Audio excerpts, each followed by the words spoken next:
Okay, folks, happy Sunday.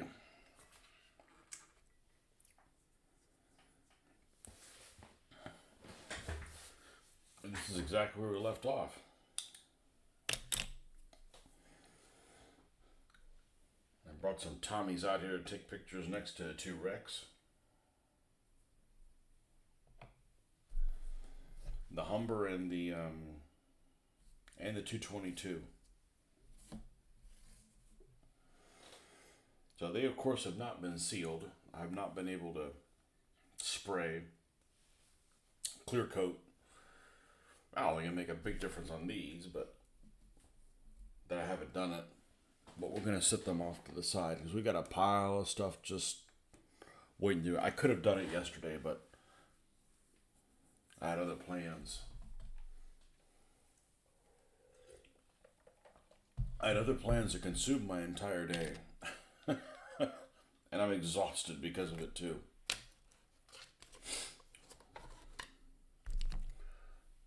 We're we need to do a little bit of a pickup here, especially since there's nobody here.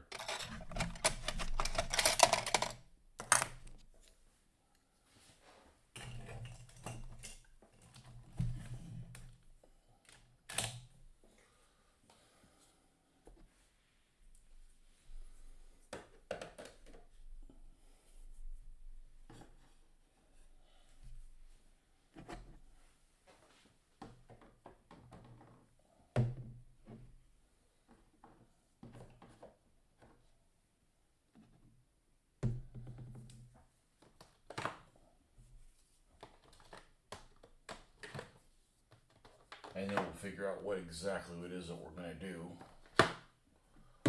this morning.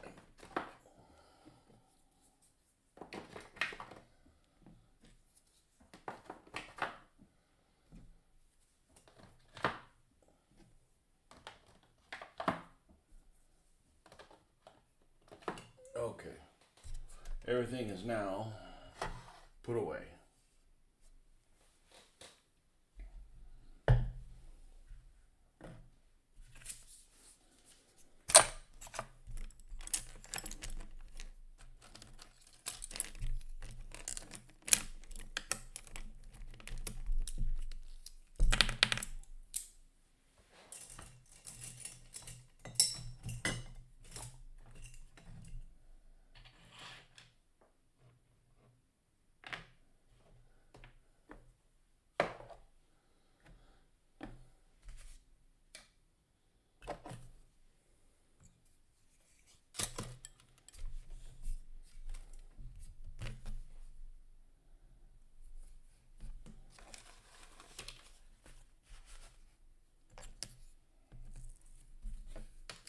We'll clean these up if we need them.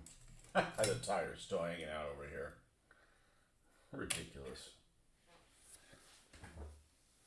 Well, what I should work on is the 222s and finish them up with the grain screens, but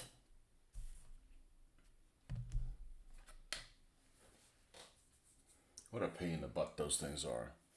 I think I'm just going to glue them closed and move on.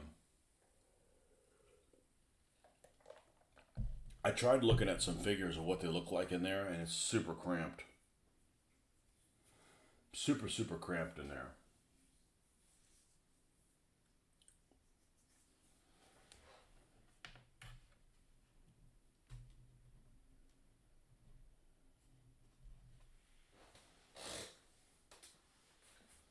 Oh, this is empty. We can go ahead and move it down here now.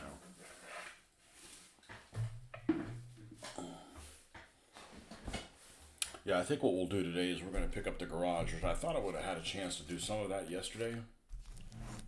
I spent 6 hours working on a car at a 1-to-1 scale. Not working on one, but adding stuff to it. Adding fog lights to my vehicle. And it made me realize how this is the hobby for me. And it's not because I wasn't good at that, because I watched videos, and it's not like it didn't turn out like I wanted it to.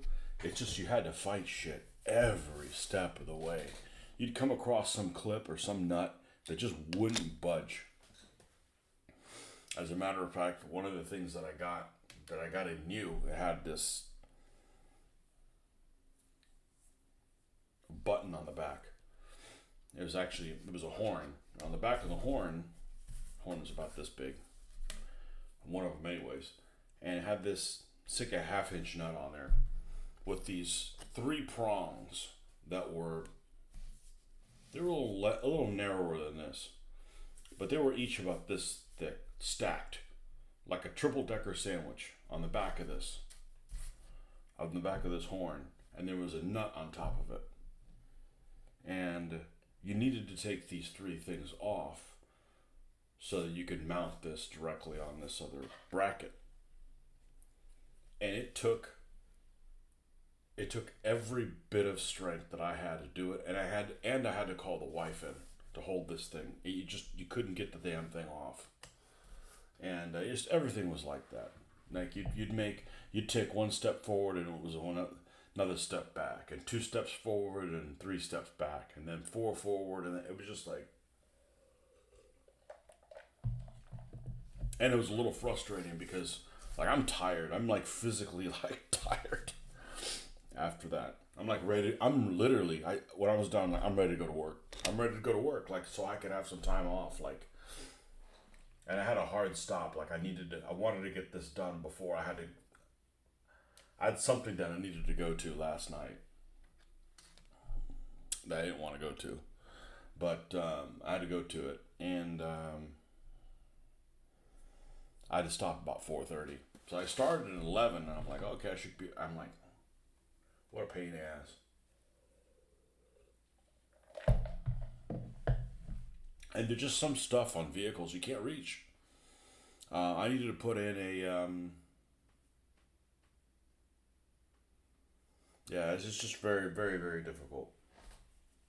So I'm ready to relax.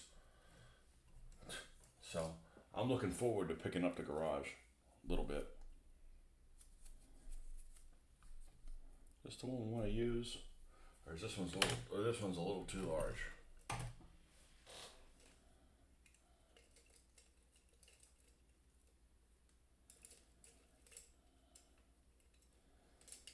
I think we want to use this one, but this thing's going to need a good cleaning first. So let's go ahead and do that.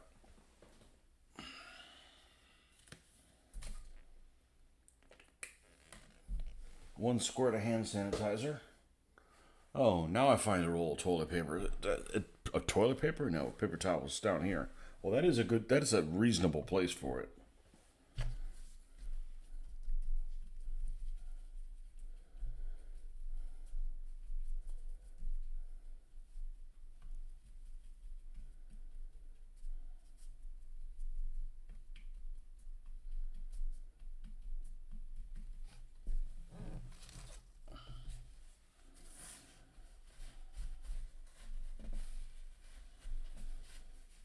You couldn't get the bristles to touch each other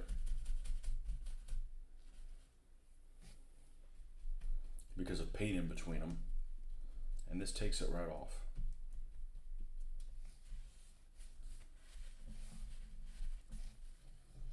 Look at that.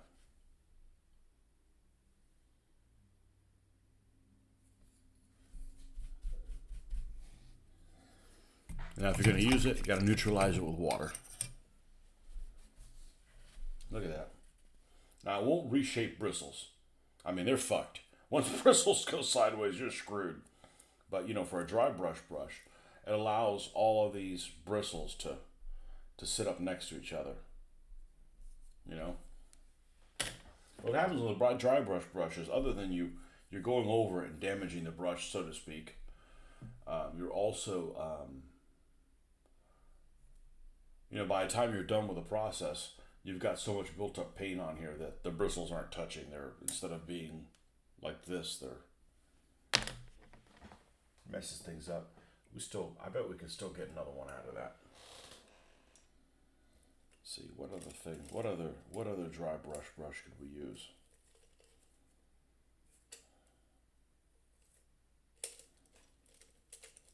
I had another one that was kind of small. This one's been, well, this isn't a very good brush to begin with. This is like an artsy brush. One of those ones you buy for kids. Let's say you take a brush like this.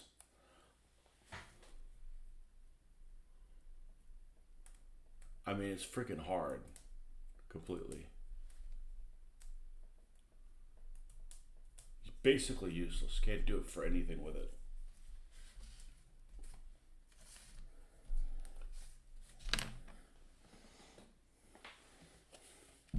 Take a squirt of hand sanitizer.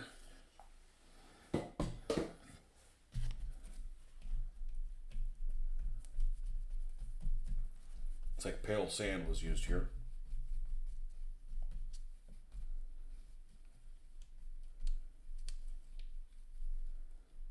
And if this is just acrylic paint, which it should be,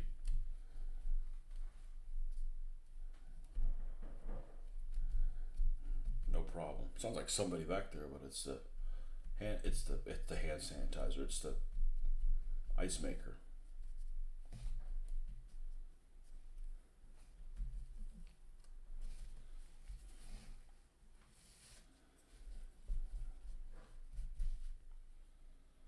Oh, we're getting there.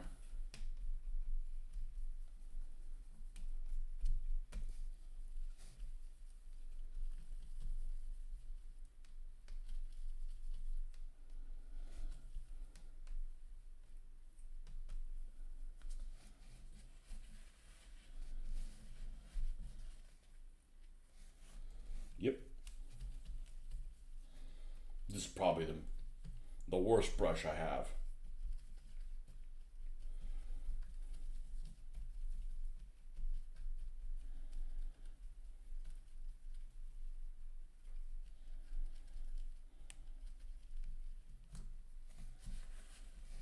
Works better than any of those other brush cleaners or anything like that.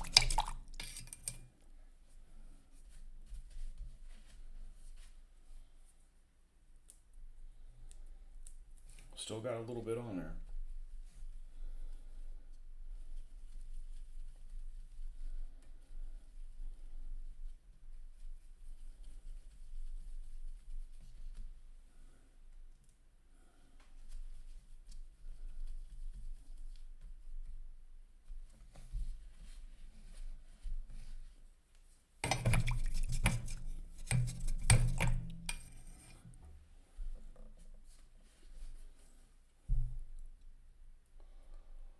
So we still got some insolent stuff that's back here in the bottom. Let's do this.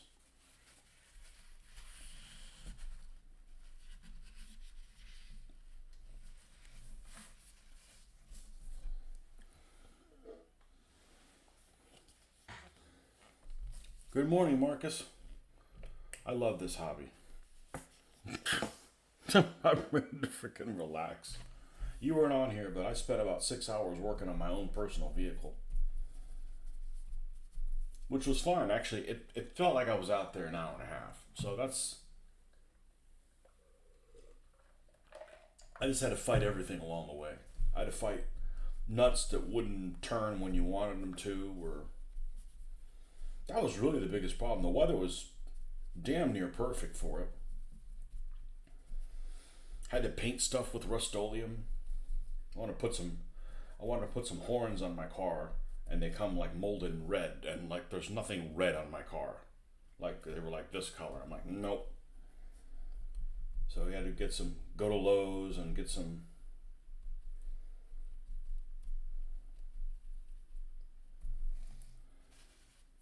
Rust-Oleum paint.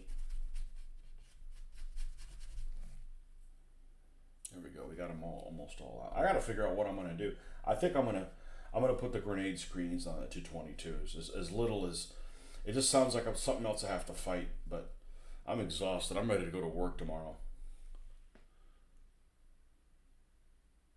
Any packages arrived yesterday? No, they flat out lied. And as a matter of fact, it's in the next town over last night, which of course means I have to wait all day tomorrow, and then go to work first. So, but I'm actually okay with it because all the car stuff I ordered came in. And that was the important thing, because had it not all come in, I couldn't do any of it. I was going to take the front of the car off twice. There we go. Look at that. Got all that paint off. I mean, this thing was rock hard. So these two are clean.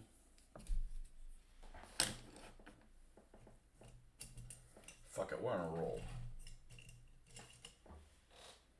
Here's look at this shit. Look at this. It's got all. This is that pale sand that's all stuck on there.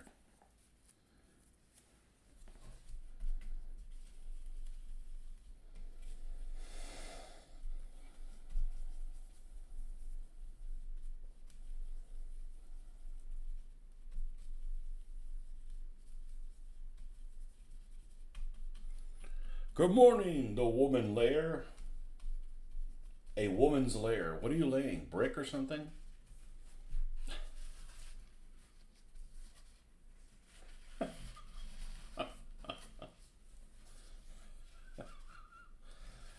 Oh man. Oh, this thing is just.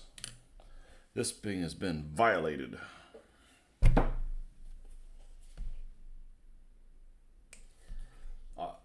I mean, this is what I should work on. 222s. I got a stack of vehicles that I haven't clear coated because the weather has been too cold. It was actually nice. Okay, it was nice. Okay, it's nice. Okay, it was nice yesterday, but I needed to do the car shit. You know, which is something I can't do Monday through Friday, as I knew it was going to take at least 4 hours, and I was wrong. It took 5, and I kind of knew what I was doing too. It was just. Man, you just fight shit all day long, fighting stuff. So I didn't have time to paint. So I had a hard stop yesterday. I had something I had to go to at about 5 o'clock at night. So I can call it 5 o'clock at night because it is at night at 5. Unfortunately, this time change is terrible. Boy, this one's being really difficult. Yeah, we'll still clean you up. I need to keep an eye out for this stuff being buy one, get one free. That's how I got the first batch of it.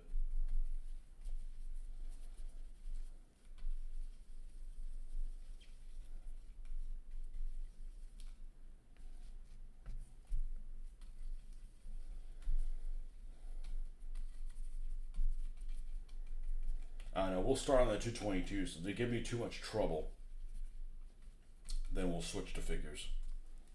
So we can have something successful to feel good about.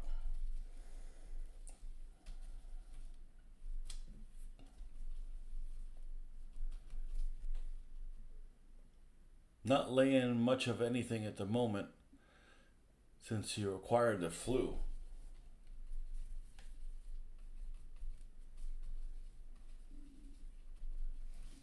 Well, you could find some sick lass and oh man. Let's see if we can.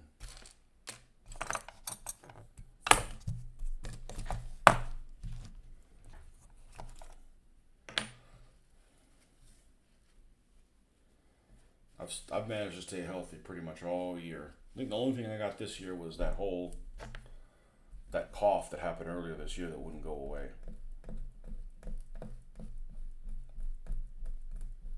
I'm not sure what it was. I have a feeling it was environmental.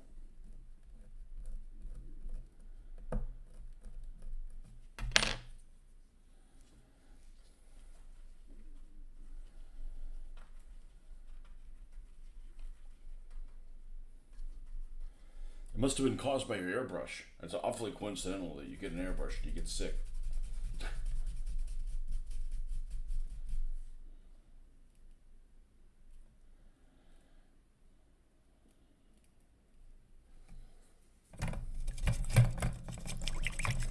Somebody would say, it's awfully coincidental. Okay, I think we got. This is I don't know what these are made out of, but these are like craft brushes. They're almost like straw. This would be almost like perfect stuff to like snip and put on your stands.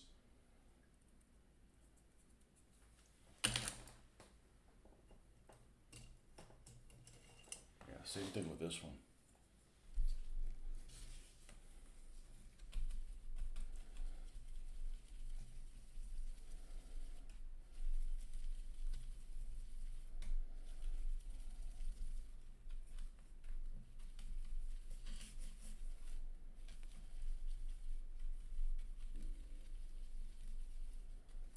I just changed this water too. Sorry about that.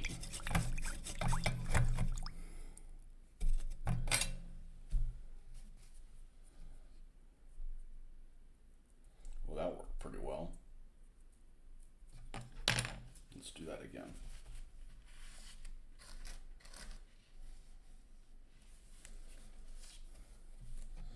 Let me clean you a plate.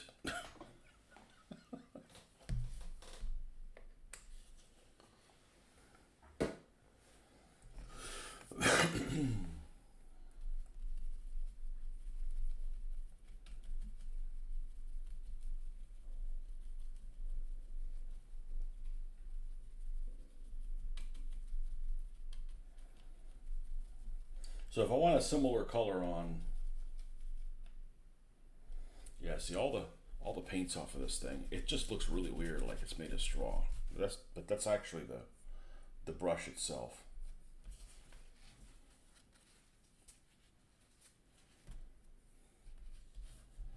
Like the gray hair, it's like made out of the gray hair on a monkey's ass. What?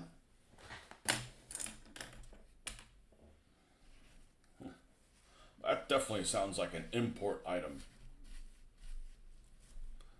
You've worried the cough I had was due to the airbrush, but I think I either caught it at the dentist or during that Flames of War game. Another reason not to play it. Yeah, it's probably the Flames of War thing.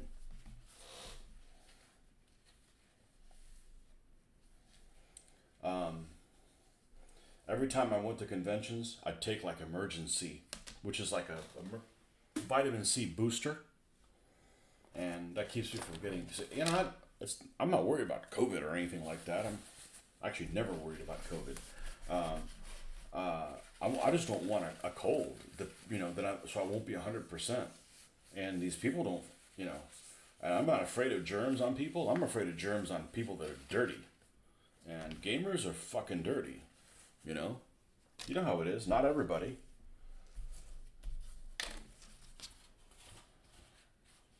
But yeah, I went to go check out that guy's website that was on here yesterday, Mr. Francois. I couldn't find his website, so see if he's back today.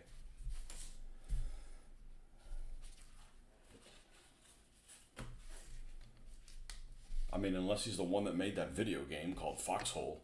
Every time I try to look for Foxhole games, I'm like, all I saw was that video game called Foxhole. I don't think he's a video game guy. That'd be like, if you decide to make your game, I think I'll call it Tony DBA, doing base or whatever, but it's not De Bellis Antiquitatis related. You would be like tortured by De Bellis Antiquitatis searches shit every time somebody tried to look for your stuff. So you need to find something a little bit more unique. Okay, I didn't paint the inside of this. It's still. This was a pain. It doesn't bend on you though, so I think it's pretty durable. But it's just a pain having to go back and forth. I cleaned up these decals on the edges where there was the stuff was out of register, and I think that turned out pretty well. So do we have a clip here by itself? We do. Okay, we're gonna have to grab this. Let me think outside the box. Let's think outside the box. Let's do this. Let's use this little guy. This thing's very helpful. And we're going to flip it so we're not distracted by anything. Then we're going to take 4 little, man, my fingers freaking hurt.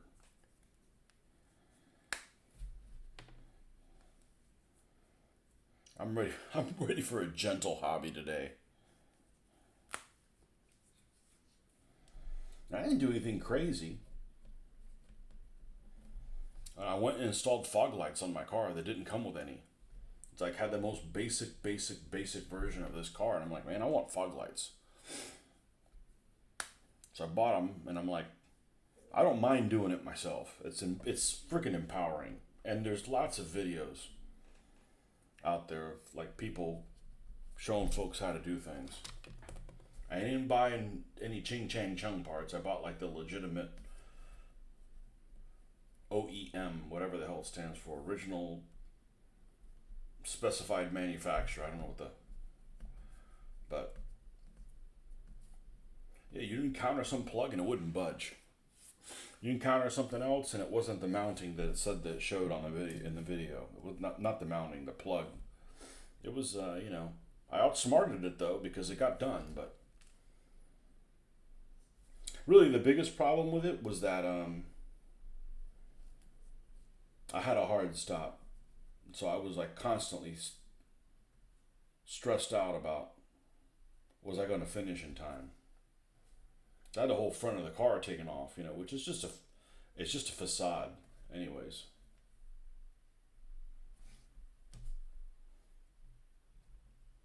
And then I wanted to get some horns, and they came in red. I'm like, okay, well, I'm not putting red horns inside the fucking car where you can see through the grill. So you take a zinc tablet to help with colds in the fluid bay. Yeah, I mean, you come in contact with a lot of people, but you probably, it's if you come in contact with people, then you're more susceptible to not get stuff from those. It's just, yeah, I don't want to be slowed down by a cold,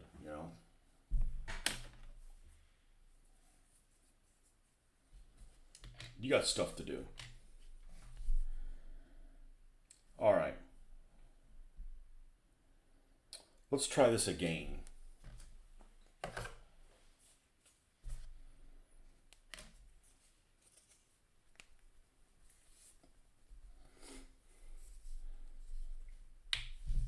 But the body's weird, man. It does shit.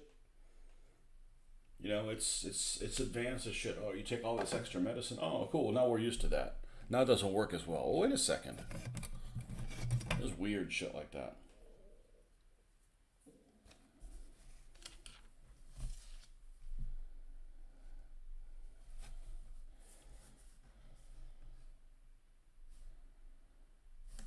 Go ahead and make sure none of this brass is showing.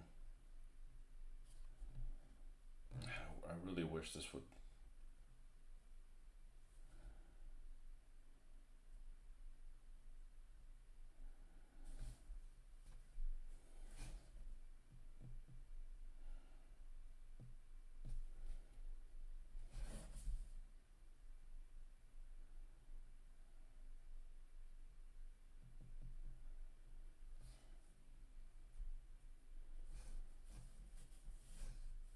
So I got a confession to make.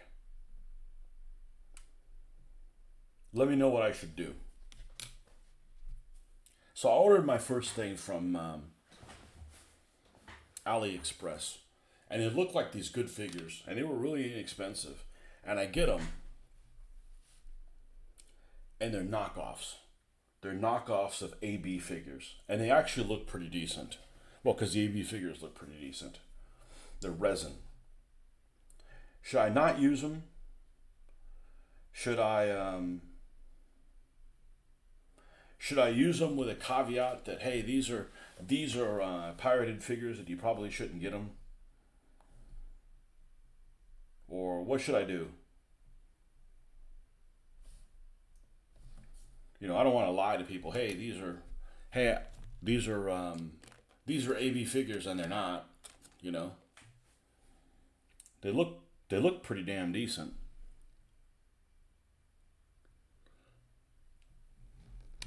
But I ordered them, and I thought there was some 3D printed thing because you couldn't see them because they're relatively small. But these are definitely AB figures. I'm kind of the opinion that I probably should paint them up and then tell people they're pirated. I don't know.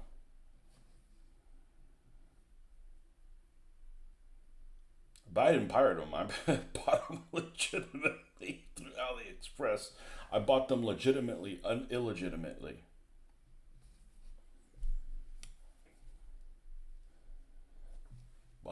Legitimately, yeah. You couldn't tell. I mean, it was like, oh, these figures look pretty good, and they were cheap. They were, I don't know, they're vehicle crews for my Africa Corps, and man, I might have to get in from the other side. I'd use them, but wouldn't purchase again or recommend them. Okay, so we won't talk. We'll paint them and we won't talk about them. All right. So what I'll do is I'll paint them on the side and won't show you how I paint them until they're done.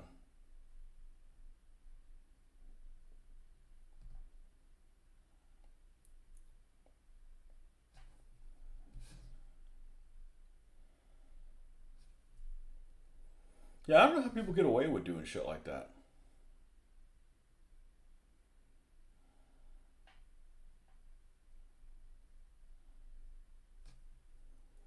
Like, how do you not get sued? Like,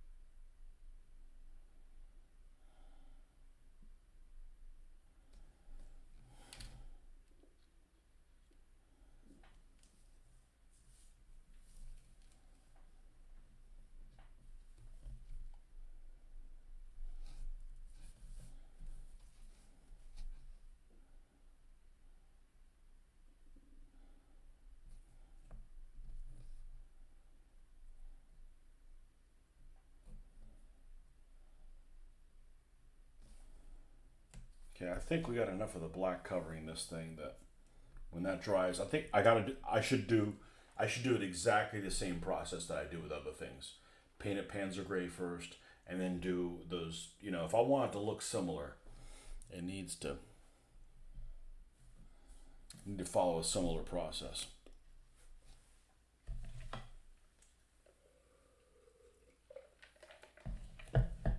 Well, that's a problem ordering stuff from AliExpress then in those Chinese places. You don't know what you're gonna get.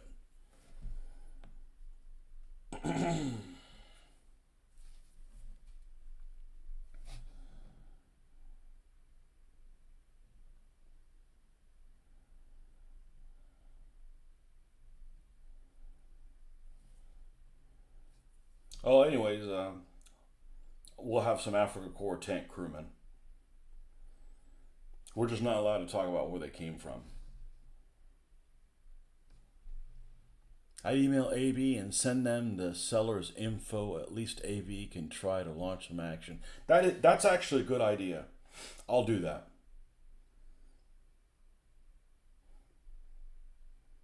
I don't know if they can do anything. AB's small, but I'll let them know. That's a good idea. Why did I think of that? I'll do that tomorrow while I should be working.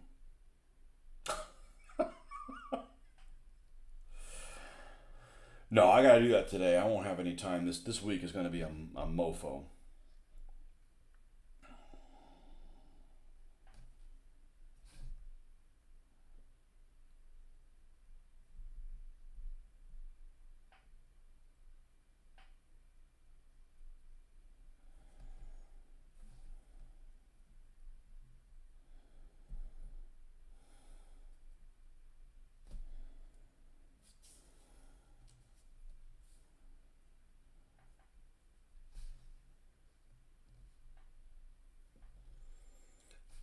Knockoffs happen everywhere, even in the US. Do they?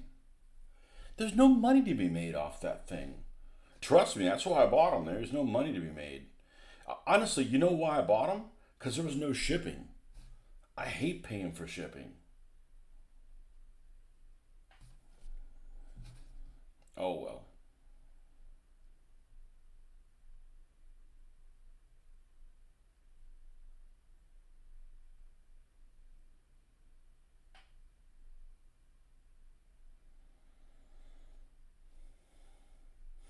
You know what's taken a long time? I'm surprised.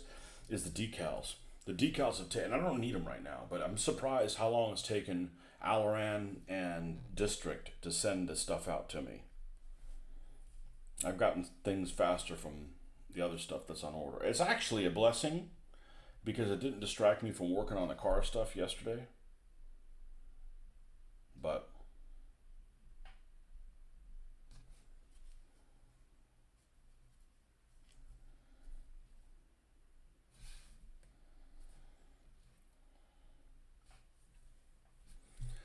It's very expensive to pursue legal action. I've had this happen in my companies.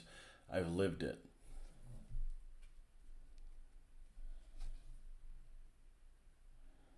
Maybe the attorneys are in on it.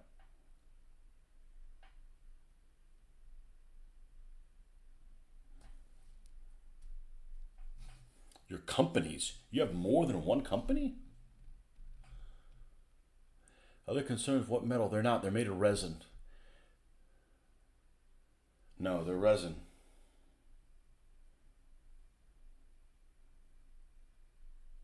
Gray resin. Actually, you ever had any Verlinden figures? 1/35th scale? Verlinden was the Verlinden, and it may still be. Verlinden was the bomb back in the 90s. In the early 90s when I was doing 1/35th scale stuff. I mean, there was nothing better than Verlinden. And everybody would have agreed. But their stuff was expensive. Still bought some stuff from them. I'd probably be more likely to buy it now than then because my painting skill is definitely a lot better now than it is back then. Than it was back then. But it's kind of like the resin that they would come in.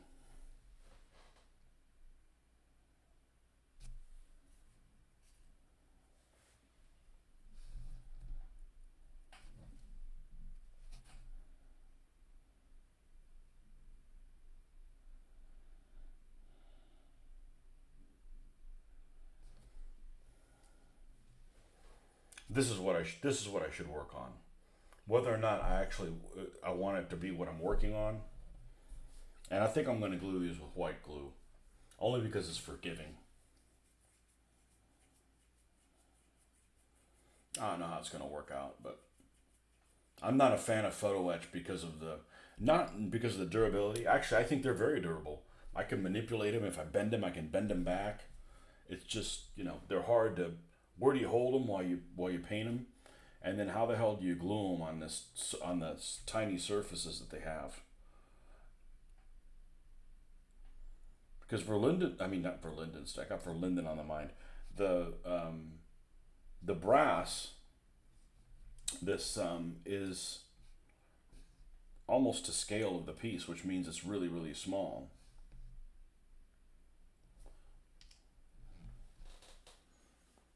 You have to hope resin is properly cured, doesn't turn into a gooey mess when paint is applied.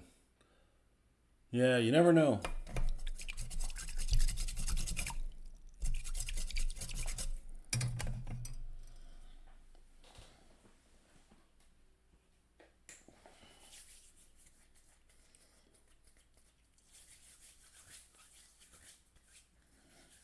Well, even the Airfix figures I have are different. I got an original batch that was much, much softer than the second one. MPC. I'm pretty sure both of them were MPC. And if I bought some of the figures now, I bet they'd be different.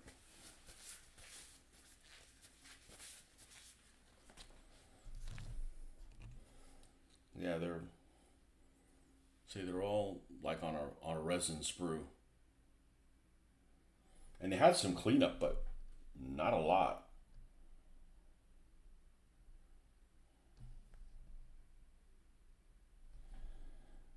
This guy's very gaunt looking. He's got very sunken in eyes. Almost looks like a Hasso von Manteuffel, if you know what he looks like. It looks like him.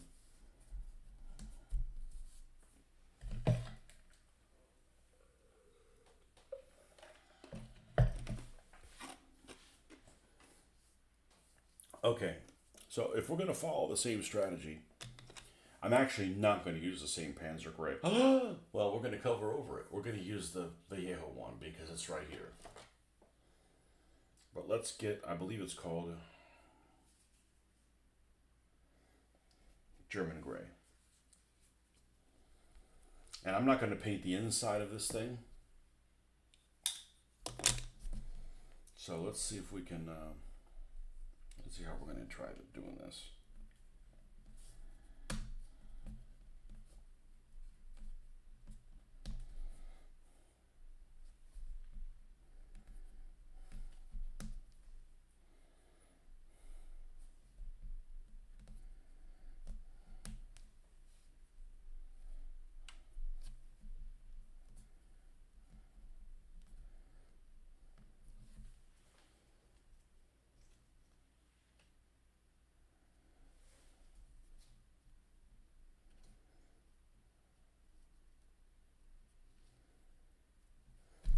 we're just pressing down on the big flat area, so we shouldn't be deforming it. And if it is, we can just deform it back. Deformation.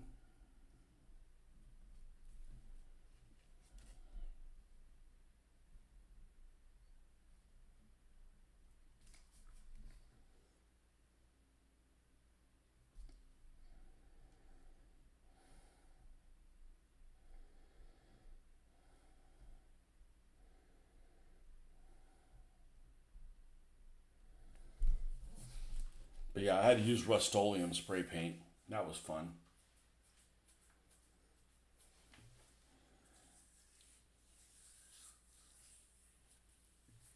We'll see how durable it is. It'll be durable enough. The funny thing is, I put it on and I had these tiny, tiny little scratches on it because it was red underneath. And I was like really rushed for time. I talked to myself out loud the entire time I was outside. My neighbors probably thought I was crazy, which is fine. You just get up off me then. Leave me the fuck alone. You gotta leave crazy people alone, man. They'll come after you. And I finally got it installed, and I saw that it had a couple little scratches, and I'm like, "Fuck this!" I sprayed a bunch on a cardboard. Got one of these paintbrushes that is not going to be good anymore, and I like touched it and touched up the thing. I'm like, "Yeah, it's my department. I can handle that stuff. I can handle any of that kind of shit."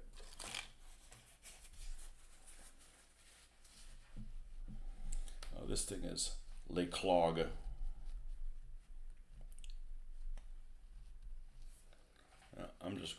I'm not going to fight that war right now. I've fought enough shit yesterday. Let's put that there.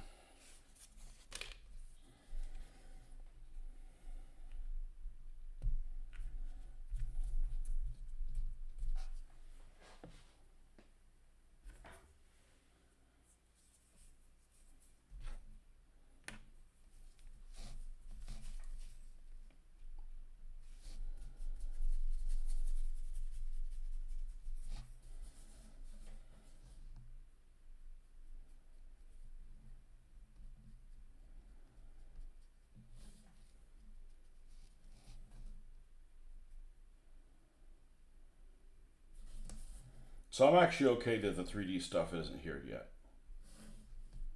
And that's good because it's not here yet. I'm glad I'm okay with it. Because that's just how it is.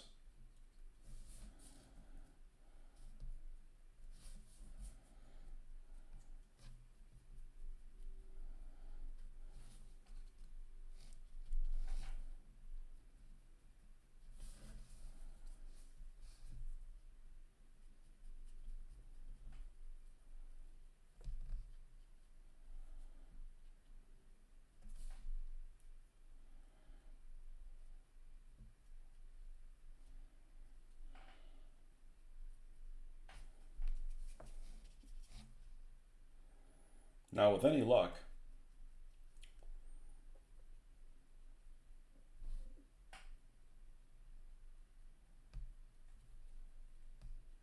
this will dry pretty quick.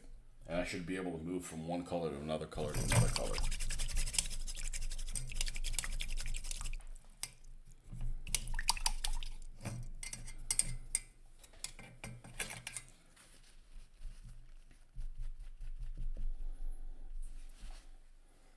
Yeah, I bet there's US knockoff shit.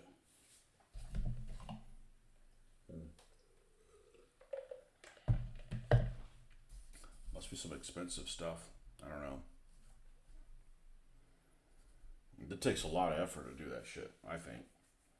But okay, I'm not going to do the Gelb Brown overspray on it because that's an airbrush color. So the next thing I would do is I would add yellow ochre, green ochre, sorry. So we're going to go ahead and dry brush it with green ochre overall. And I'm going to do the brown wash. I mean, that's how I did with everything else. So green ochre, we just put it away. It should be this guy right here.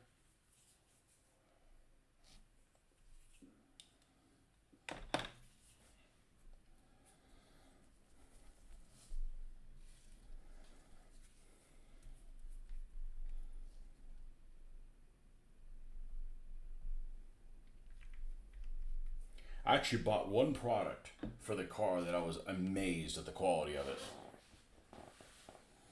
I can't remember what it's called right now, but it's basically like a clear, transparent yellow. Not too different than this. The tone of the yellow is a little bit different to put over the fog light to make it look yellow. So I could buy yellow fog lights, but let's get these working before I switch that out. They can be expensive if you get really good ones. Most people just use the clear thing to make it look yellow. If you want yellow looking fog lights, which I did. And it's this transparency that you read the instructions, and you know those things that you get air bubbles or whatever, work it from the middle and work it out. And then I'm saying, well, it's not oblong shaped, and I'm putting it over a dome. I'm like, well, let's just try it. And it worked flawlessly. Now, it helped that someone with my level of patience, I have a lot of patience when it comes to detail oriented stuff. Like I'm like mentally prepared for how long I'm willing for it to take. And as long as you're successful and you're making progress, I'm okay with it taking a long time. And it didn't take that long, but man, every single air bubble it was a great freaking product. I ended up using a shop towel and putting my finger in it, and then just working its way out. And like, I don't know how, I guess there was enough flex in it, but there's not a single bubble that was in it. So that turned out really well. And actually the Rust-Oleum paint turned out pretty well too. So, it was just like we came across a nut and it wouldn't budge. Just, I mean, my car's not that old, and like it doesn't take long for those things to get all like you can't move them. Actually, the worst thing is that any kind of switch, like you had to unplug something, the plug, almost every one of them had something you had to crimp down and then pull out at the same time. And it couldn't get the crimp to budge at all. You'd have to use something really fine to push down on it, but then you also need the other hand to hold it. So where's the third hand going to be to pull it out? I mean, that was the frustrating part. Everything else was fine. Oh well. I didn't do it to save money. I did it because basically, like, you can start working immediately when you have all the parts, and it's empowering.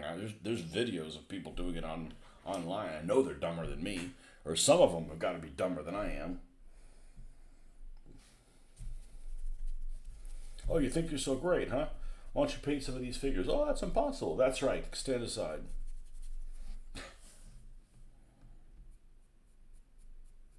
Now we're just going to give this a light dusting.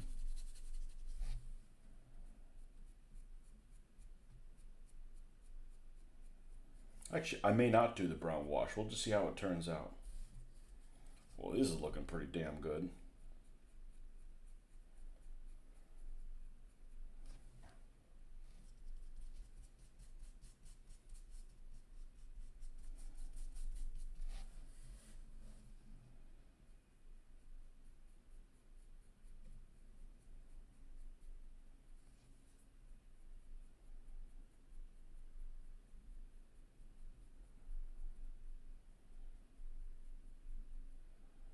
And it doesn't have to be exactly the same color as the actual tank, because it is made out of a vehicle, sorry. It is made out of a different material.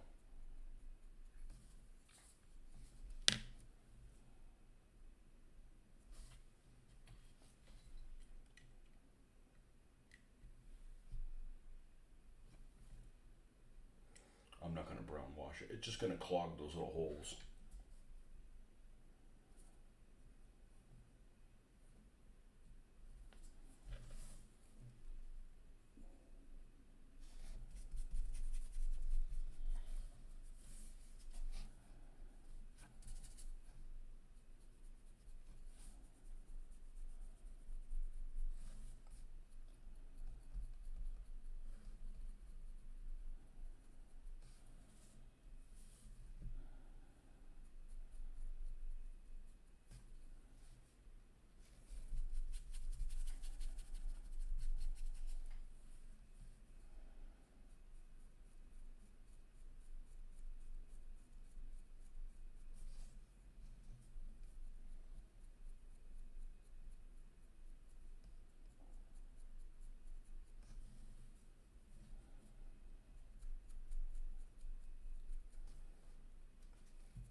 So I use super glue, but man, the surface gluing is so small between one and the other. Maybe I could try. I do have that super glue I can move a little bit. I was gonna put one of these guys as a crew member with it open.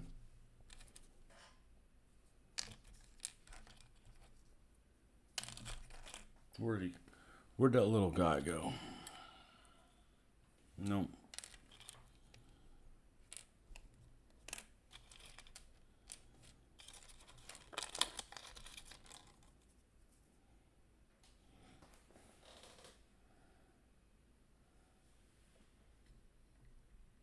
Cut him down, but then I'd have to have it open, which is even, I think, even worse, because now you've got all of it is sitting on just this part of it instead of all the way around. So we won't do that.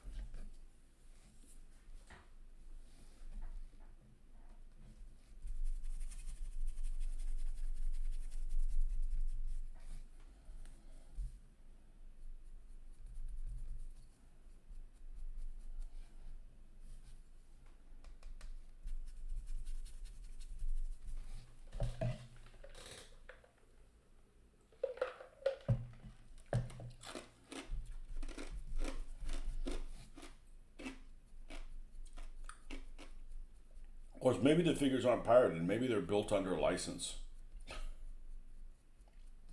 Unlikely. But anyways, other than that, the purchase turned out okay.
So I think what I'm going to do after this step, I'm going to go ahead and glue them now, because any kind of fine tinkering with the color, you look at it and you're like, man, it doesn't look very good. And then you pop it off the white, and with the white not showing underneath, it looks pretty darn nice. So I don't want to put more effort into it and something goes sideways. But I don't think quite, I'm going to try the super glue route. I think. I don't know. Maybe I should just use white glue. I mean, let me use white glue. If something goes sideways, I could wipe that stuff off.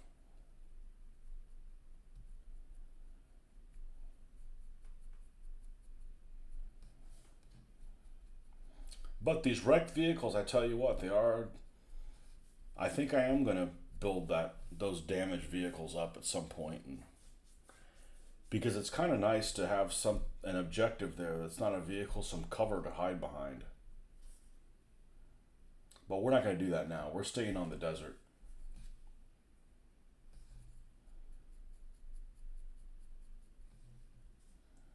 Okay. So we've got those pretty much where we need. Let's go ahead and rinse this, even though most of it's probably dried on it.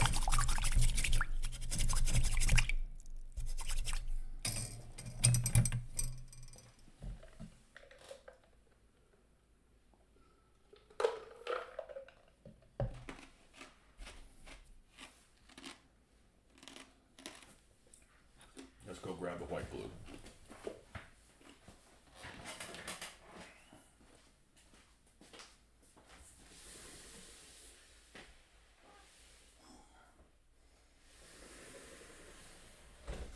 I know what, I'll use a hot glue gun for it. Wrong answers only.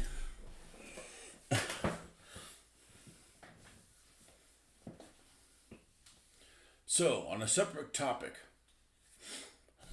but is that really the case? I was checking out the buildings last night from Battle Honors 3D. I'm liking the destroyed French village, some of the other items. Anyone have any experience? I would have already bought some if their shipping wasn't ridiculous for the United States. I don't blame you for liking that French village. You know, the one that comes with like the little rubble piles and this, yeah. Don't don't pull me back into France.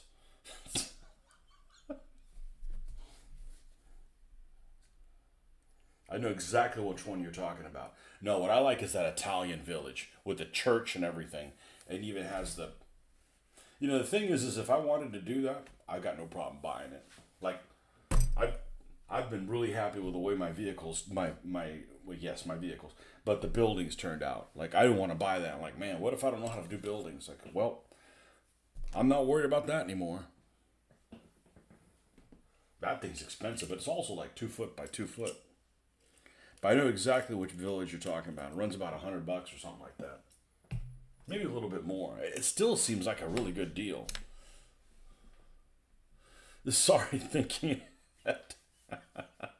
Yeah, I know exactly which one you're talking about. Comes with like 7 buildings and like maybe a wrecked car or two and a yeah. Battle Honors 3D is great, but it's the shipping is like we don't want to sell to people from America, so let's price it like this. I know that's not the real reason, but it's torture, you know. Yeah, that Italian village is incredible. I don't know about those chicken coops. They got like 3 or 4 chicken coops, and I'm like, what am I gonna do with this? So you guys wouldn't recommend me getting those Amera bases. You know, if it's going to be flimsy and like hollow underneath, that's just going to torture me. You know, you end up putting a guy on there and then it pops, kind of like Boggle. Is it Boggle, that game where you know, and the figure jumps off? Like, I don't need that type of turmoil. I don't need that kind of turmoil in my life. I think I'm going to leave it attached on here. And I don't want to use it. I don't want to use that brush. That brush is too nice. Something bad could happen here.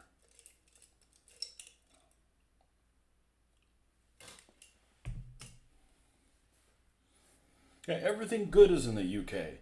Well, miniature wise. And then I'm going to go to UK and they have no hobby shops, so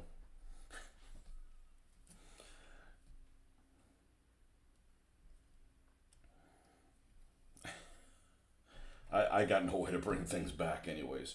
We're going to do carry-ons only.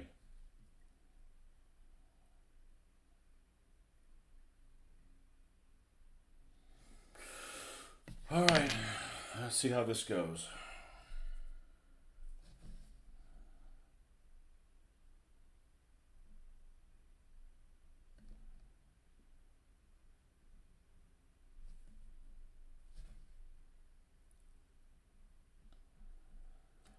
I'm going to lay this on here like mortar.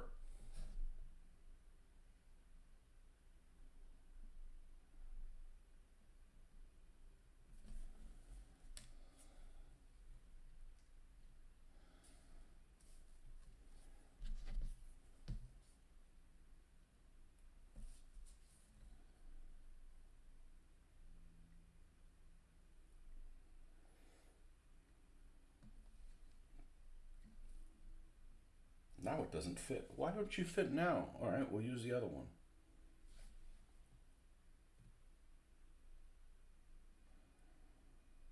Also doesn't fit. What's the meaning of this?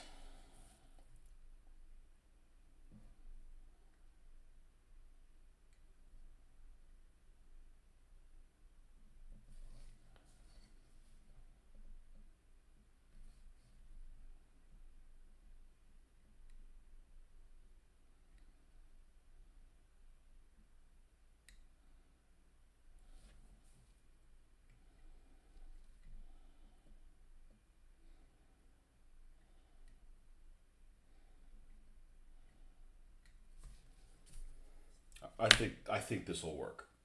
I'm positive. I'm positive about shit in this hobby. I can either figure it out or I can work it so that it's not a disappointment.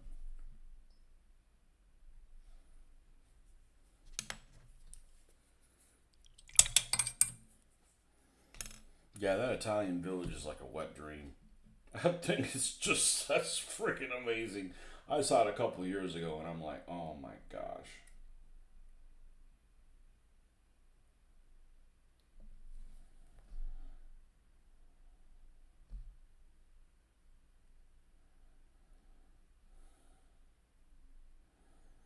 Now the only thing is, it may actually not survive me dry brushing lightly over it, which means we'll have to go to a different plan. But we'll figure that out when we get there. And I'm going to dry brush very lightly over it, but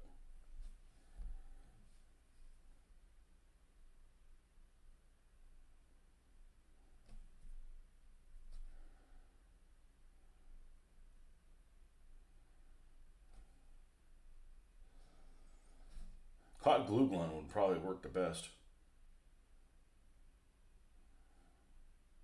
Epoxy wouldn't be bad either, but just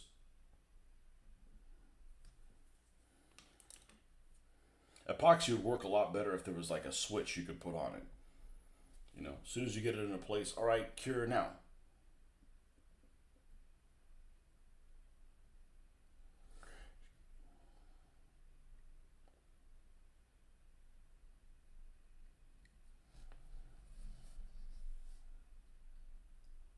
Other thing I could have done is super glued these two together.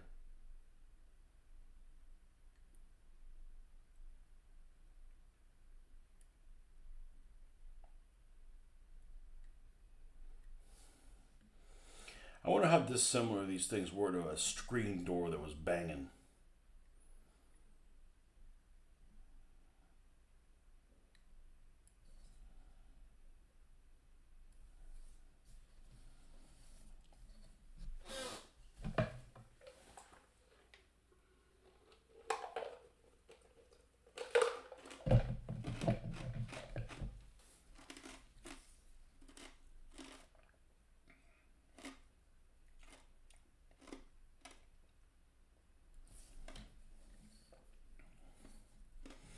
Another job for the super tweezers.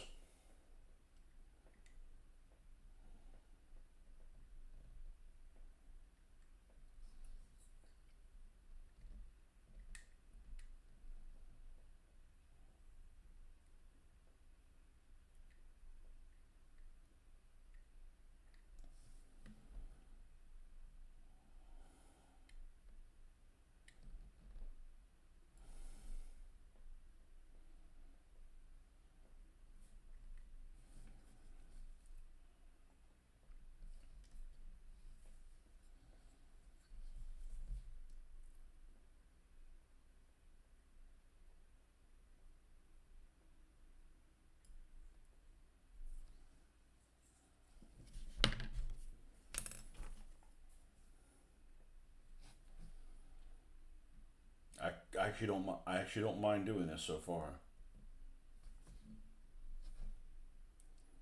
as long as you're making progress.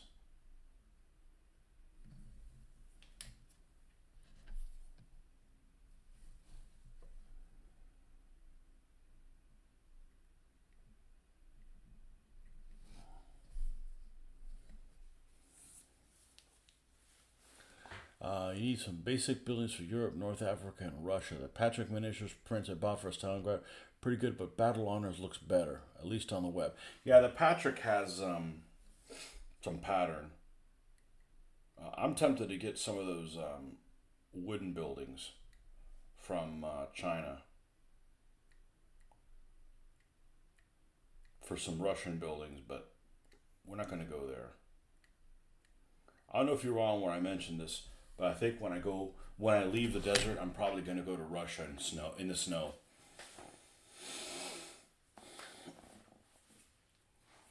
If we focus all of our attention on Crusader and Wintergewitter, I think that's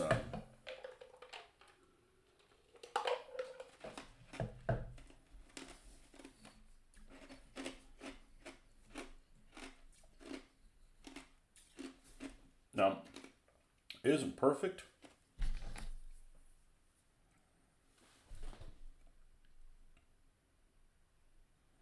You nudge this a little bit, budge and nudge.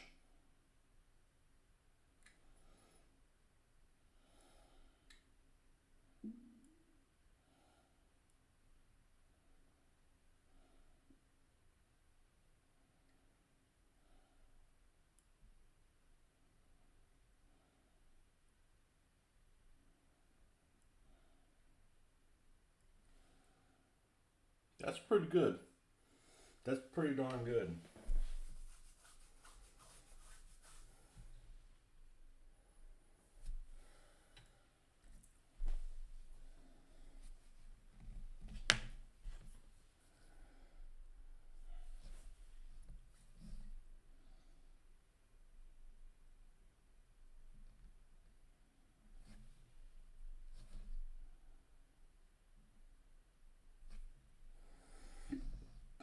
I've never used white glue for something like this, like cockpit. People with planes say, "Oh, use PVA to glue down cockpit." I'm like, that doesn't seem very good, but that's what a lot of people do.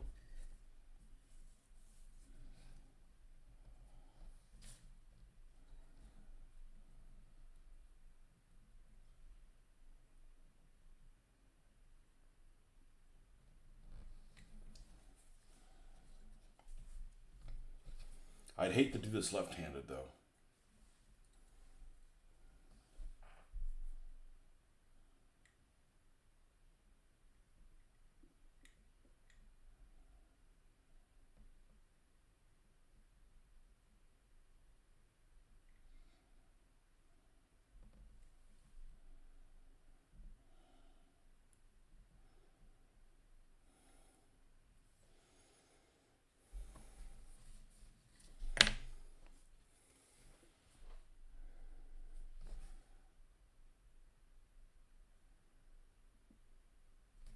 You see that one guy that's building like a Stalingrad? He took those. Is it 4G that makes those Stalingrad buildings that break apart in like four pieces? And he's basically redoing them with like brick paper.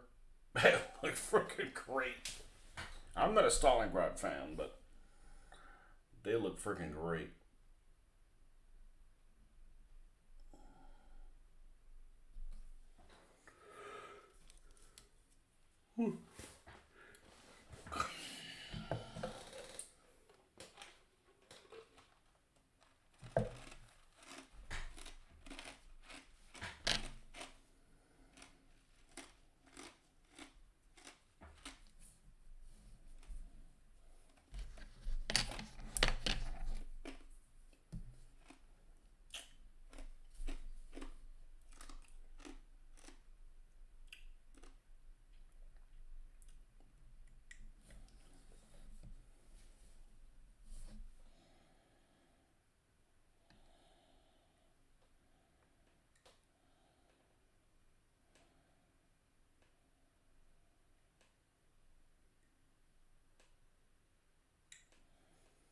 Well, I haven't put any of my vehicles on stands in a while. I hope some of you guys aren't disappointed.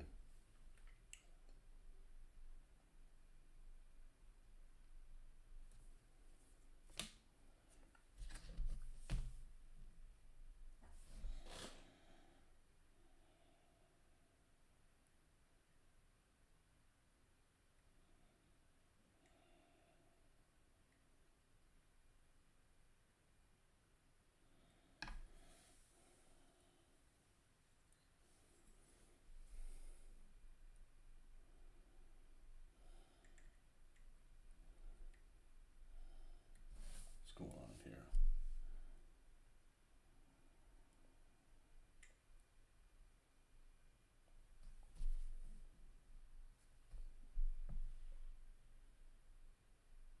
No, he's on Facebook. I want to say his name is Jason White. See if I can find his stuff. I love shit like that because that's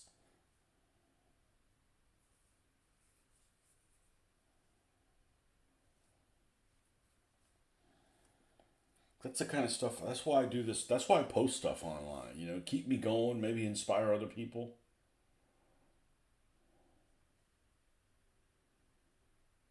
Here you go. You guys need one of these. Freaking weirdos.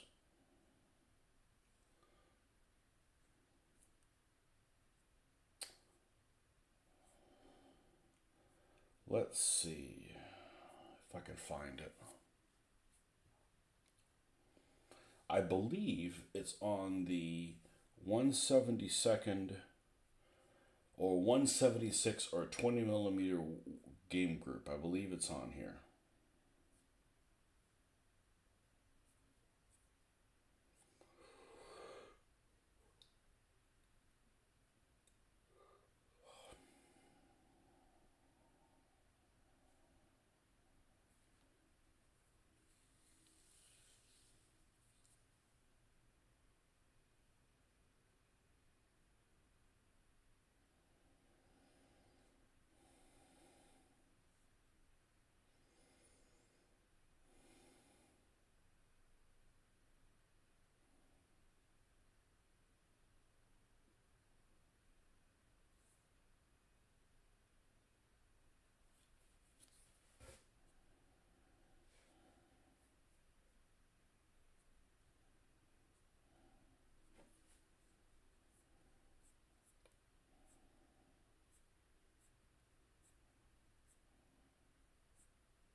Could be wrong. I am wrong. It's not here. Okay.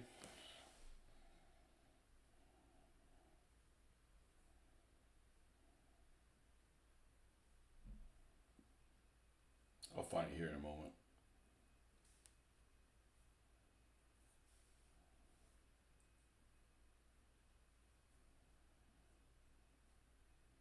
Yeah. It's on the Painting Panzers YouTube supporters group.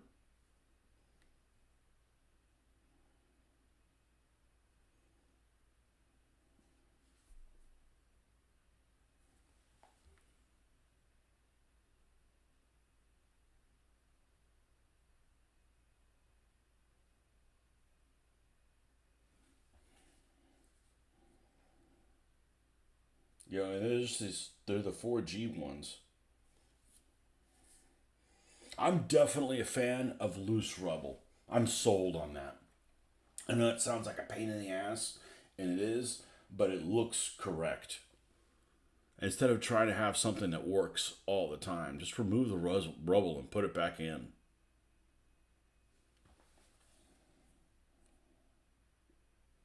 And he's not done yet.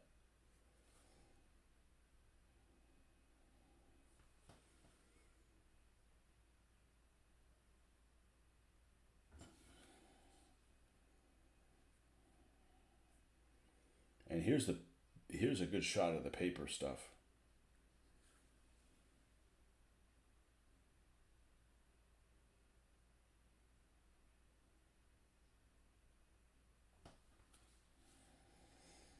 And that's what this hobby is. We should be inspiring each other. Man, I never thought about using that. Yeah, look, he's using like washes to do the rubble and stuff. Like, you'll be like, man, I don't know how I'm going to be able to do this. And you see somebody that like either does it, gives you an idea of how to get around that hurdle, or maybe, you'll come across something like this right here. I noticed that he has these shitty ass trees, and I'm saying that because I had these same shitty ass trees, and I don't think they would work for anything. These tall, like, they're like the US ones out west that are really narrow. And I'm like, okay, they actually look pretty good. So I guess I should get up off my ass and do the shitty ass trees. You have that 4G set, and I want to get back to them. Yeah. Look, he's making his own rubble and shit like that with plaster Paris, and I don't mind that something takes forever to do. I just want it to end up looking like I had in my mind how it was going to turn out. That's the important thing. I don't care that it's going to take a long time. What now? We left this cure in the wrong place. That's all right. I may not be the strongest person in the world, but I can pull Elmer's glue off of things. Dun, dun, dun, dun.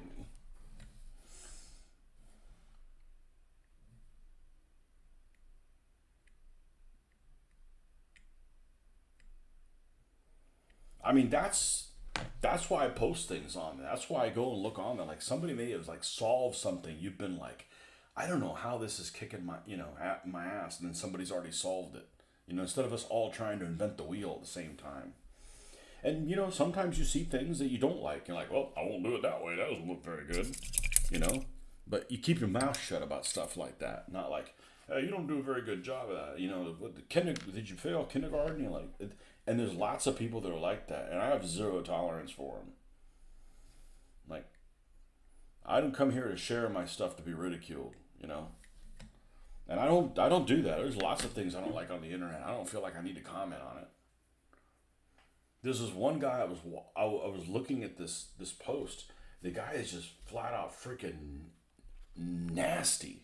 And I'm like, how does this person, this guy needs a case of explosive diarrhea at a bad period, at a bad time. There's this picture of this plane.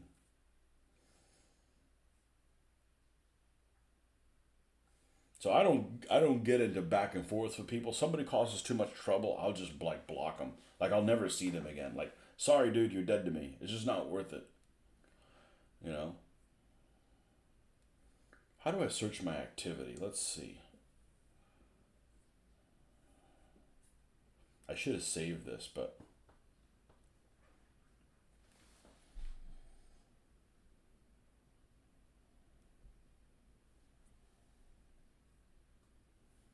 maybe there.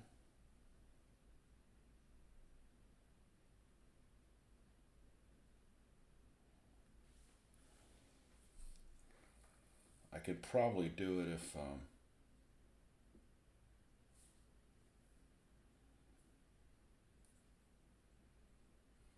was on the computer. Some things are easier to do on the computer.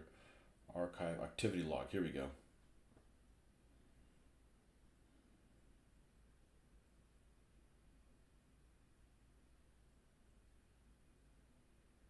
Oh, I can't find it.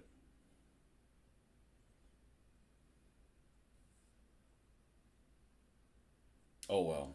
I'll have to find that and save it. Like, it was just ridiculous how this guy came back after somebody. But then there's people that are do ask dumb things. Hey, is this the whatever? Like look it up, man. Like there's like easy things that are able to be looked up. All right, how durable is this? Let's try this again. Let's try this again. All right. So the next step after the green ochre is sand. All right. Not pale sand, dark sand.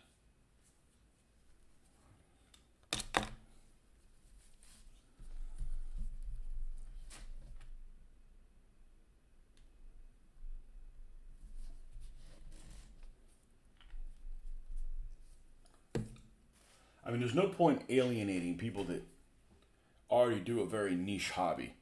Like, I'm only interested in people that do 1/72nd scale and World War II. I'm like, okay, there's not a whole lot of us.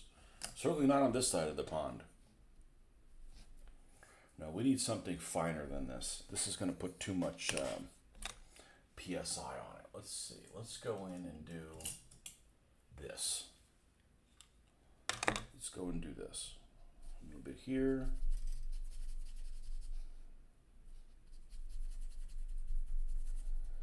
You want a light so we can add more and not go too far. So here we go. Let's do the edges. You bloody turret.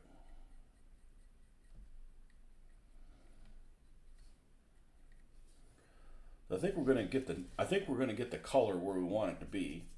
It's just a matter, is it gonna be secure enough?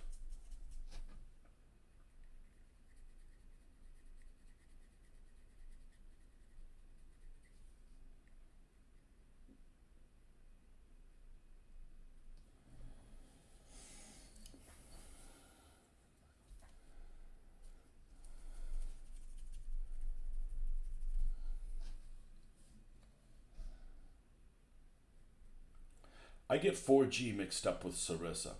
4G is not in business anymore and Sarissa is, right? And I get them mixed up because they're both the same medium, that particle board, not particle board, MDF.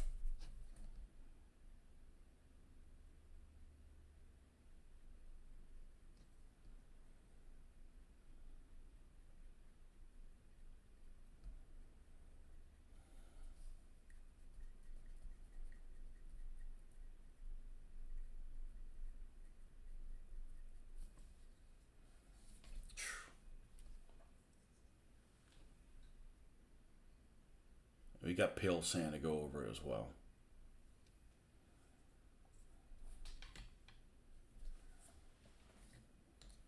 I think that looks pretty good.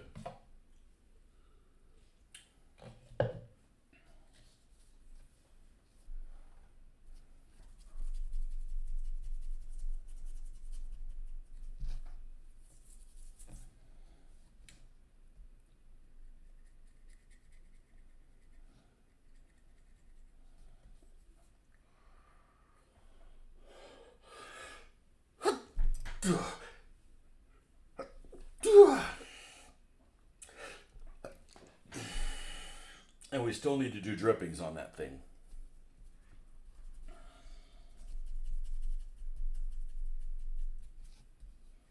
Drippings and shittings.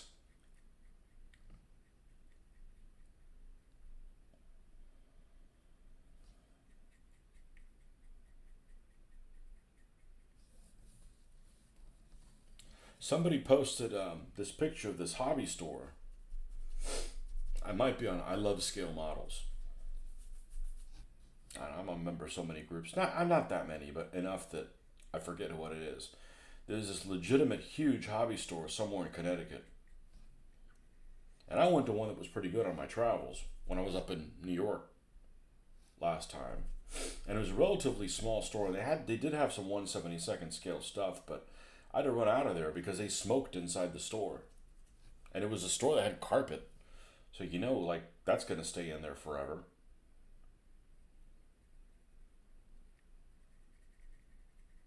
Called HQ Hobbies or something like that in Milford, Connecticut. But this one was somewhere else. And the place is like a labyrinth of stuff.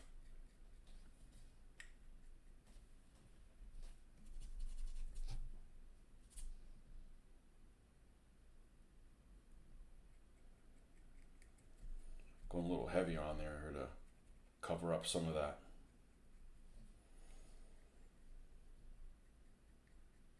Some of that brass showing. Oh, that thing's moving on me. I better leave that thing alone.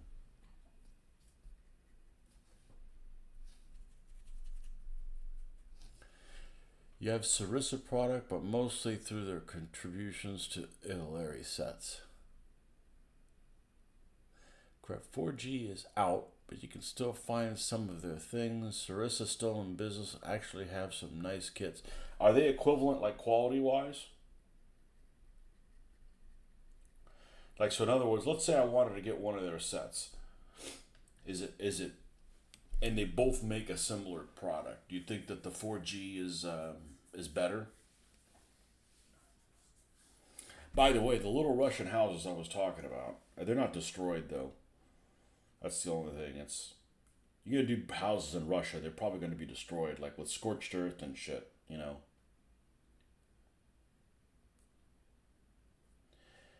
I'll have to find them and put them on there. They actually sell them on Amazon too.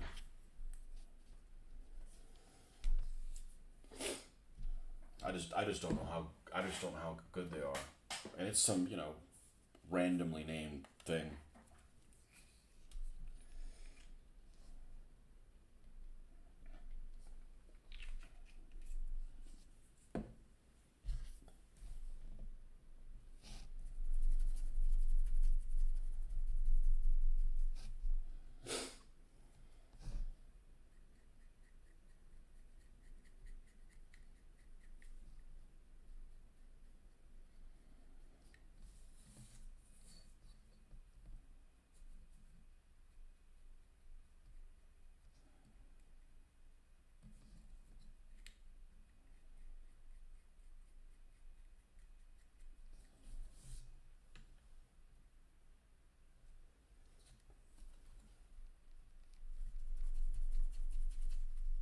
The other thing that really bugs me is I'm trying a lot of new things, and they're turning out really well. They're turning out a lot better than I thought they were going to. And then I go and do something at a 1-to-1 scale, and it doesn't even come close to turning out that well. And I'm finding myself in jams. I don't know what to do, and it's really kind of demoralizing.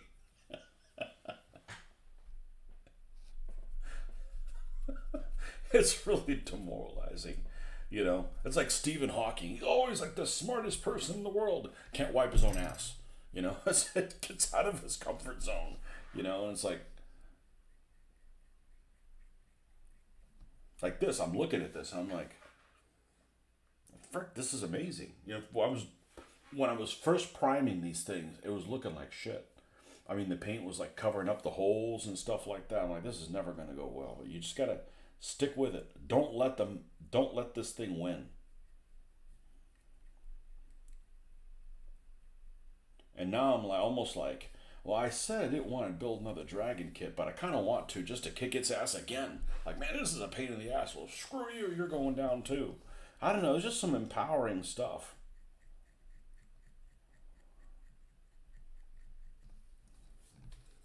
But that's why I do this hobby in the morning. So it's a morale boost. It's not that my life is miserable or anything, but I'll tell you what, and I mentioned this to my wife the other day, is it's when you work at a job, and I think a lot of us work in this kind of environment where we had to try, you know, we're fixers, right? Like stuff goes wrong and you have to prevent it from happening again. And when you're always looking, you're constantly looking for things that are wrong, or it builds like this negativity, like on a day to day basis, whether you realize it or not. Is you're always looking for, okay, this is wrong. Oh, that thing's also wrong. And I need something just to kind of cleanse my palate. I don't know if that makes any sense, but so much of stuff is like you could be doing all the stuff in the world. Things could be going great. 97% of everything is going great, but there's this 3% that always seems to be an issue, and that's what your supervisor brings out. And it's just like, and then so you're looking for that 3% that you're always, cause so you're never freaking happy, and it gets to you. So I don't want to bring that kind of shit to here. This is almost like a palate cleansing experience. Okay, that's about as hippie as I get. But you start thinking about that stuff and analyzing, man, why am I in a bad mood when everything is like I should be happy.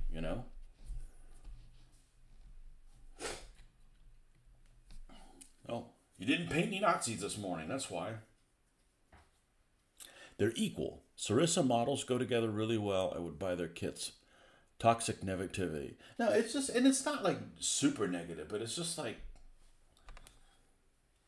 you know, it just gets to you. So I do this to a mental cleanse. I'm gonna go grab a soda, and I'll be right back.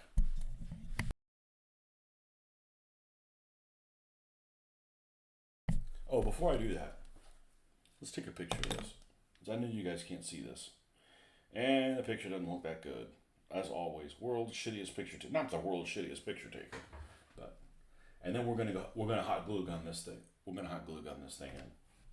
Actually, we're gonna weather it first, then we'll hot glue gun it. Let's see if I can get this in a place where we don't get mega shine on here.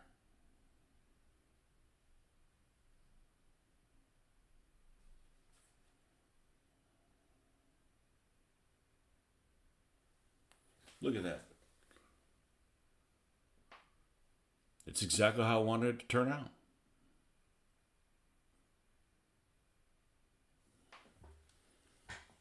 I feel the same. I love you guys. Yeah. Yeah, that's what we're here for, man. This is a support group. I'm serious. I mean, this is like, you know, if there's something you guys can't figure out, let's talk about it. Maybe we can figure it out together. We'll all get better at it.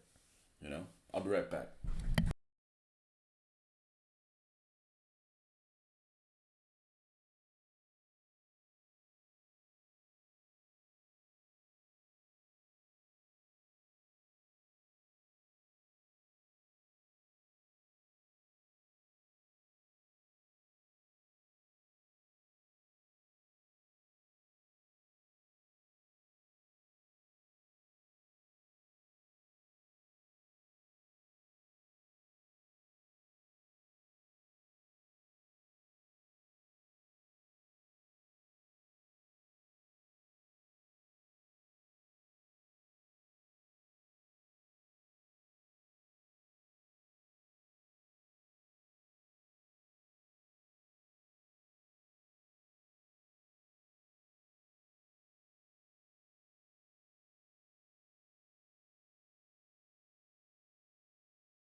Some people turn to alcoholism.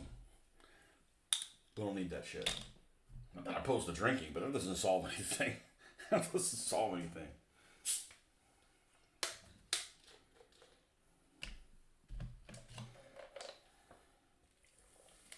What's that hippie sticker that I see on vehicles all the time? It's an extremely hippie sticker. I see it on somebody's car and I'm like, yep, there goes a hippie. But it applies to this. Anything can go well. So if anything can go well, it will. Here? Yeah.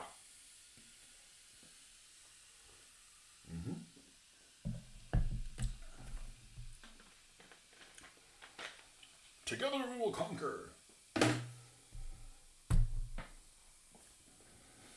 And yeah, I mean, I look forward to doing this every morning. And actually, I can pretty much say that I'm doing this every morning now. So.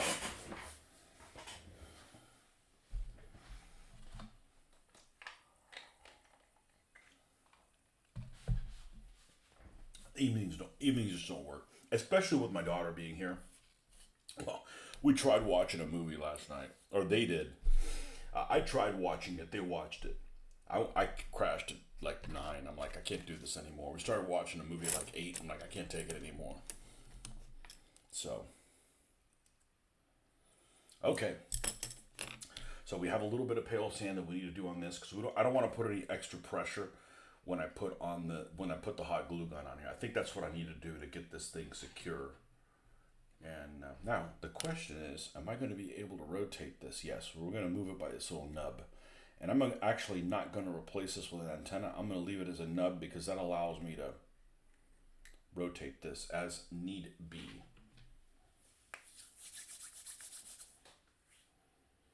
Okay. Right.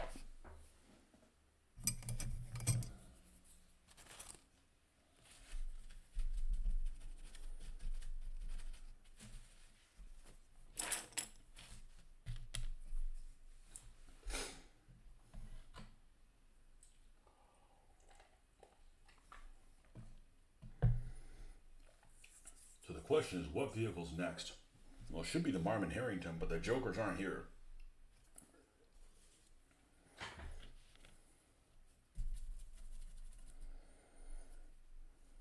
Which is actually okay, but alright, we were just doing pale sand, I think. We got to get almost all this off.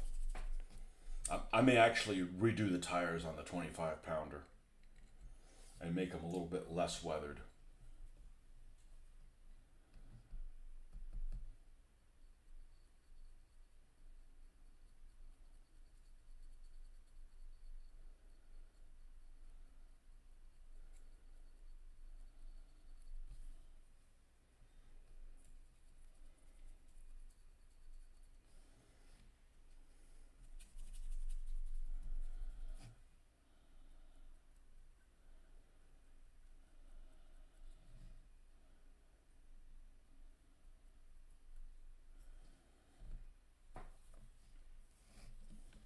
Yeah, I can't imagine.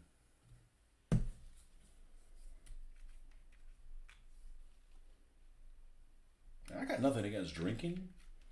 Like last night, I actually had a drink. I don't know how many fingers of scotch I had, but that's all I had. I sipped on it all night, and somebody else drove for me, even though I could have driven. You know, just be responsible, man. There's no reason to be stupid. I remember I was in my early 20s, and there's this one bar that was notorious for having older crowd people in it. You know, not people in their 20s, but people in their, old people, like people in their 40s. I actually like the drink. I just don't like bars because people that are bars are like, alcoholics.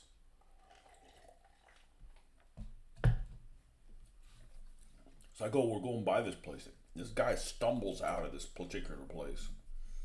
And I recognize who it is. It's my optometrist. And, when you're When you're 18, 20, 21, 22, when you're young, you just assume that adults, I do, maybe people don't anymore. Maybe there's different kind of clarity. I just assume that adults are responsible. And when you see somebody who should be a professional acting like a damn fool, it makes you question what kind.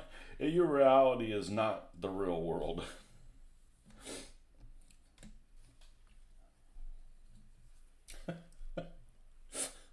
I don't mean like you. He needed help walking.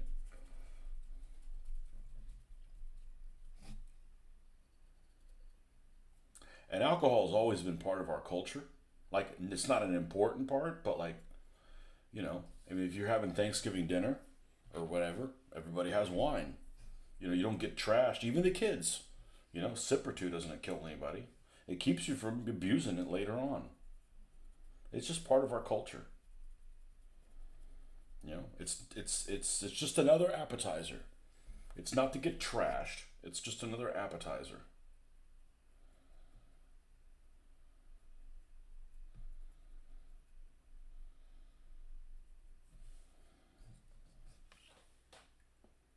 Yeah. See, I like how that's looking. It's it's got the right tone. You know. So let me do that. I still like them to look black or dark.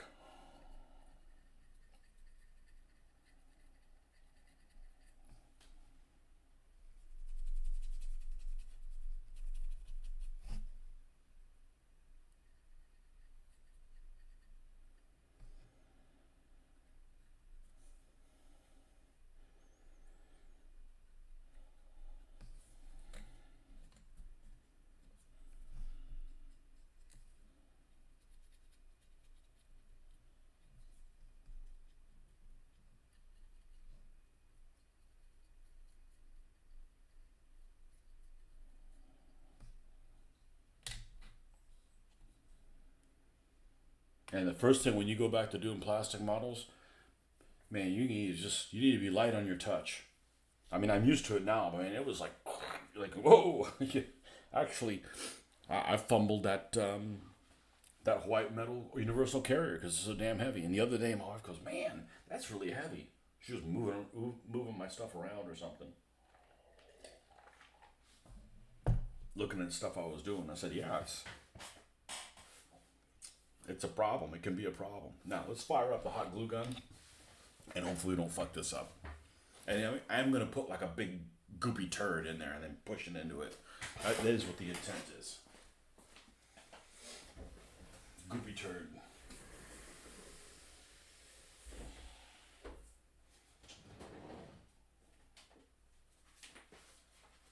I never had one of these, and I don't ever want to not have one of these now. This is a useful tool, especially this one with a dual temperature control. And it's I'm sure a piece of junk made in China, but at least it has this gorilla on it, so at least there's some kind of ownership to it.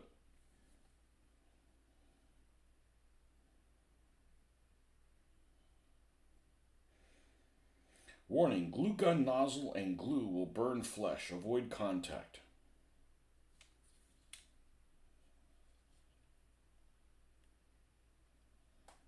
Yeah.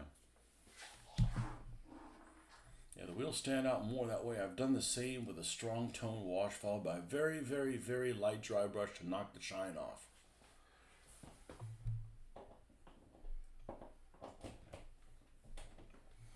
Well, the one thing I do like about doing buildings is I use craft paint, and craft paint's really flat and really cheap, so I don't mind, like doing that.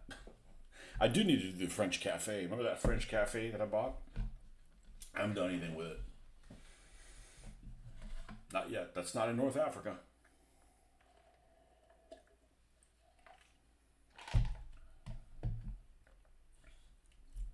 That'd be a cool place I'd like to visit if it wasn't so fucking dangerous. Go and look at the Crusader battlefield. Like, yeah, I'm not going there. I'm not going out there without a Instead of a fire team, I need a fire battalion. That is a wacky place.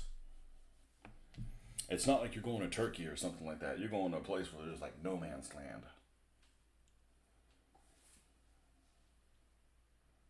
But you got that mosque there. There's a mosque of some prophet or holy man or something like that. And the kid and the guy's son too. I got a little mosque. I don't know how they kept that thing from getting blown up, man.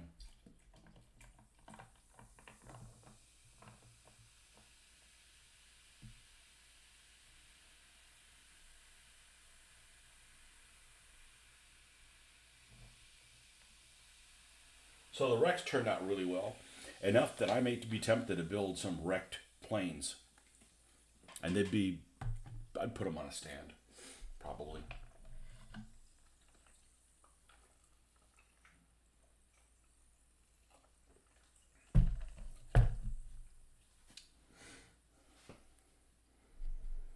They wouldn't be severely wrecked. They would just be slightly wrecked.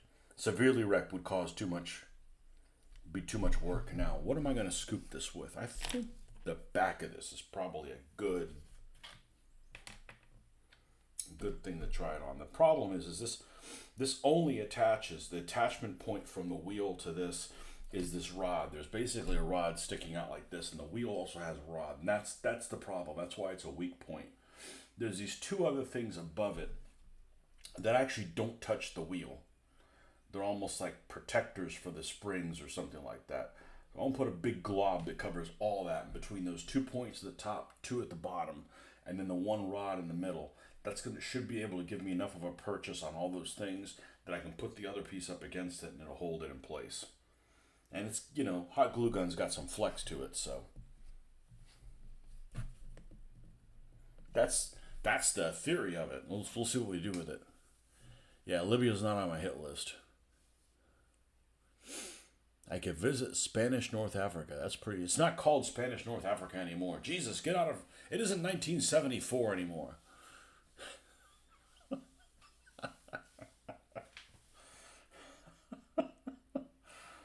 I don't want to go to Morocco.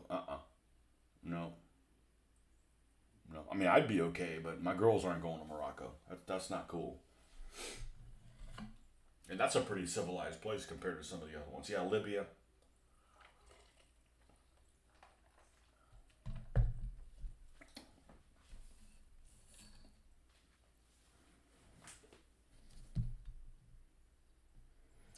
I don't want to visit any place.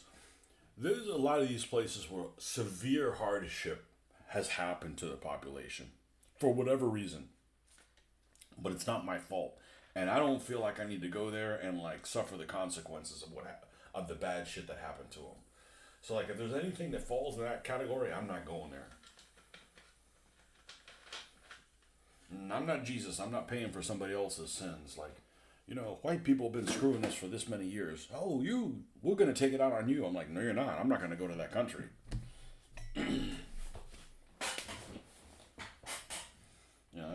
Let that happen to people that want to like sail in a yacht, sailing like a sailboat all the way around the world. Oh, they got killed in the Gulf of Aden. Like, who would have seen that coming? Me, I have a crash. You have a crash-landed Mustang for a pilot rescue scenario. Need to make a base for it. A pilot rescue scenario is perfect. Well, whatever they call Ceuta and Melilla these days, they're still under Spanish rule. I have a feeling you go there and it's not very Spanish. And don't get me wrong, I love that Arab architecture and stuff like that, but we already had our third world country experience going to Mexico over the summer, and I don't think we're going to go to a third world country again. There's just too much disorder,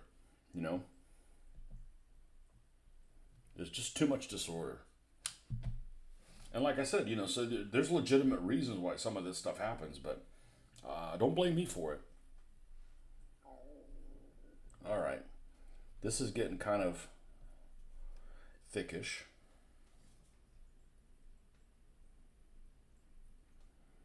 I don't care if some of this is visible at the wrong angles. Okay, you need to get up off my. You need to get up off my thing. Come on. Ay, carajo.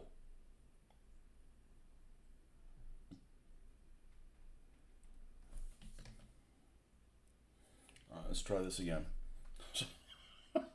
Hey, it's my first attempt trying this. I know this will turn out okay, and I've got enough different glues and serums of stickiness. All right, let's go. Let's hustle. Let's hustle. Let's hustle. Like a pit crew. Come on. Vamos, coño.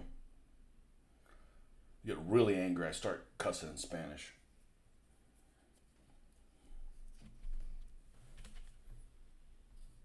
Come on. Loose, loose, loose, loose, loose.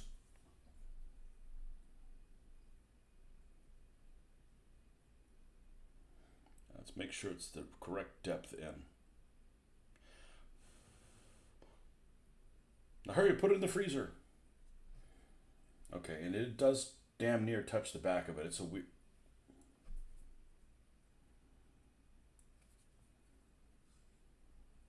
Yeah. And we'll just paint that some weathery color from the thing.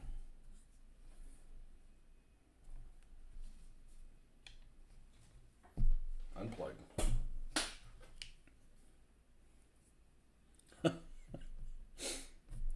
There's still the Spanish protectorate in Morocco. The Rif War is an interesting period of both Spanish and French and forces involved. Well, I can't be into everything.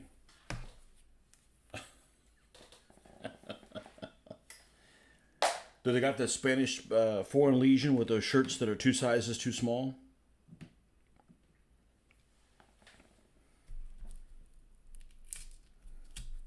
It's the Spanish YMCA Brigade.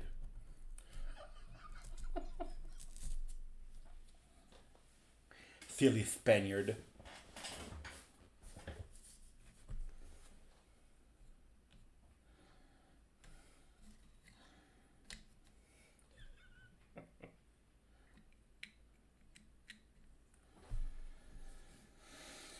Okay, you crooked coconut people. All right, now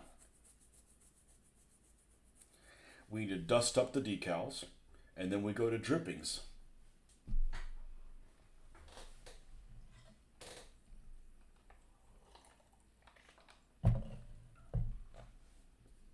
Yeah, I enjoyed doing the destroyed vehicles a lot more than I should. Actually, what was really the reason I enjoyed it, I basically took something that was useless and worthless and made it something. Something that basically was like a lost cause, and put it into something that is actually pretty damn useful, because you can have this wreck that's not even part of the battlefield. It's just off to the side somewhere. It doesn't have to be in the center of the battlefield. I mean, it could be like what was the name of that? What was the name of that ship in the Battle of the Jutland that was like in the middle, right in the middle of between the Germans and the British, and like the Germans sent a couple ships to go look at it, and the British did too, and that's what sparked the whole thing, supposedly. You know, you could have it something in the middle, like, you know, see who gets to whatever thing first, but it can also be off to the side, you know. I know one guy. I know one guy that really likes hanging out here. That's this guy with a binocs. You know, he's playing Brook with a hidey hole. He's playing over there hidey hole with it. You know, like, give me somewhere to hide behind. Yeah, but I basically took something that was useless to me because I couldn't do anything with it. Not because of the vehicle, but because of the condition of the vehicle. This is a great vehicle. It's so good I may have some coming. Oh.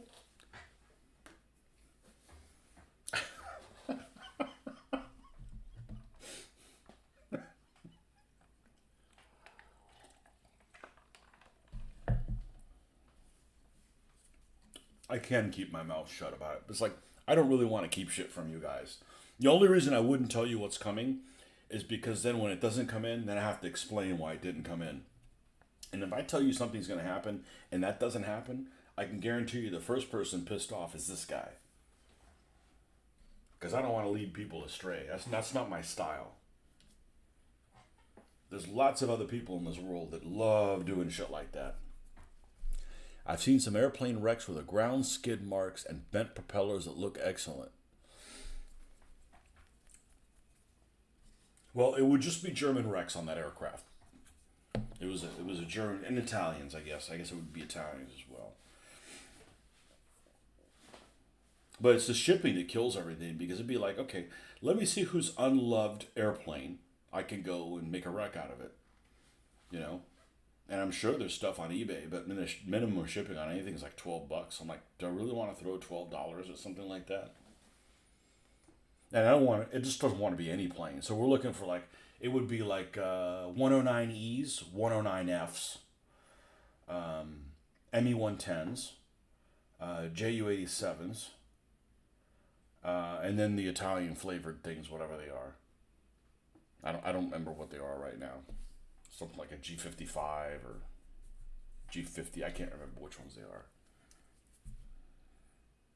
That interesting looking Italian fighter bomber thing that looks like a P-47, except it looks P-47 ish, but if like you were like to bail out of if you got out of the cockpit and somebody didn't have a ladder there for you, you would like fall like 3 stories to get to it. It's like super chubby.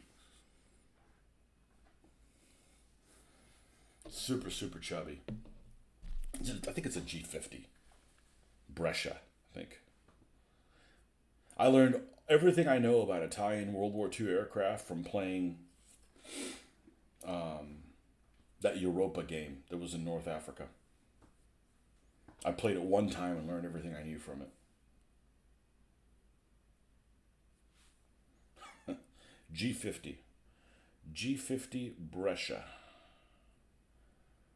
Brescia.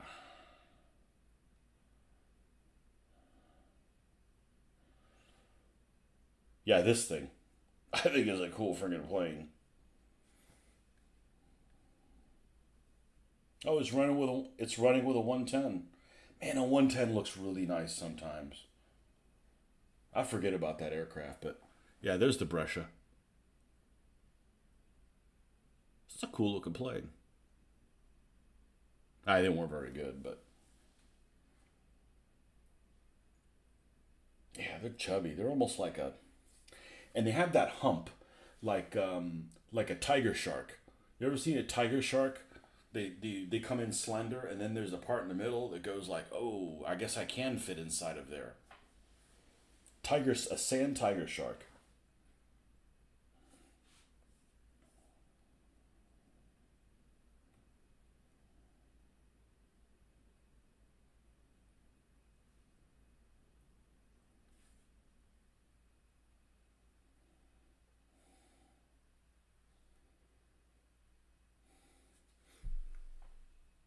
Like that. That's a badass looking shark.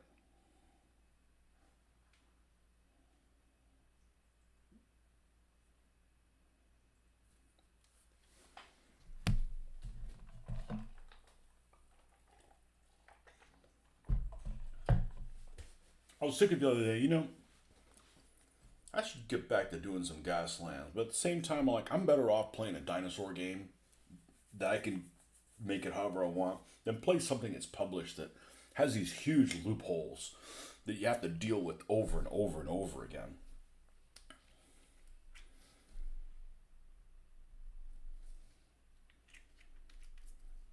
But my whole point in playing games at this point is to create stuff for it and to see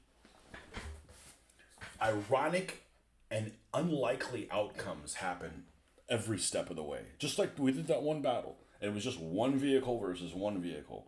And the most unlikely things happened. You guys saw it happen. You saw it happen live. Weird stuff happened that would never, like you played that first battle in the real action, supposedly, the Panzerjäger 1 got off 2 shots. That's exactly what happened. And it still rammed them, and that still happened.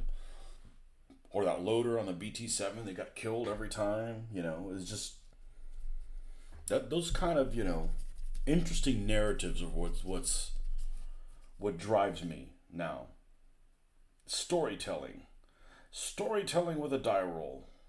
Or die rolls. Yeah, there we go.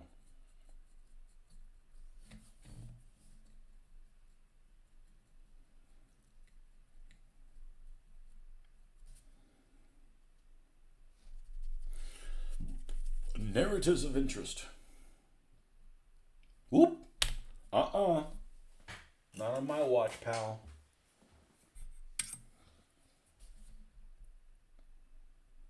That's right. Got too much wet paint on it.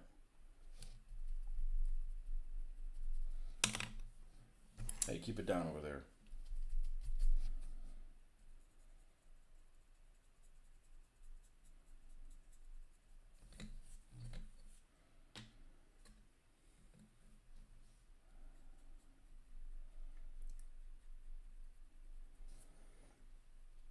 Oh, there was only a few Soviet aircraft destroyed on the ground. Did they have the largest air force too? Because they had the largest tank force. If you took everybody's tanks that everybody had all over the world and combined them, I think it was less tanks than the Soviets had in 1941. And within a month, they lost 90% of their tanks. 90% of their tanks were not functional. Now, some of them might have been, funny numbers, like, they weren't in working order, but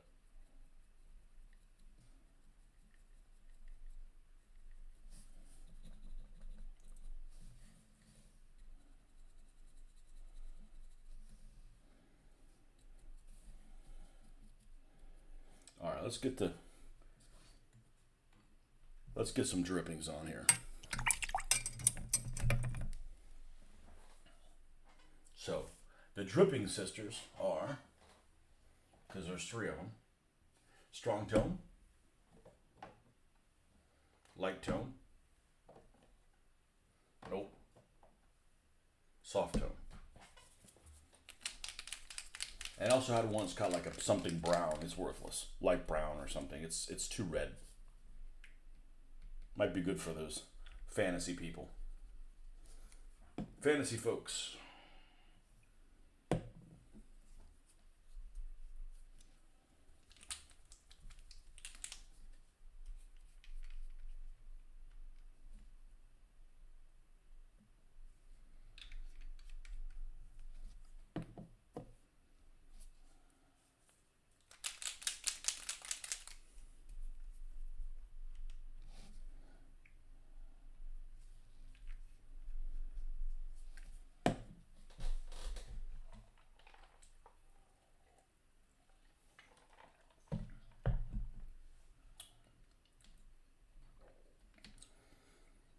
So those vehicles I said I wasn't going to finish, that they weren't worth building. Well, I still may not build those BP cast ones. They're pretty shitty by today's standards.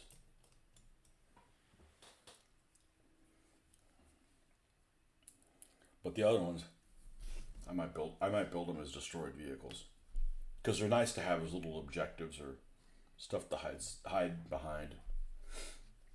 All right.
Like a steering control rod that's on the outside of this vehicle.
But I gotta take a look at those Plastic Soldier Company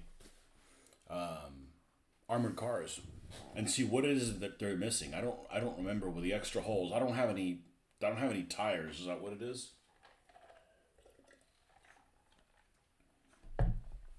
So if you had the whole thing buried in the sand, almost like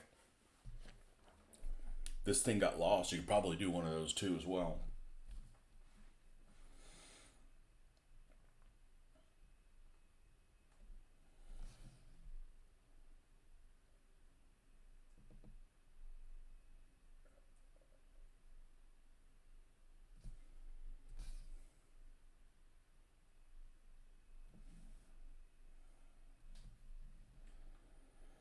Okay, let's work our way around.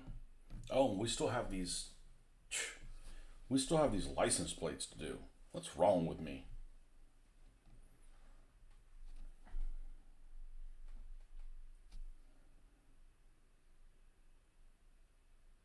Oh, we got plenty of stuff to do on these things. All right, well, we won't have to work on anything. We won't have to work on anything else before those armored cars come up. Before the 3D order comes in, we got stuff here to keep us busy.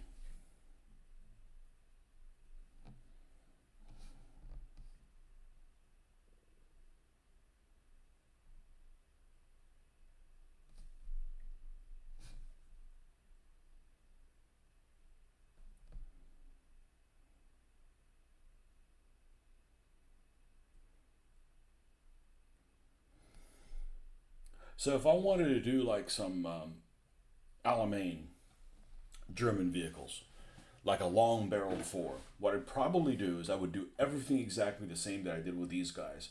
Just instead of when it was time to dust with green ochre, I'd probably dust it with the recommended color for them, which is considered what is it? Oh, it's a weird. I think it's green. It's something else. Green gray something.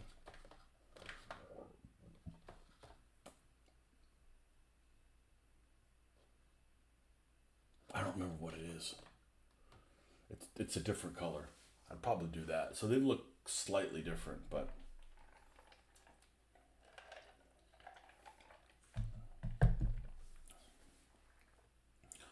the fenders for the wheels are probably the most obvious. The wrecks still look good from my perspective. Well, it's either that or you don't use them for anything, and that just seems wasteful. You know. You said you took them off the sprues. I'm concerned about losing track of what's what, but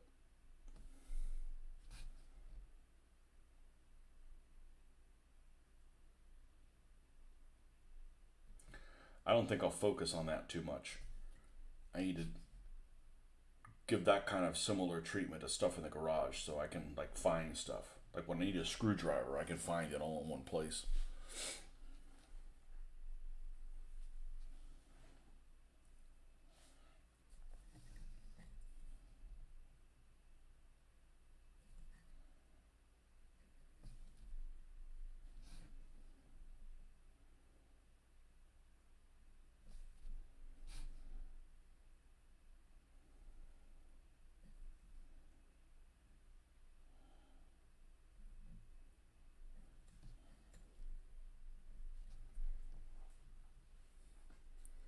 put all your German extra parts in one bag.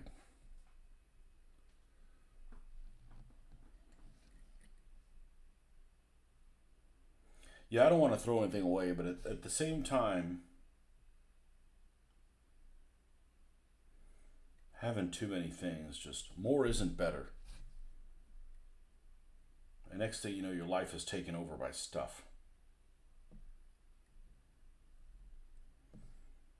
And it's not that I don't want to have stuff, it's just sometimes the stuff gets in the way. Like you can't find all the things by the other things you have in the way of them.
All right, that's all we're going to do with the dark tone. Let's go to this one. I'm trying to be a little bit more methodical about it than I have been in the past, instead of just jumping around as much.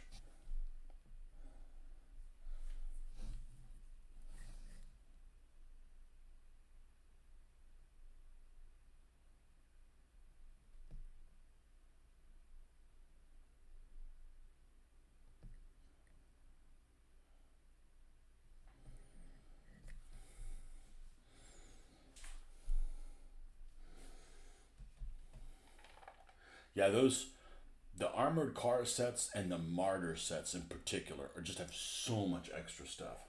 I'm sure there's other ones that do as well.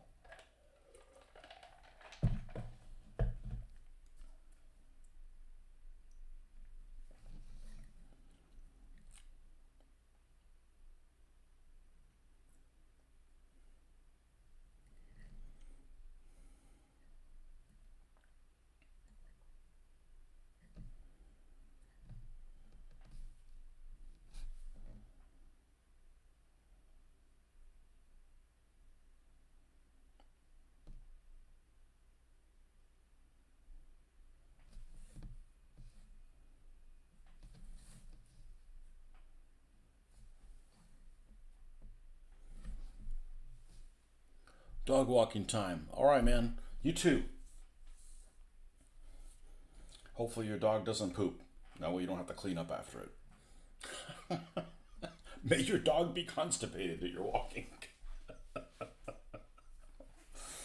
All right, we'll see you guys tomorrow morning. We'll see you tomorrow morning, Marcus.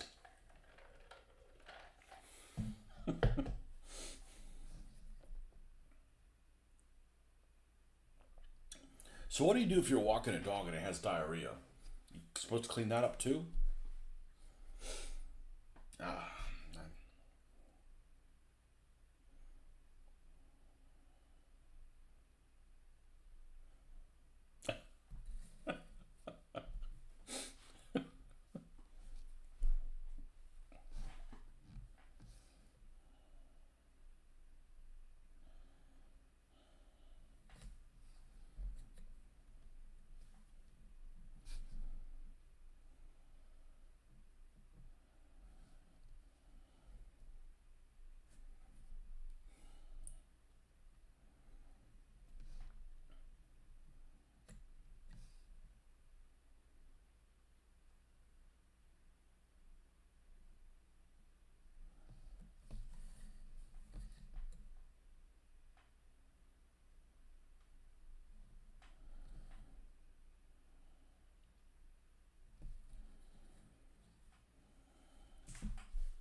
And that way we can seal all this thing today.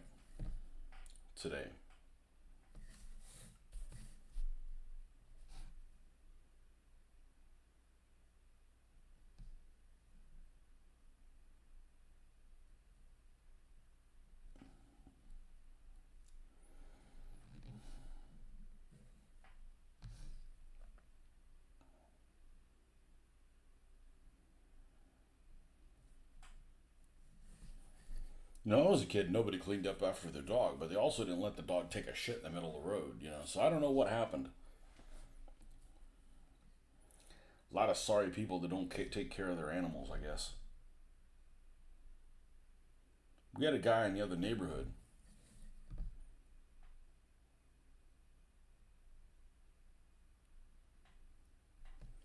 that he would clean up after his dog. These little, like, thin plastic bags or whatever. I think they're green or blue or something like that.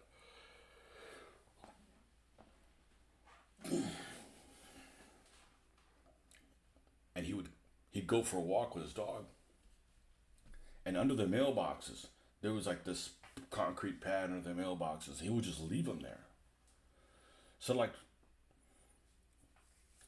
so you had to worry about stepping in packaged dog doo if you're gonna go check your mail when you didn't even have any dogs.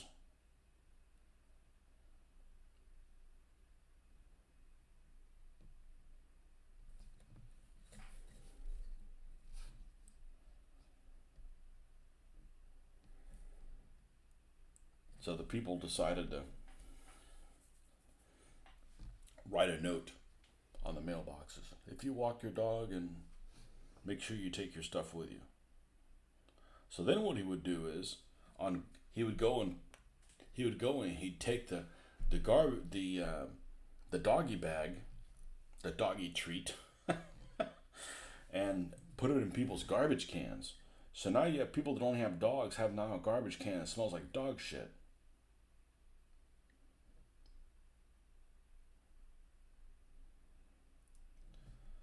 So some people in the neighborhood that had these cameras tracked down who the hell it was.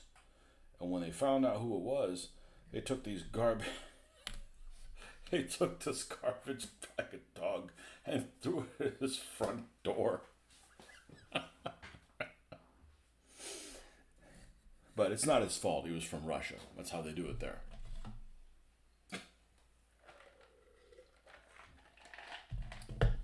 And we made him move out.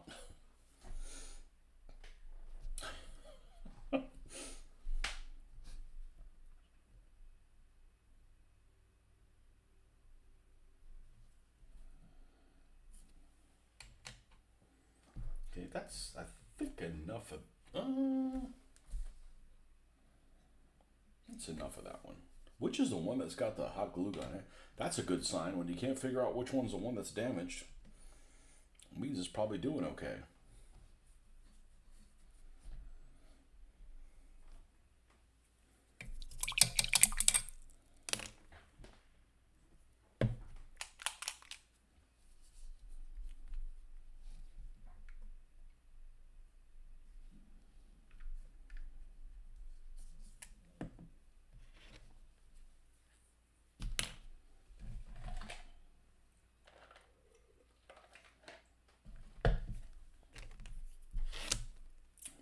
But I want to get all my airbrush stuff together, including the two airbrushes I have that aren't worth a damn. The original one that I got, and then the one that came with a compressor I normally use.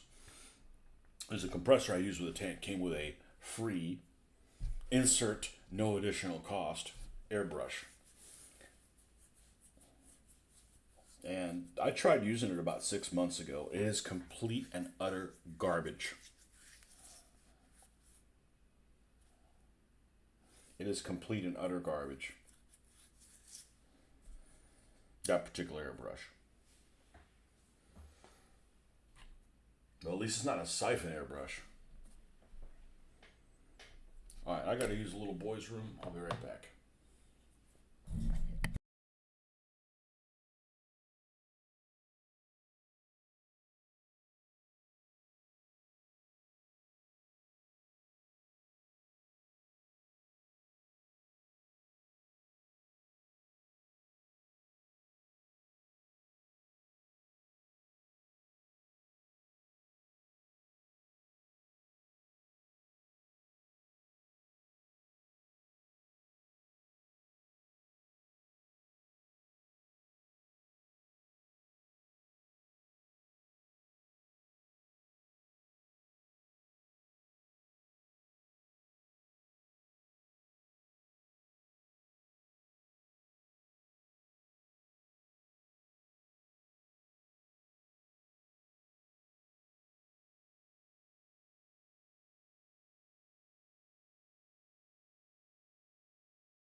And you guys have a big DVD collection? Just seems like a freaking waste. It seems like a big waste to just have a bunch of movies that you're never going to watch again. I don't know, maybe people watch them all the time. But I generally don't watch things again until I've kind of forgotten the details. I'm not really exactly a big movie watcher, especially with all the streaming stuff. So I'm like, I don't need to own something. Then it just takes up space.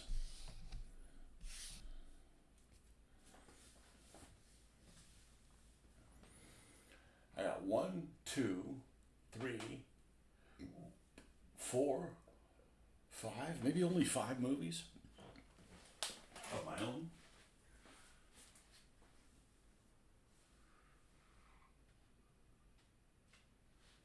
One, two, three. What's this one? Oh, I think I know what it is.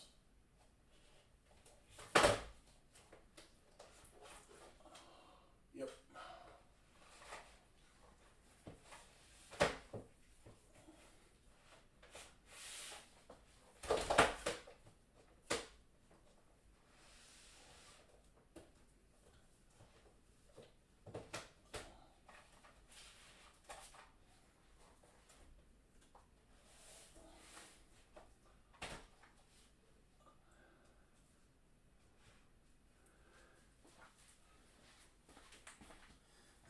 I don't know how people just have space and space and space and space of movies. Like you see these, you'll see stuff on Facebook Marketplace. Actually, I saw it the other day. It's like ex DJ. You know, he had like a garage full of CDs. I'm like, holy moly! That takes up a lot of space. But I've seen people have just absurd amount of movies. And I got less than 10 of my own. That'd be a good quiz show. What 10 movies do I have?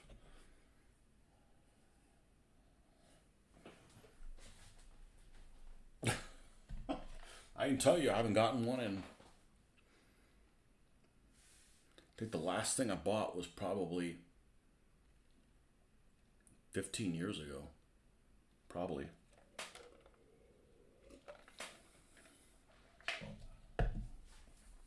Something like that.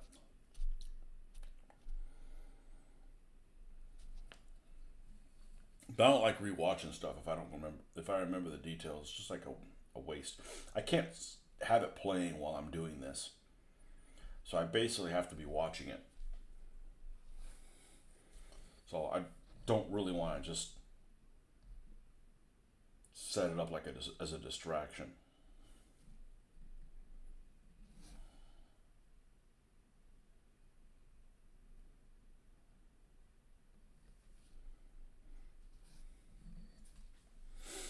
Are there any movies that when you come across them, you will watch to the end? Okay, let me see. I don't think I read that correctly. Let me put my glasses on. Are there any movies that when you come across them, you will watch to the end? Kelly's Heroes, Where Eagles Dare, and The Eagle Has Landed are three of mine. Oh, like if they're like on the telly? Well, I don't watch the telly, but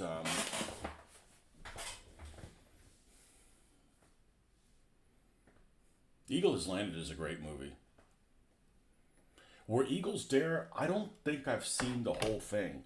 And it wasn't because I disliked it. It was because it was on live TV. And I probably either caught not the beginning of it or not the end of it. Have you seen, speaking of Richard Burton, have you seen, there apparently was a sequel to Cross of Iron that Burton is in. And Richard Burton plays Steiner. And it's called something like Breakthrough or something like that. It came out a couple of years after the original one. And I think it's available on YouTube. Have you seen it? Is it worth watching?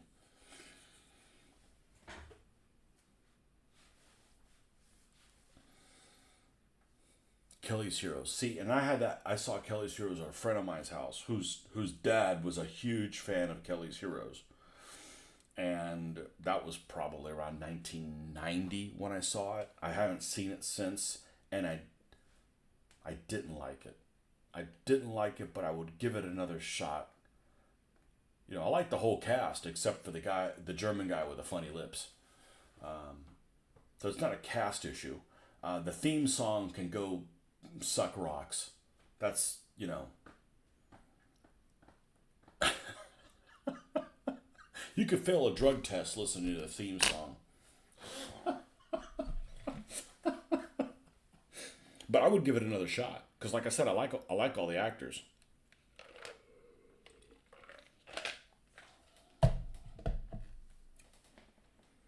Especially Savalas. I really like Savalas. Savalas is kind of like the...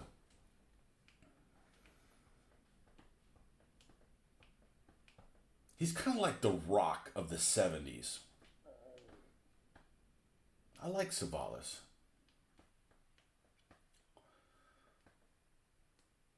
Well, anyways, I like all those, you know, actors. The sequel to Crossfire is supposed to be The Drizzling Shits. Ah. I love it when that happens. It's got Richard Burton in it. I bet he was drunk during some of the filming. Why does that really narrow it down?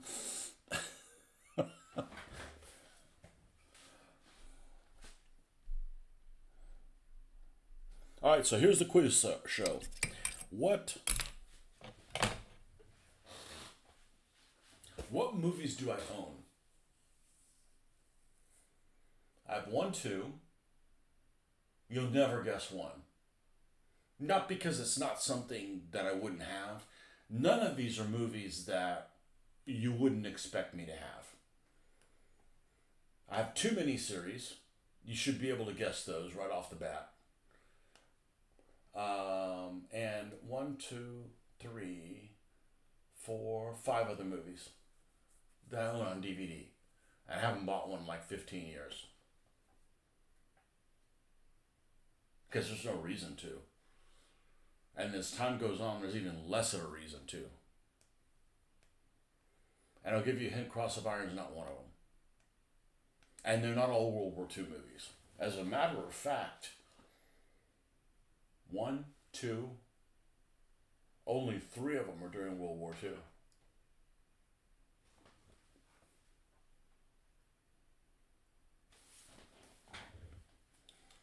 Marcus shouldn't have been walking his dog. He could have participated. He could be listening to me right now, walking his dog.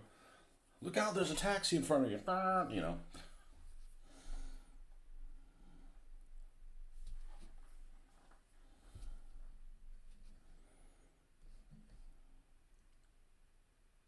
Is there any commonality between all of them? Let's see. Nope. The people in that movie aren't in any other ones. The people in that movie aren't in any of them.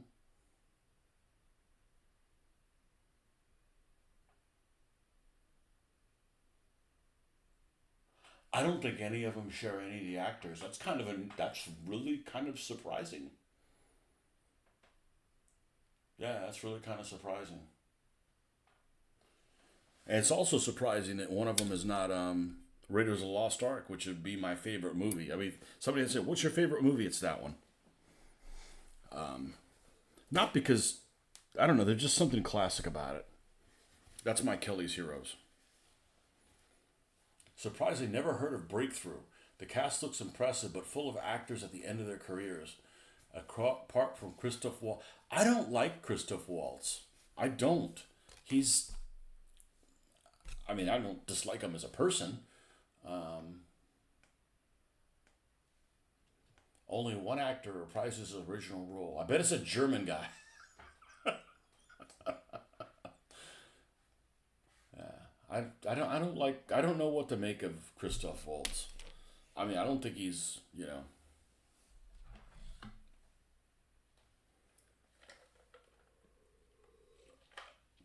Everybody thinks he makes a good Nazi. I don't know who makes a good. And I haven't seen these things again, but which guys do you think that aren't German play a good World War II German? And I think, and you guys may disagree with me, because this whole point breaks down to, like, it all depends on who you grew up with. Like for me, if somebody says Bond movies, and by the way, none of them are Bond movies, which I'm a fan of Bond movies, and I'm a fan of almost all of them. I would say that I would watch. I'd probably watch them all. If they were on TV, I'd watch them. There's just something nostalgic about all of them, and I have my preferences, and there's ones I don't like at all, but I'd still watch them. There's just something about them that is just you know just something classic. But I grew up with Roger Moore, so for me, Roger Moore is Bond. I'm not saying the other guys aren't, but it's the same way. Like, I'm going to give you a teaser. Who makes a really good German? I think whatchamacallit makes a really good German. As soon as I can think of what his name is, but that's what I knew him as. Watching it over and over on TV before I saw him in other roles, and some of you guys may disagree. Like, oh, that guy's an Englishman. Why you think of him as a German? Because to me, that's what I saw him over and over again. Oh, what's his freaking name?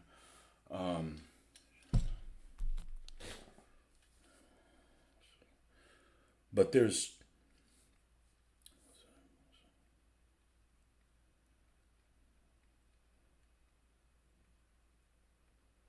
I'm terrible about actors' names. Robert Shaw. Robert Shaw in Battle of the Bulge is like a quintessential German character. And, I didn't even know he was freaking English. I mean, I'm 8 years old. How am I going to know who this guy is? And he might have been a little wooden or, whatever, but to me, you know, that's what I grew up with. It's all what you grow up with. It definitely skews, you know.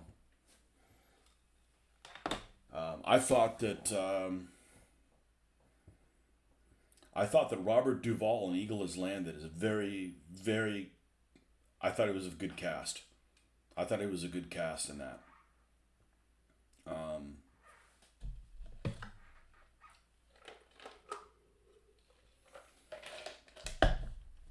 and actually, I saw Cross of Iron. It was a favorite of mine when I was younger because it was Eastern Front. It was like the only thing Eastern Front, and I thought it was pretty hokey. And I saw it a couple years ago, and I wouldn't say I was impressed, but it was pretty strong. It was better than I expected it was going to be. So that's good. Now I don't know anything about Peck and Paw. I don't watch. He's what he does like westerns. I don't do westerns, so I don't know shit about Peck and Paw. But um, yeah, Christoph Waltz doesn't do it for me. He's just not. You know,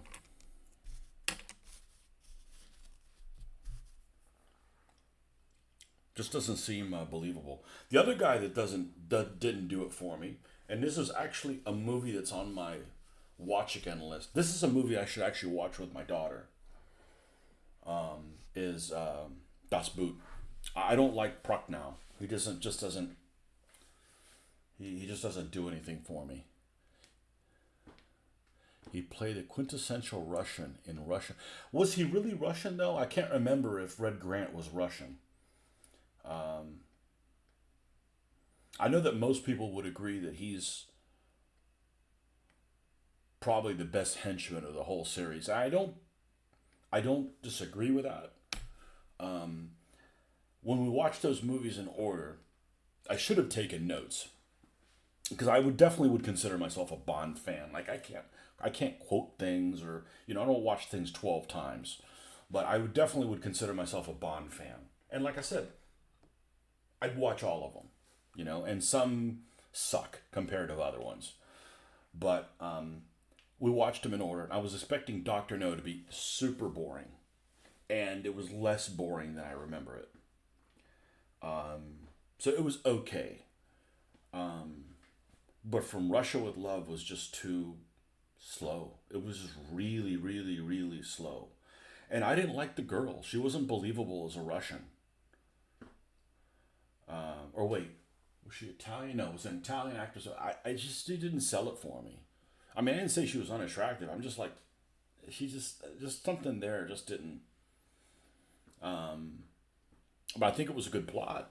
but it was just it's too slow. So some things, it's interesting how you have a perception of something that's going to suck. And then you watch it and like, oh, this wasn't that so bad. Like I thought,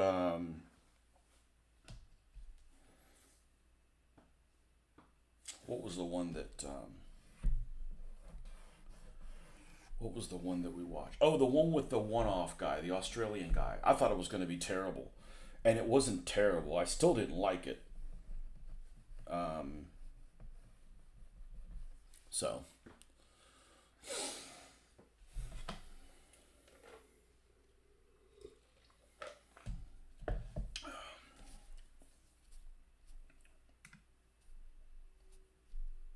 the movie I cannot understand. I'm still to this day. It's one of those things where it's something you don't really like, and then everybody likes it, and then it makes you want to dislike it more. Goldfinger. It's a dumb plot. I hate the henchman. He's a tosser. He's an Asian tosser. And I don't dislike Sean Connery by any stretch of the imagination. Especially since I hear he slaps women. That makes it more. No. No, I don't dislike Sean Connery at all, but he was old hat by the time I grew up. Yeah, I only watched the Bond movies when they were on TV, and they weren't showing those because they were older movies. But Goldfinger, really? And everybody loved, oh, it's the best movie ever. I'm like, really? Have you seen it? Have you seen it as an adult? I mean, I'm not saying it's the worst one, but I'm just, that henchman sucks. What a tosser. That's what I'm going to go to London. That's all I'm going to say all the time. Oh, you tosser.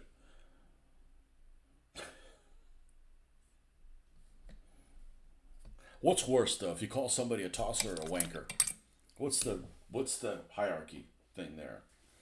Like here in the United States, asshole and dickhead. Dickhead's worse than an asshole.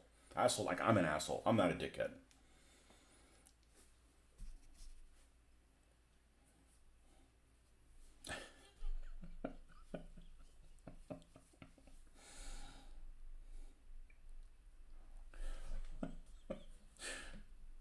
Yeah, everybody loves Goldfinger, and I'm like, it's a silly plot.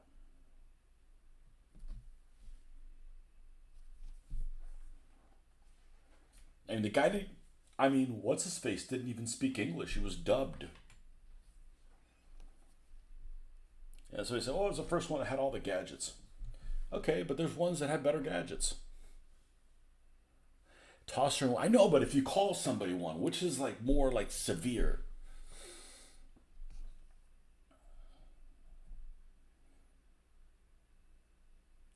maybe a tosser's a more experienced wanker. I don't.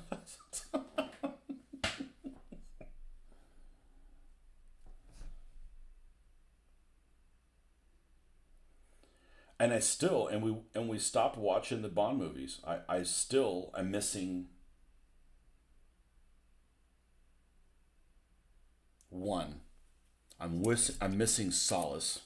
I did see the new one. It wasn't as everybody said it was terrible. So I'm like going with Liddy, and it. The problem was that it's the new problem with movies these days is they have shit ass villains. That movie just sucked from the villain standpoint. And I don't mind Craig. I don't have a problem with him. I wish they had not done like a reboot of it, but I don't know really what the backstory of the Bond movies tends to be, but they should do that. It's basically like you're an agent, and that's kind of like your a role, and it can be different people in it, and that way you don't have to like it doesn't have to be a certain person. I doubt that they'll go in that direction. They usually go in directions that don't make any sense to me, but that's how I would have done it. Was like it could be multiple people that fall into that role. Only one of them at a time. But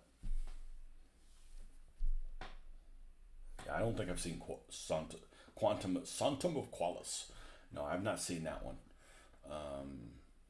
And I hadn't seen Goldeneye, and I did watch that one relatively recent, and everybody spoke that it was a pretty decent movie, and the stunts were ridiculous. They're probably the most. No, there's probably ones that are worse, but the stunts were just way, way over the top. Like, I mean, like somebody, a blind person that doesn't know anything about physics, just, you know,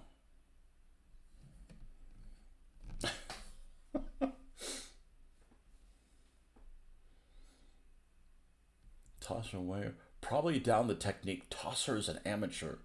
Huh. I see. I would have thought that it would have been the other way around, but I'll take your word for it. You're in the know, and I'm not saying because you're one of those two. It's just that's the terminology it's used in your land.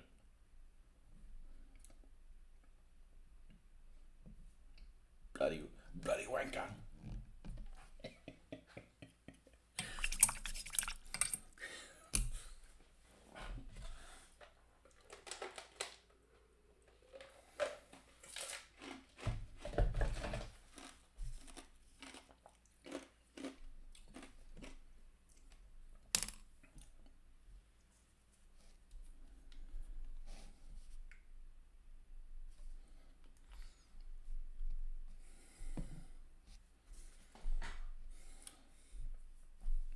No guesses on my movies, huh?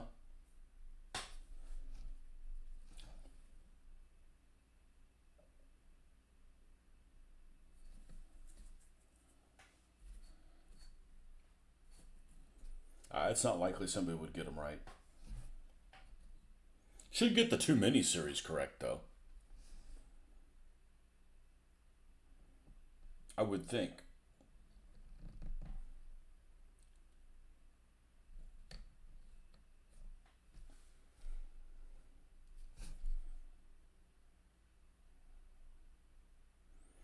But I just don't rewatch stuff. And as a matter of fact, I have one movie that I have, and it's useless for me having it because I got it right after it came out, and it has no subtitles, and I can't watch a movie without subtitles because I can't understand shit. Don't forget, there's also Tosspot. I thought that's like the catcher in the situation. You, sir, are a wanker and a tosspot all in one, sir.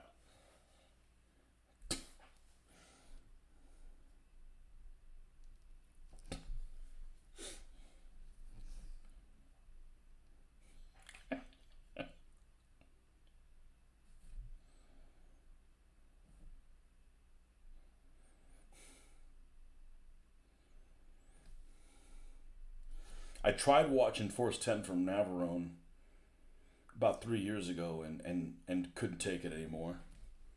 It was pretty crap.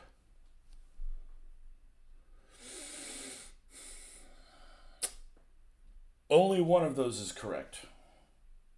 It's Band of Brothers. Generation War, Mitch had it.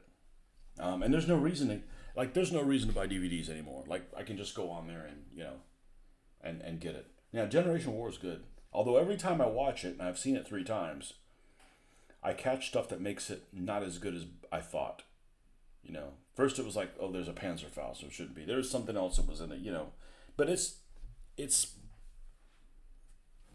anal retentive shit. It's wargamer crap. No, Band of Brothers is one of the miniseries, and the other one I need to watch again soon, but it's not one I can watch with the daughter. It's not one I should be watching with the daughter. And no, it's not rated R. I don't have shit. I mean, not rated. It's not mature. Well, it technically is R mature. It's not one of those movies. You don't buy those on DVD.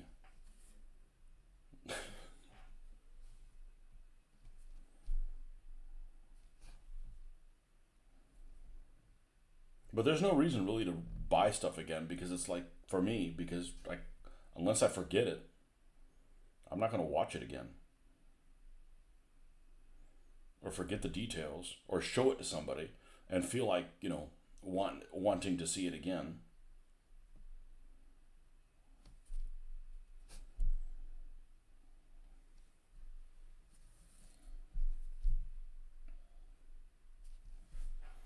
It's funny that what got me to watch those miniseries with my daughter is that she wanted to see Masters of the Air last summer.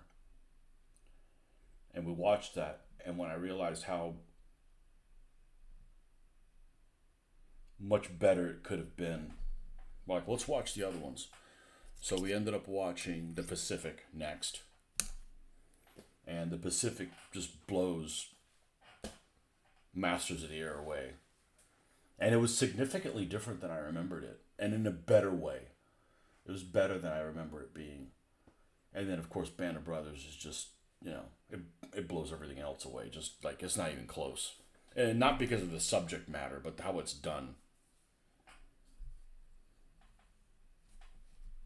And not, I mean subject matter because, it's a paratroop unit. I mean, I wish they would have done something else with it. I mean, I understand why they did it, but.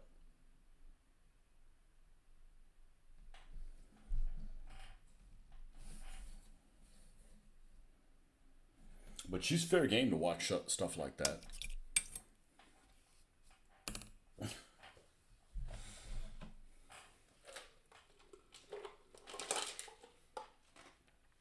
Saving Private Ryan is the movie that I bought right after it came out, and it does not have subtitles.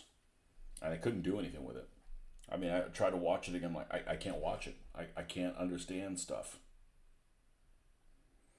I know, what do you got to understand? Well, there is talking in there.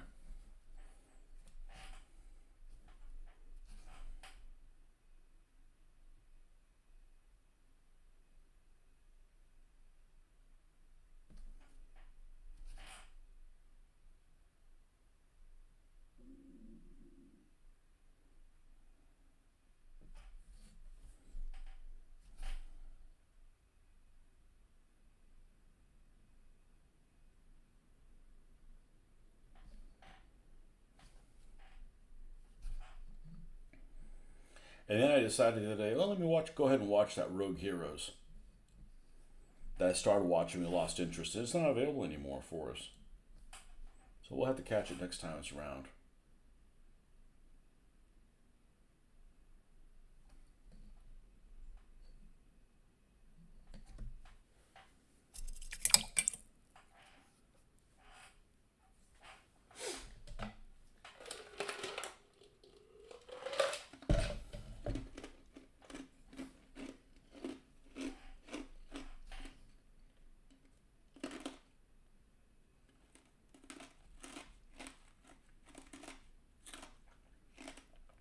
I've never seen Bridge Over the River Kwai.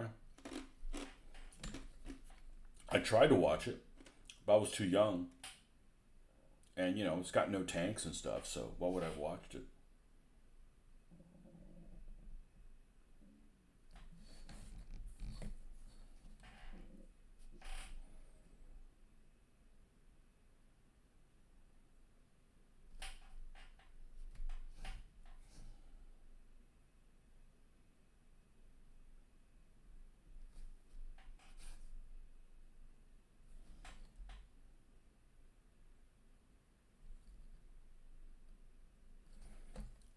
Let me check one thing. I don't think there's any chance of getting a shipment on any of my surprises today.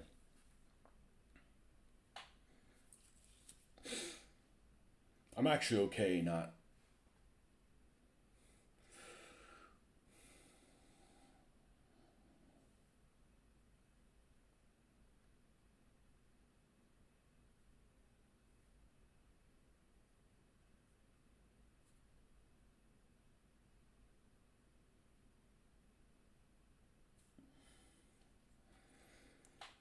Let's see, this shop. I actually like this shop app. In transit. Well, no shit. What day is the 15th? Today.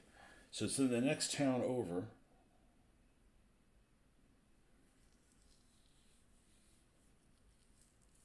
This morning. Well, that doesn't do me any good.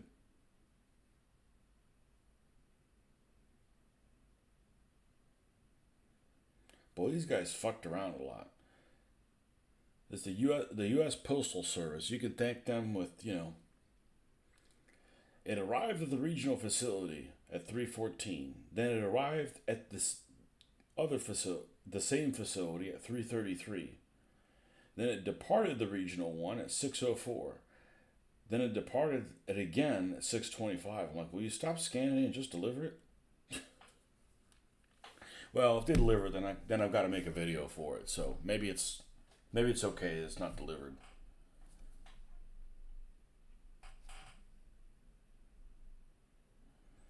Although I've done that a couple times. I've actually gotten something, filmed the unboxing, but didn't put the video together, and then went live using the stuff that I got in, and that works okay because apparently the people that watch my videos, my unboxings, aren't my live viewers. So some of you guys are, but that's fine. I normally would have thought, hey, well, I don't want to steal your thunder, but hey, if you're not going to watch it anyways, what difference? The people that are watching the unboxing aren't the live viewers. They don't even know that. So, yeah, do what you want to do, and if people want to watch it, that's fine. And if they don't, well, that's fine too. There's lots of people I'm subscribed to, and I don't ever watch their stuff. And it's not because they don't have good content. Man, their content is much better than what I do. I just don't have time. By the way, that new Indiana Jones game looks really good. I was watching that. I would never buy that game because it looks extremely linear. So it's so in line with the tone of the films, and the voice actor they got for Indy sounds exactly like Harrison Ford. I'm still, speaking of voice actors, if you've ever played the redo of, and I did not play these games way back in the day, of, what's the girl that's the Indiana Jones girl? She's not the Indiana Jones girl, but she's the Tomb Raider.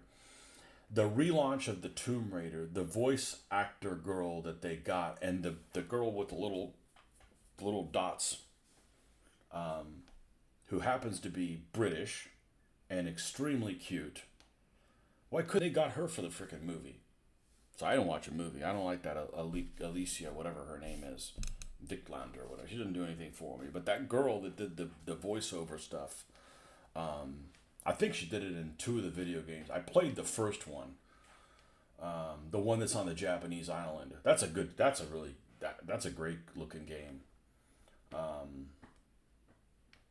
Yeah, they should have gotten her to be in the movies. I mean, she looks the part. Or let's just put it this way: I wouldn't mind seeing her through the whole movie. I wish they would release special version of Saving Private Ryan with a section setting off from the beach and their vehicle past a line of vintage military vehicles. It was cut for length. The people that cut stuff cut the wrong shit, don't they?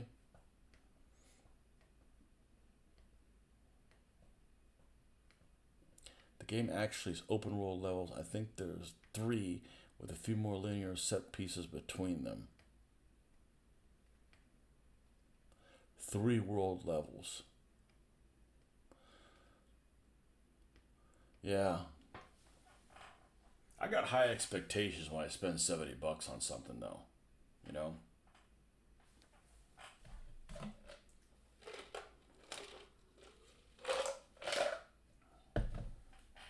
It's funny because I think that his role that's the best is Han Solo.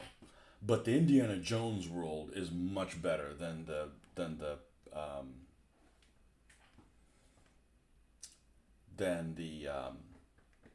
Star Wars world. And the Han Solo is a better character, I think, because he's flawed. He's more human. So, but I don't think he's a very good actor. I mean, he's great in those 2 roles. You can't imagine anybody being him. But, watch him in an interview. The guy's fucking weird, man. He's like sarcastic. Well, I mean, I'm fucking sarcastic, but he's like, is this guy serious? Or, he's like, I don't know. It's the characters that he plays that are freaking great. I think as an individual, he's just another Hollywood guy, but that's everybody. I got no interest in meeting anybody famous. Who's the most famous person you ever met? Phil Barker. That's it. I don't need to meet famous people. Yeah, I saw that preview and it looked pretty darn good. It's definitely done in the spirit of the first one, and that first movie is just a freaking awesome movie.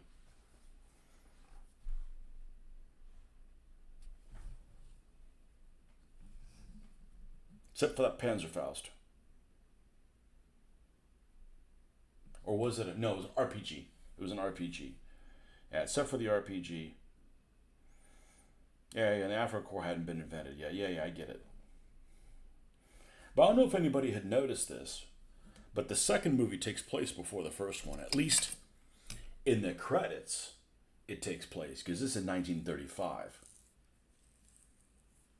So, at least that's what it says at the beginning.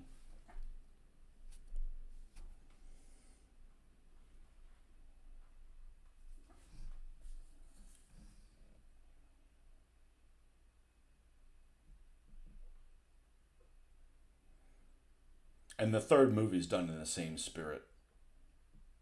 There's some parts of it that I don't love, but I like most of the movie.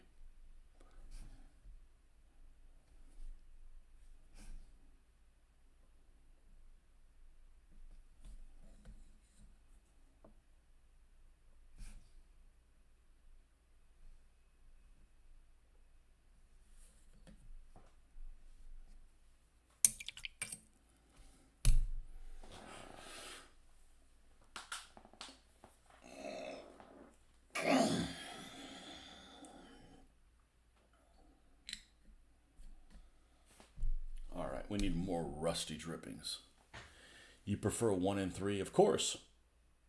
Everybody does. Everybody with any common sense. It's in that order. One's the best, then three. And then two sucks, but man, it's better than any of the other ones. Yeah, everybody hated two when it came out. You know, it was like hokey. But it's better than the last two. The game they managed to avoid MP40s and only had Bergmans. Nice. Do they still use? Oh, because that's right. It takes place in Italy.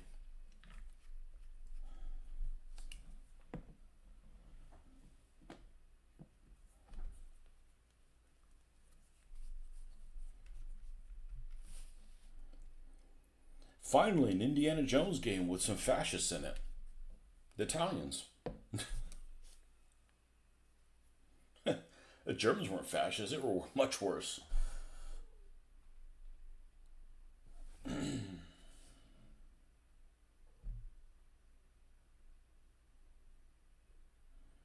Bergmans, huh? I got some SS guys with Bergmans. They're I guess for like France in 1940.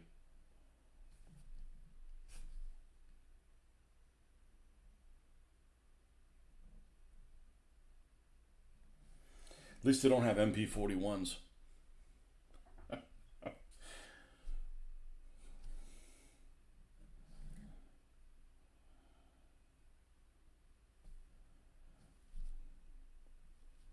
They still have uniforms with the crooked coconut badge. You know, I can actually forgive that because there could have been something, behind the scenes. There was some special guys that already had that designed.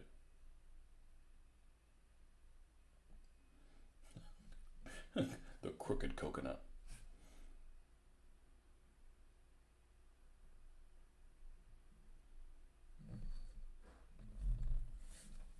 Got one right here.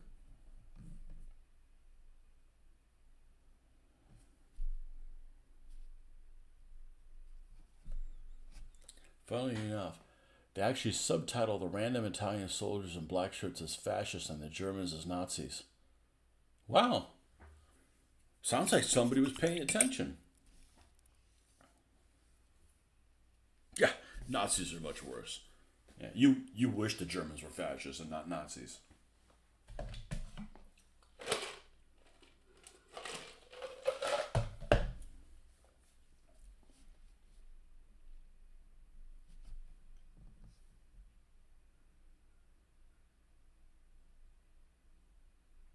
Did you get the game or something? I just watched the preview. It's a long preview too. My only fear with a game like that is two things. First of all, that three things. It's too short, it's too linear, or that there's too many boss fights. I hate boss fights. I absolutely hate boss fights, especially that involve jumping exactly at the right time or bullet sponges. That's a term that I did not know existed until I played. What's that one set in New York? The COVID game. The Division.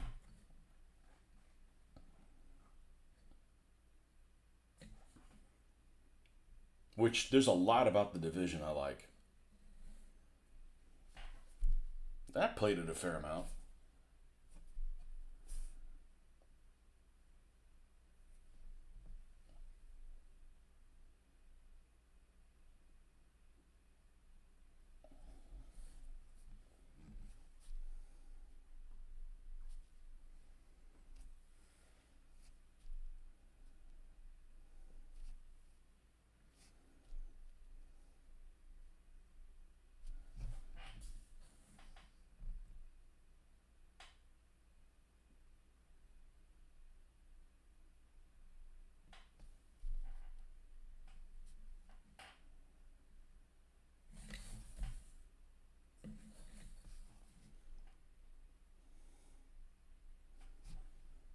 So I guess somebody decided to put some thought into it, huh?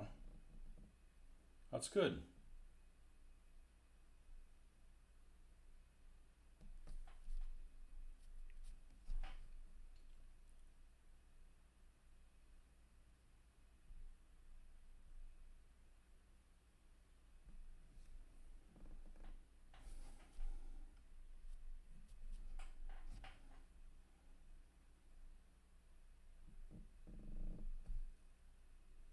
Had an Indiana Jones and the Last Crusade video game that was gifted to me way back in the day with old EGA graphics and everything. And I remember one of the things, there's this one level towards the end where you gotta get across the bridge that doesn't exist. And basically the way you get around it is you have to like, the screen is like, spoiler alert, I'm gonna spoil a game that's 40 fucking years old, 30 years old. There's like an opening here on this side, and there's an opening on this other side. You gotta like there's like nothing between it, and you basically have to click with your mouse as soon as you show up quickly to the other side, and you'll walk across a bridge that's not there. But if you wait any amount of time, you'll fall out. And it's like, how would you figure that out? I mean, how would you figure that out? You know?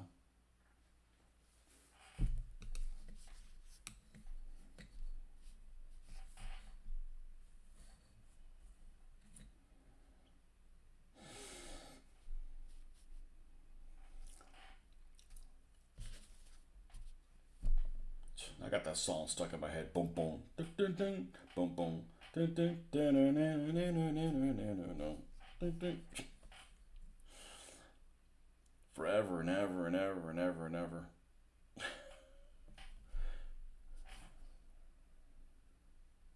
I think this is going to be a regular Jerry can, not some bloody Vasa.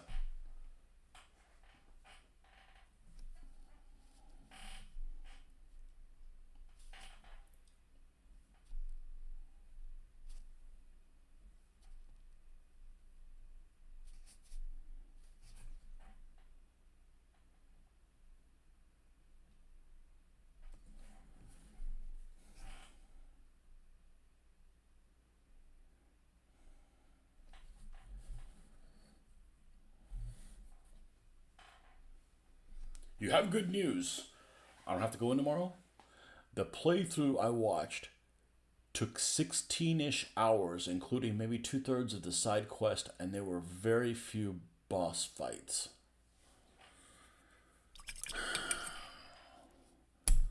I can't even. You can't even get me to buy a game that's $2, and I'm not gonna buy $70. I bought $70 games, but and there's some $70 games I wouldn't bat an eye to buying, like Grand Theft Auto 6 whenever it comes out. If they did another Borderlands, even though the last one was super lame, but just freaking hilarious. Um, the downside is even on very hard, it looked fairly easy, and some of the puzzles are Fisher Price tier. That's okay. I don't need. I don't. I already have a job that's very challenging. You know, I personally don't have a problem with that. You know, I remember back in the day when that game Myst came out, Myst. A buddy of mine bought it. The guy who had a computer at the times, I didn't own one. I went over and in one afternoon we solved the whole game. We finished it, and it was puzzles you could solve. Not my kind of game, but you know, it was all right. It was all right to play once and never play again. Man, they pushed that game hard too in the 90s. Myst, Myst.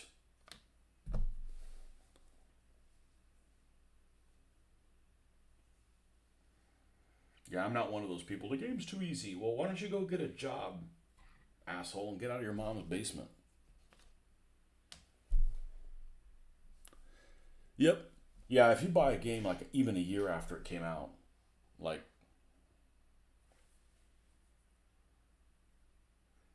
it's hard to find a game as good a value as say something like State of Decay. I bought State of Decay when it was new, played it all the way through, played it multiple times, started different characters, different things. Then the second one came out. Then I bought it. Then it it just it's hard to, and all the expansions. Then it was available for free.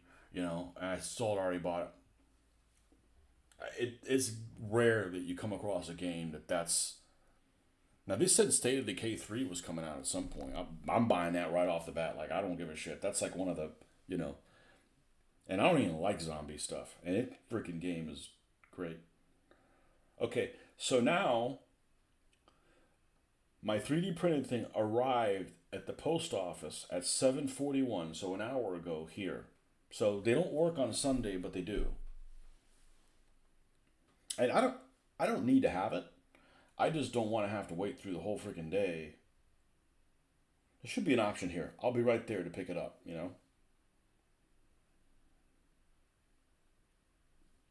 Um, State of Decay 3. It's just a right balance of stress and I saw somebody playing that. What's that one where you can play like one of four people? Um, but man, it is the intensity level is just like you don't get left alone for a freaking moment. Um, it's just too much. And then that dying light, same thing. Like chill the hell. Not every zombie should be like on speed. The credits also took legit 30 minutes and for some reason included the chefs and catering. Well, that's responsible reporting. I don't know if you were a fan of the Diablo series, but when Diablo 2 came out, there was a knockoff of it. It took forever between Diablo 2 and Diablo 3. I don't know, 11 years or something like that. It took a long time. And in the meantime, there was another company that took the Diablo formula and made it better. And it was this game called Titan Quest. So instead of it being this fantasy hell and hell and heavens theme, it's all based on like Greek and Middle Eastern and Asian legends. So you'd fight like the Minotaur, and it was like everything Diablo 2 was, but improved. Like every single thing Diablo 2, this game did better, in my opinion. Looked better, had better sound, better storyline, all that kind of stuff. And the credits in that game were really pretty cool.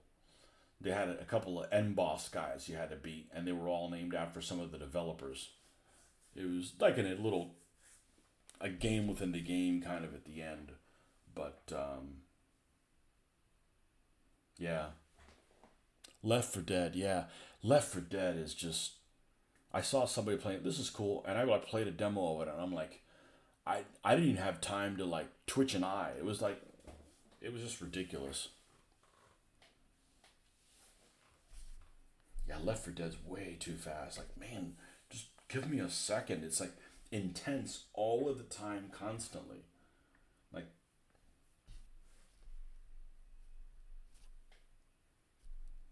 I'm not saying I want a slow game. I'm just saying that I need to catch a breather. You know, like State of Decay. There's times that are freaking intense, and there's things you can do to like take a breather. You know.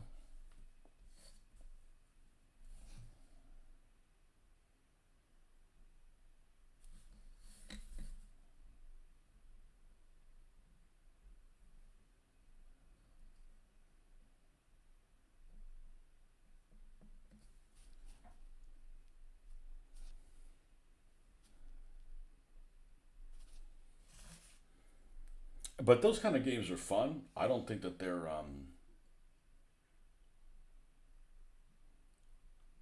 I'm not as enjoyable when I'm done playing them as I am after I'm painting. Let's put it that way, because you've basically been like, it's all problems. Like, okay, we'll go over here. Oh my God, there's more zombies. I got to deal with that. Oh, I got to deal with this. Everything's a problem. You're like solving all these like You know, they like you're basically everybody's everything.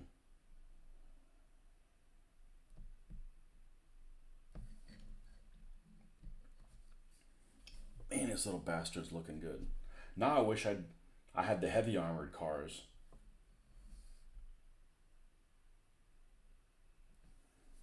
The 231s for the desert. I could just take one of them and redo it in desert colors, but I'd rather make something new than take something that was already done and undo it and then redo it for something else.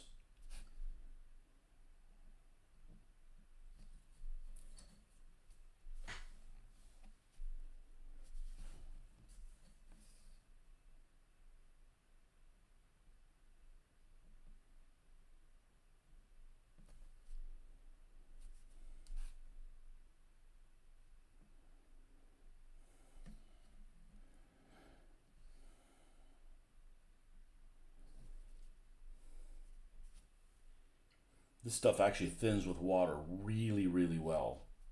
This army painter, these wash shades like really well.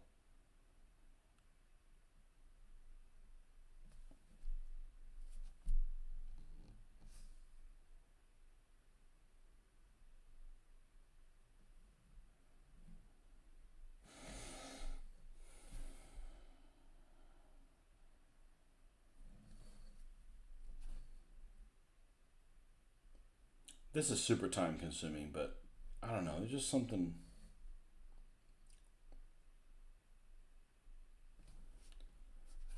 It's really satisfying. I'm talking about doing the washes. The rest of it actually paints really quick. I mean, dry brushing shit's pretty fast, even with as many shades as I'm doing.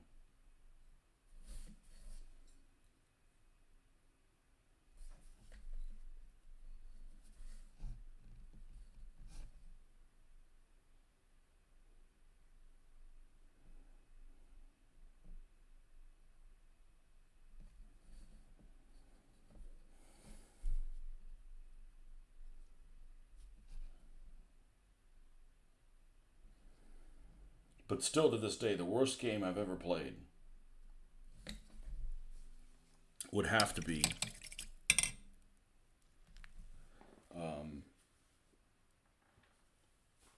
Watch Dogs. That was horrendous, a horrendous game.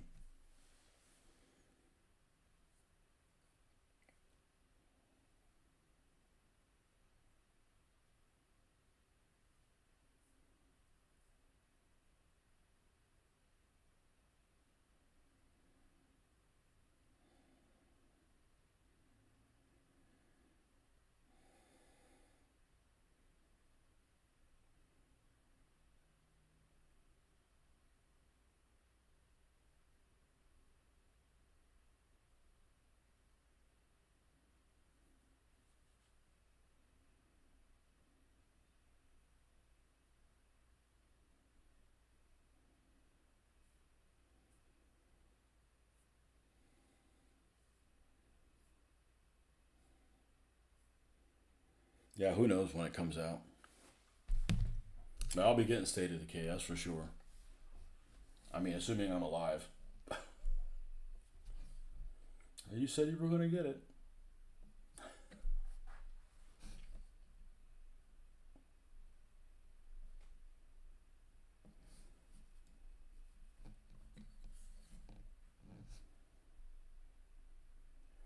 One of the things I like the most about any of those kind of games is like you see something in your travels, so go check it out.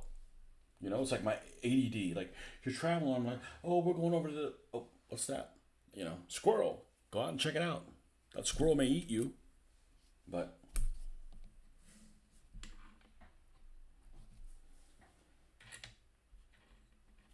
oh, we still got to do license plates.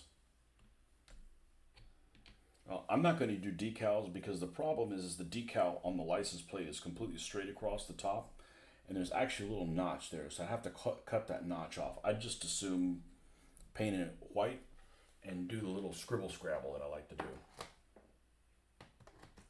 And then these are ready to seal as well, which I was not expecting to be able to get to this point this morning, but I did manage to pull through.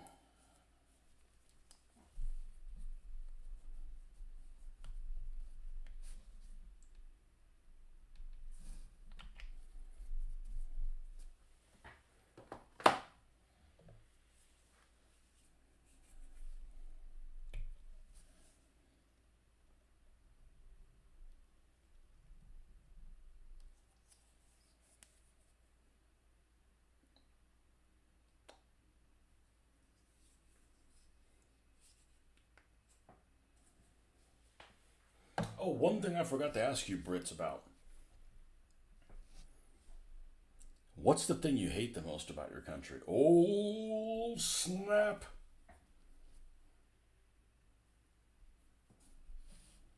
And I gotta be ready to answer in kind. Hell, it might be the same thing. Don't come over here. We have that exact same problem. That's I know this is supposed to be an antenna, but we're just gonna paint it black. I don't want to drill out and put a big one because this is what I'm gonna use to move the turret around.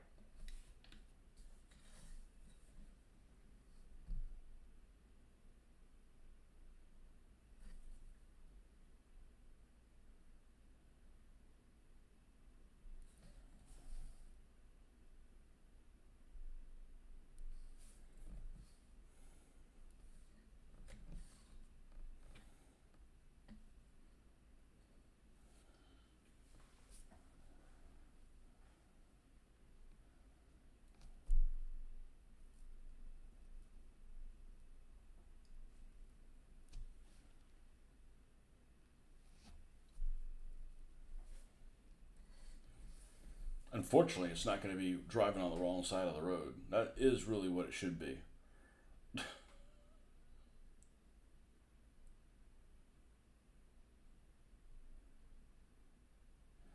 Opposite road, side of the road driving wankers.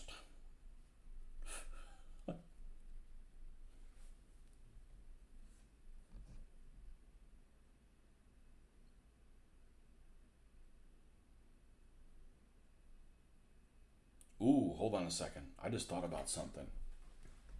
Are we taking the rental car to Gibraltar? Oh, fuck. My wife's driving there. One thing, yes, only one thing. Well, you can, it can be four things if you want it to be. I don't want to rip on your country. I mean, every country has problems, and they're not your fault either, and there might be things that you would have solved that wouldn't even be that way. The modern winters, these wet ones are doing my nut in. Wouldn't be so bad with snow, but it's just gray and miserable. But that's what you guys are known for. The modern winters. Well, how do you know that they weren't worse than other times? So you don't like it when, okay, so true story. This week, it hasn't been cold I mean, actually, the weather we've been having is wonderful. But it's gotten even down to like 31 degrees. Don't ask me what the hell centigrade is. I don't know. 31 degrees, so just under freezing by a couple of degrees, then warmed up to like sometimes even 60, 50 something, 60. They varied. Like yesterday was a little warm. It got into the 70s or something like that. But one of these mornings, it was in the 40s and it was cold as shit because it was penetrating. And if there's any kind of a wind, that makes a huge difference. It's not a complaint. It's just you got to plan around that stuff. Like, I rarely find myself in a situation where it's like, man, I need to get some gloves. Like, I'm basically never in that situation. And it's like one of those, it was like a glove day, at least a glove morning. But I don't know where the hell they are. I tell you one thing I do like, and I got to remember to bring it with me. I love wearing a scarf. My the mother-in-law went to Scotland and brought me a scarf, and I absolutely freaking love it. It also helps that I like the pattern on it. It's like gray with like red or whatever. It's not one of them fruity patterns. It's supposedly a kilt. It's a kilt pattern on the scarf. Now I forgot which family it is. Somebody is Thompson. I don't know, something like that. I don't know what it is.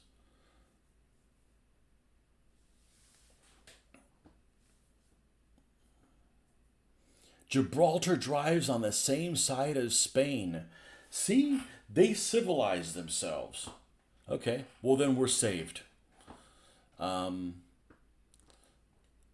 First past the post voting system in national elections. We had plenty of snow when I was a lad. Even 10 years back, we seemed to get a few weeks of snow. Gibraltar may have been returned to Spain by the time you go. Well, that was because of that stupid war they have about which French king is going to be French king. Louis the XIV's big buckle, whatever. But they basically traded, if I remember correctly. I mean, the short version is like, well, we'll give you back Cuba, but we'll take Gibraltar. I think that's what it is. Well, it's probably a good thing. I think the Mediterranean would have been a harder nut to crack if Gibraltar wouldn't have been, where it was. Gibraltar. Yeah. But that's got to be really weird to be somewhere in like, to be Spanish and like this whole peninsula belongs to us. Oh, except for those, non-Spanish speakers over there called Portugal. Oh, and we got some places in North Africa, but we've got this outcropping called Gibraltar on it. It's just weird, It's just I find stuff like that just kind of odd. Like, why does why does Michigan have that one little part that's over there? Like, well, we don't want that. That's enough. Like Lesotho and Swaziland or whatever they decided to call themselves now. They're like, okay, we're just gonna corral you guys in this area, right? Right, you can just keep it. You know, we put you into the there was a big hole where we used to dump all our poops in, and we're gonna corral you in there, and that can be your country. Like I don't understand the logic of that. Okay, I need to look up something you said, Jeffrey, because I don't know what the heck you're talking about. I will once I describe. So what is it? First past the post voting. Okay. First past the post voting. I think voting's overrated. I think everybody thinks it works a certain way and it doesn't. First past the post voting, also known as first preference plurality or single member district plurality. Okay.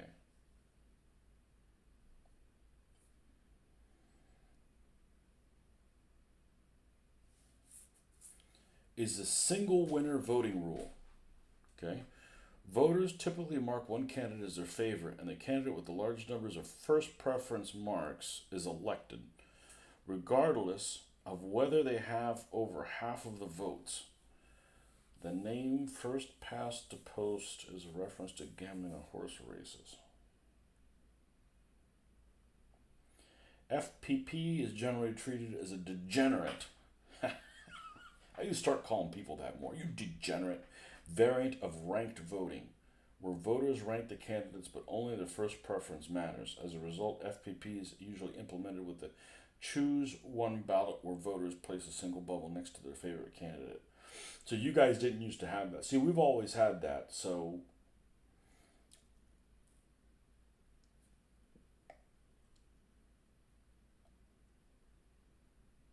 I think the only reason they do that here is so there's a majority. So you don't have somebody like you won, but you won with 27% of the voters. You know, I don't know. I'm not against doing it the other way. I mean, I could see the benefits of, of doing it the other way. I definitely could see the benefits of doing it the other way, but um, with my limited knowledge of your election system over there in the UK, I would think that I'm actually surprised that you use first past the post because you guys have a bunch of different parties. I mean, we do too, but they don't count. You know, I mean, you got the two big parties, and then you got the other two small ones, and then you got the guy with a rubber boot on his head, whatever his name is.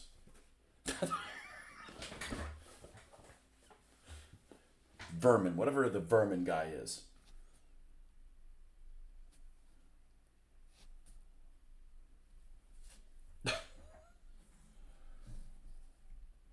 Vermin Inquisitor. That sounds like somebody's played too much like Warhammer or something like that.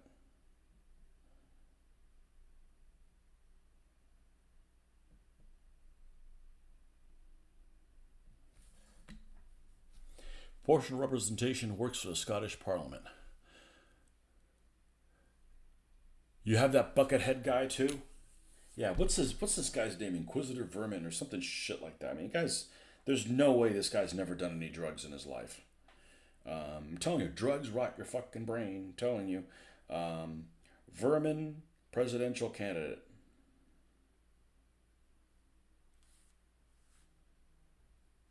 Vermin Supreme. Oh, Rick should be a fan of him. Vermin Supreme. Born 1961.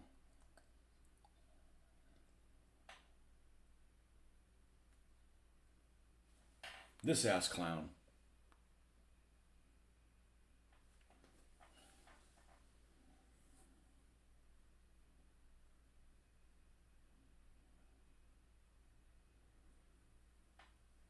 Buckethead guy, huh?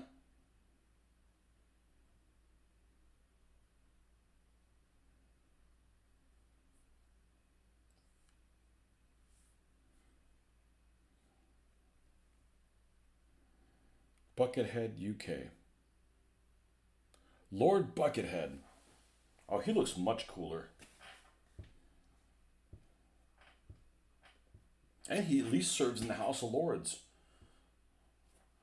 Novelty candidate who's 1987 portrayed by he's portrayed by several individuals. He poses as an intergalactic villain resembling the Star Wars character Darth Vader. But is that really the case? Does he have a good voice?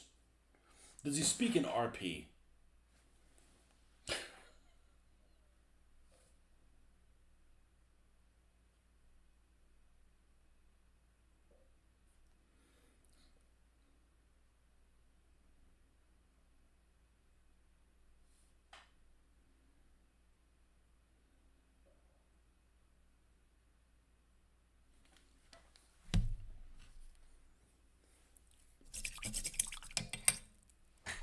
The official monster raving loony party.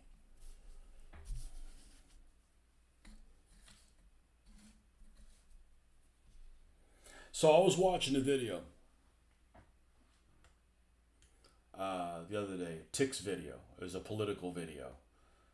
Don't really have anything to comment about it, other than the fact that he used a terminology that he ended up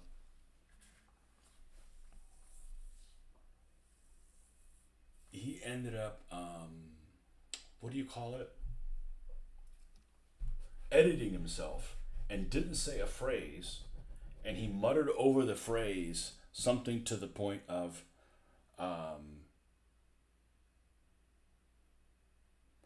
that it was banned in the United Kingdom.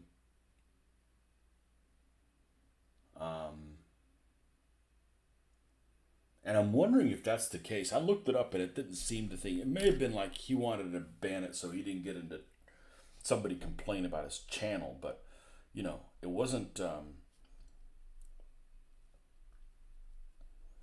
You don't let guys have stuff you can't say, right? Are they going to not come knocking on your door? I'm not talking about you wanting to burn your neighbor's house down. I'm just talking about just language. There's also Count Binface. What?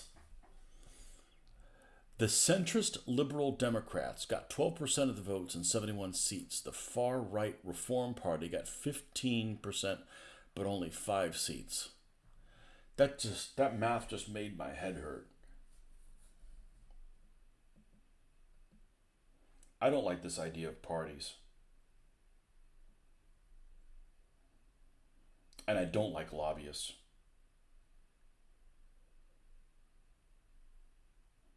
Sorry. Your ways are making the rest of us apathetic. Which I guess we shouldn't be apathetic, but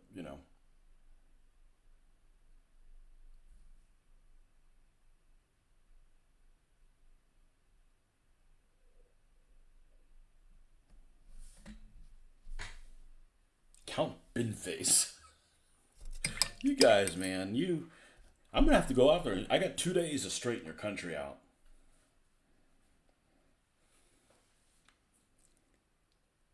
Let's just say this.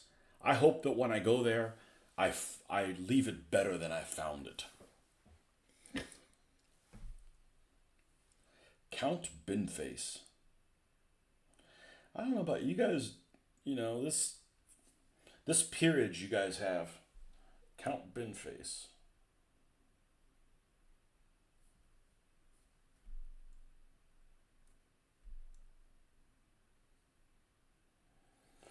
I swear I've killed him. I think he's one of those Malawan guys that I killed in Borderlands 3.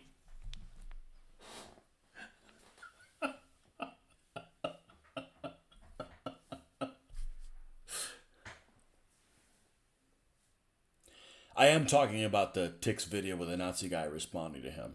Yeah, I don't watch too many. I really like his content. I really don't have a whole lot to disagree with him on. I think he seems to be pretty balanced.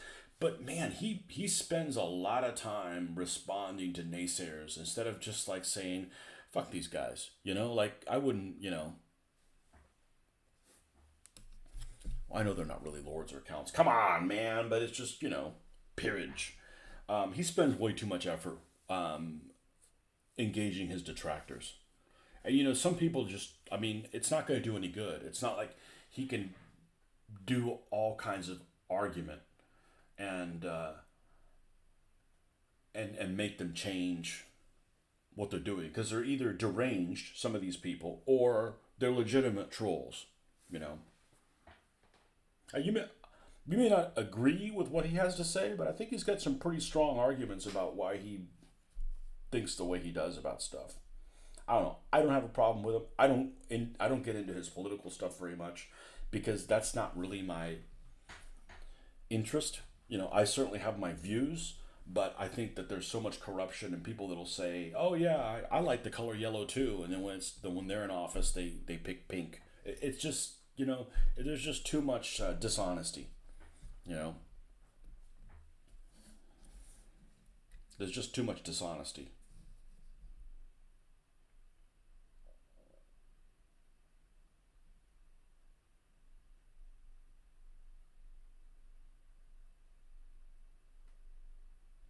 And by the way, he has a very easy to understand accent. Because I don't listen to him with any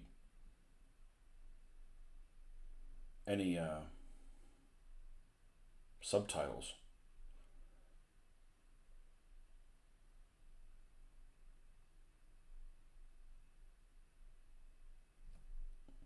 Bo. I know what that means. I've heard it enough times. How would you spell that? Bo. We all have our mannerisms.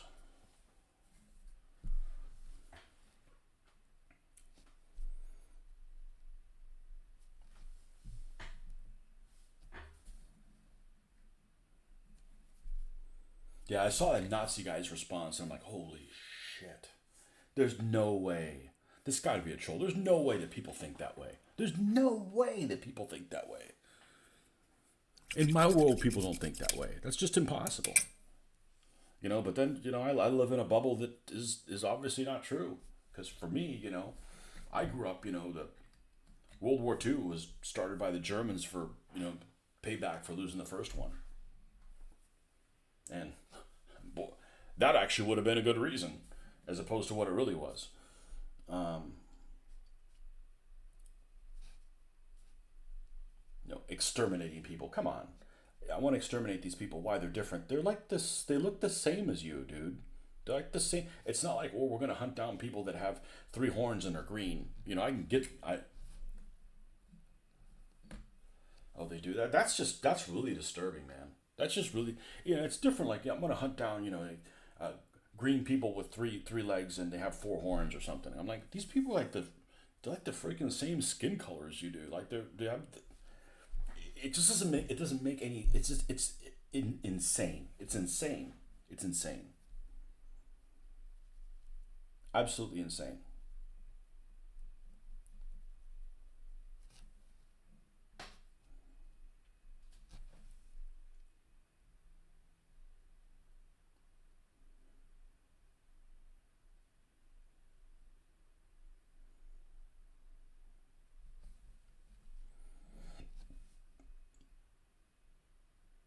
So are these insane people? The question is it mostly nature or nurture? Is it both? It's probably both, but it's got to be nurture, man. What are these raised by unwell people? Gotta make sure I get the license plate right, or you get pulled over by one of these cops. You guarantee they're a Nazi. There's no nice German cops. The Reich. They're generally disillusioned younger people that decide to blame others for their own failings and fall into esoterica, basically Himmler syndrome. Man, read any history, man. I mean, I know that there's things that are skewed by the victors, but there's some things you can't change.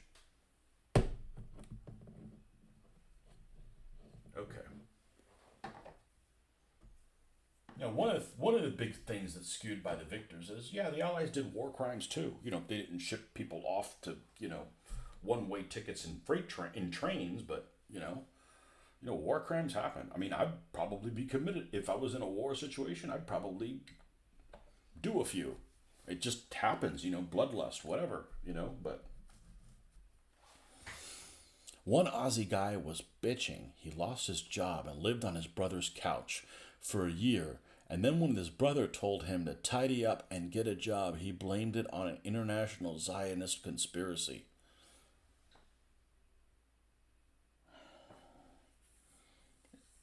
It's got to be drugs, man. It's got to be drugs or people. Or the internet gives everybody a voice, and some people are just disturbed, man.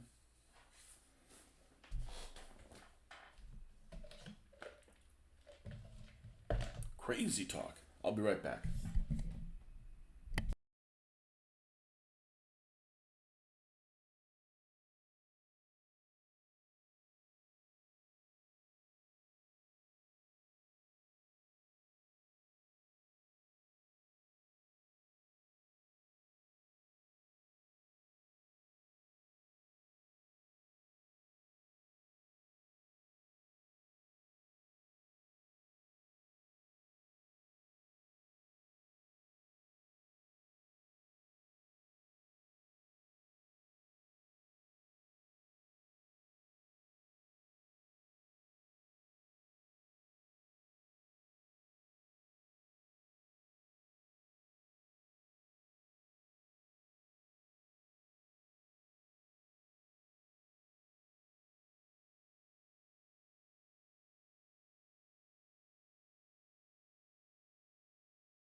They stopped building asylums. And it's just too easy for people to be unwell to communicate with each other and be emboldened or, think it's okay or.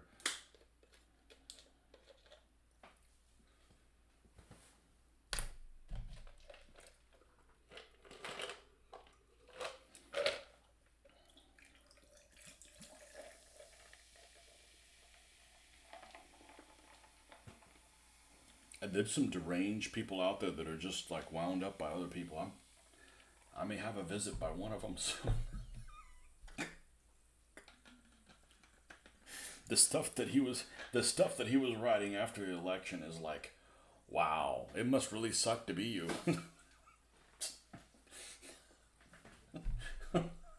It's gonna be a long 4 years for you, pal. Oh wait, it's even longer than 4 years because it hasn't started yet.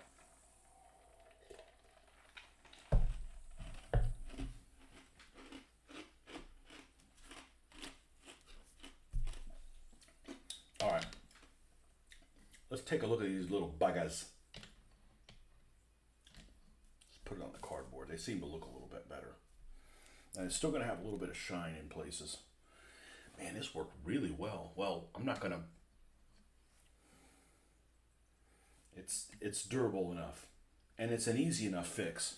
If the hot glue gun falls off, you can just peel it and put more on there.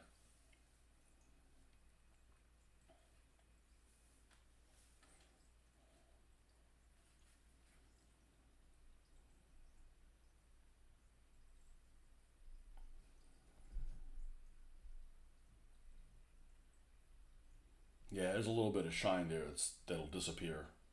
See, no crooked coconuts showing? Okay, no crooked coconuts showing.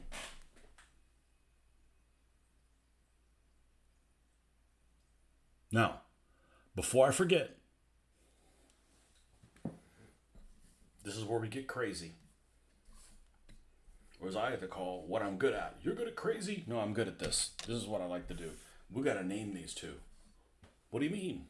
Well, one of them's good. They're going to have names. I got to identify them, and they don't use numbers on these things. So, let me find this list again. German girl names 1940s.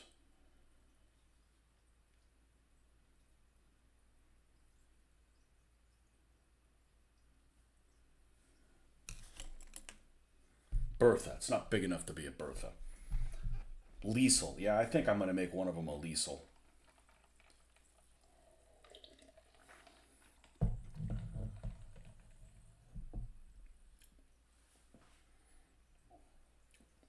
It's got to be a light sounding name because there's kind of a small. Like here's an Ursula. Ursula, we can do a heavy armored car for Ursula. Let's write some of these things down.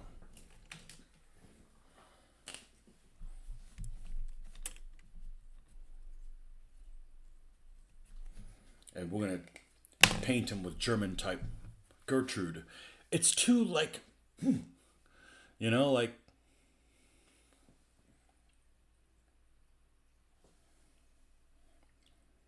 This doesn't give me very many of them. Top German baby names in the 1940s. Adolf, no. What were the German girls' names in World War II?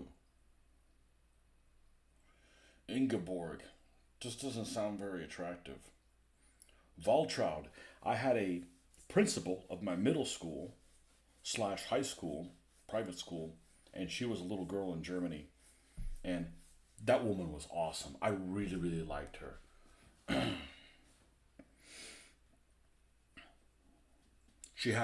She drove a Volkswagen that was green. It was about this color.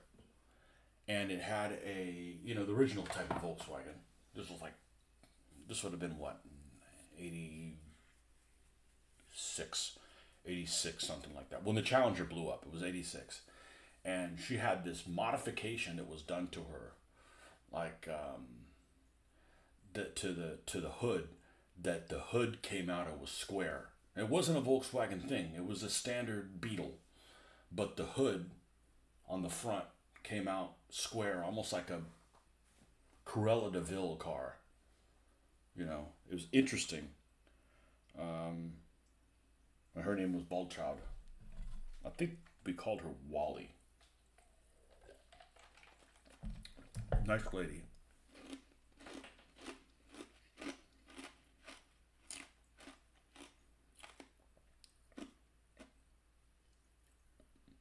What about Agnes? Lily? Lenny? Lenny Kravitz? Lenny and Liesel. Well, they both have an L. That's got that going for it, definitely. Let's do Lily. Lily and Liesel.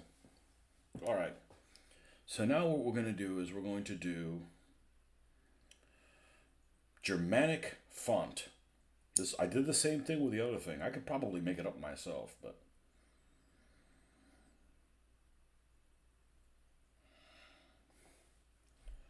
wow, some of these letters just scream book burning.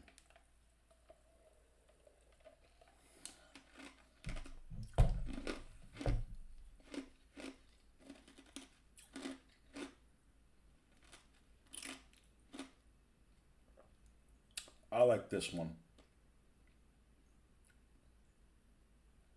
German Gothic. I like this. It's not too weird. It's not too over the top.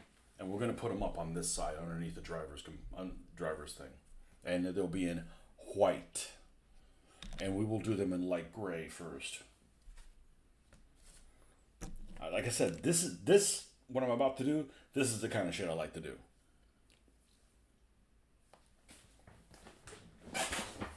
I'd be happy giving them numbers, but they don't give them numbers.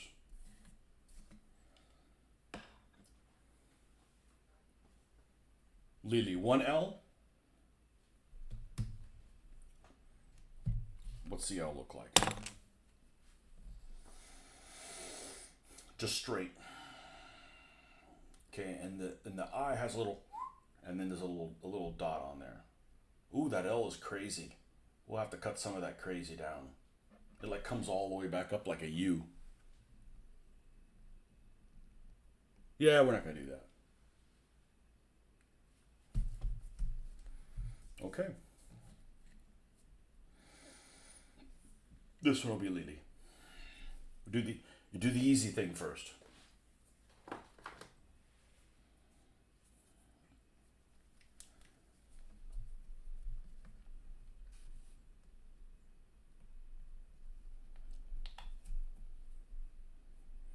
Lily and Liesel. Yep.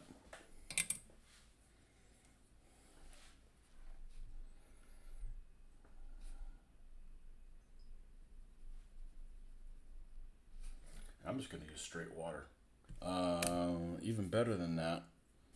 What's I'm not gonna need that much. That's enough.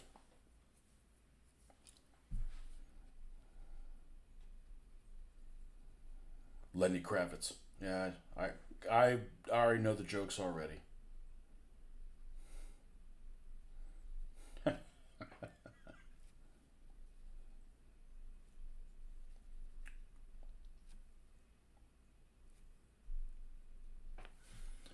said those because of the song and the director. They would be popular at that time amongst Germans and allies for Lily. That works. Hey, your input is appreciated, man.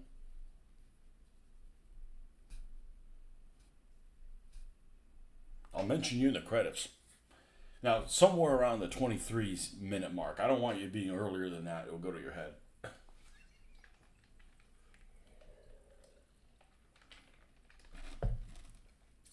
Let's lose the Tourettein.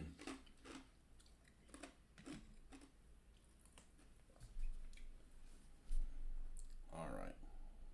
Here we go. I gotta make sure I put this in a place where my brush can fit and I can pull down on it. I might have to put it back here in the back. Can I do that on both of them? I can. Maybe I should put the name back here. They tend to be up by the driver. Let's try it with a little name. Let's try it with a little name and see how it goes.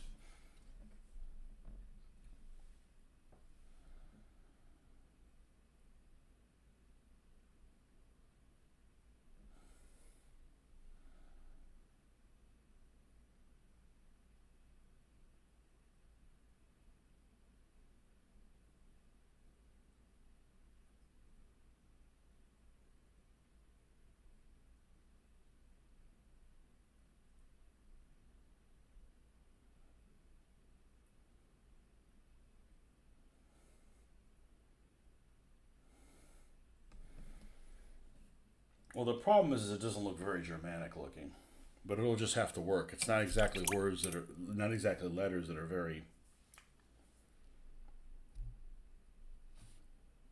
have prominent looks to it.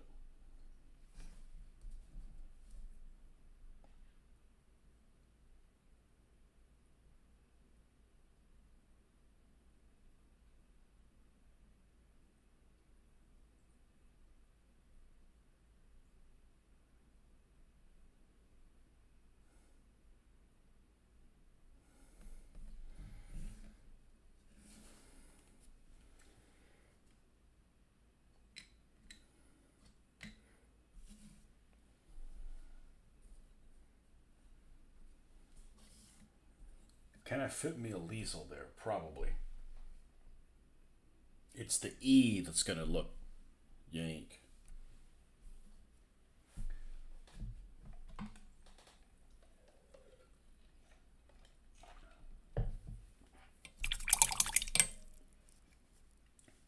And I got to make two of them. So they're basically C's. I need to build them as a C. What's the S look like? That one's gonna be a little hard to pull off too. Now we can come back and correct it with the other paint if we need to. All right, so we got to write it backwards so that we have enough space.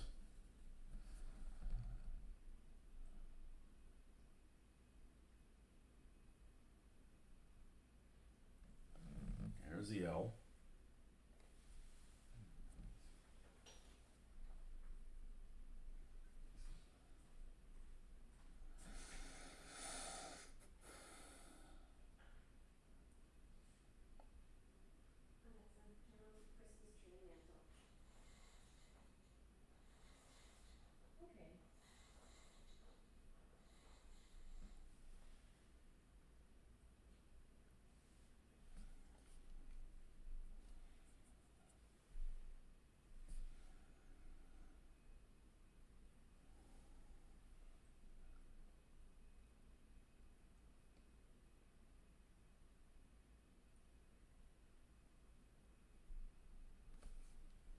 Watch this one look significantly better.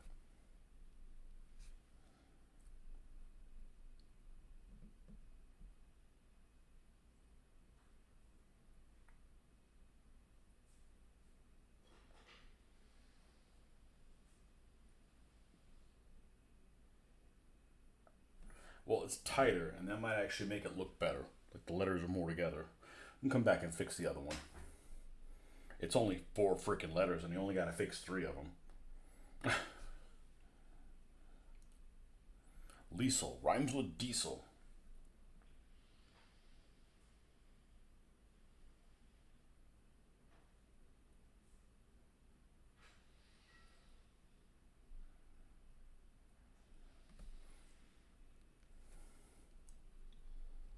I really enjoy doing this though.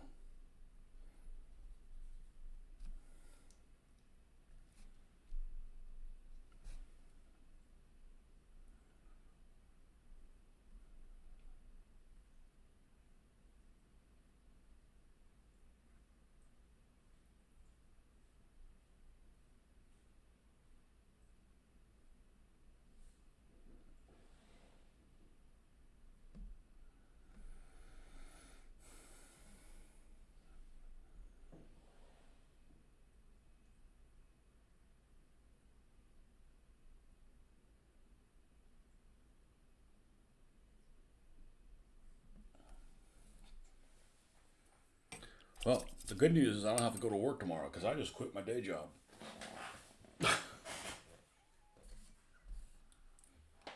Wow.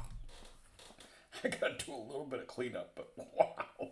I guess Lily was too simple of a name to do. See if I can get this to focus on that.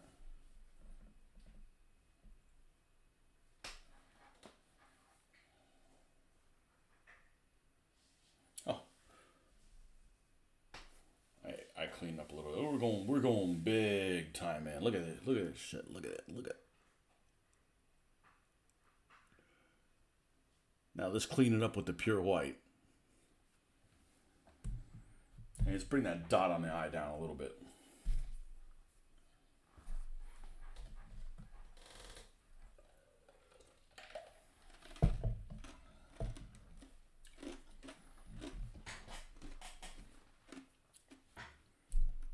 Now, a lot of these were hand painted, so they're going to be less than perfect.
No, you can't see it.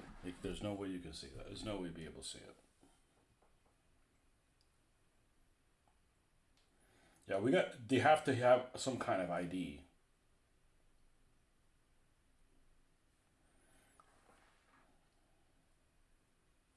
Look at that. Look at that shit.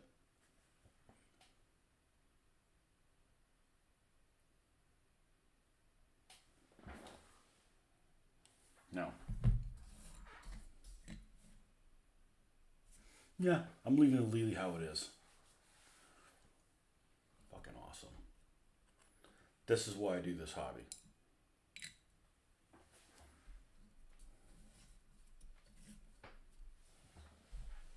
This is why I do this hobby. No, just how I did that preciseness on there. We're not going to be doing that on the license plate.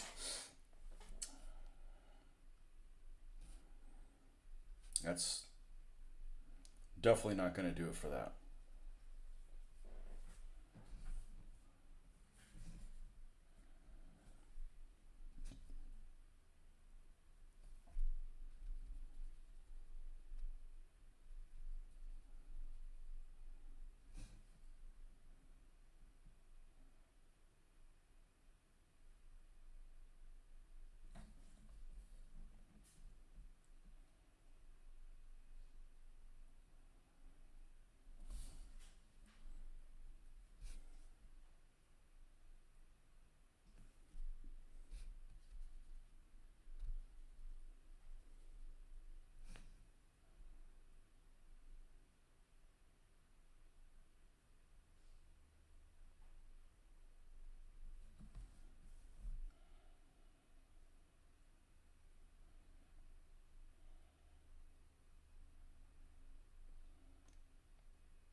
one check on this.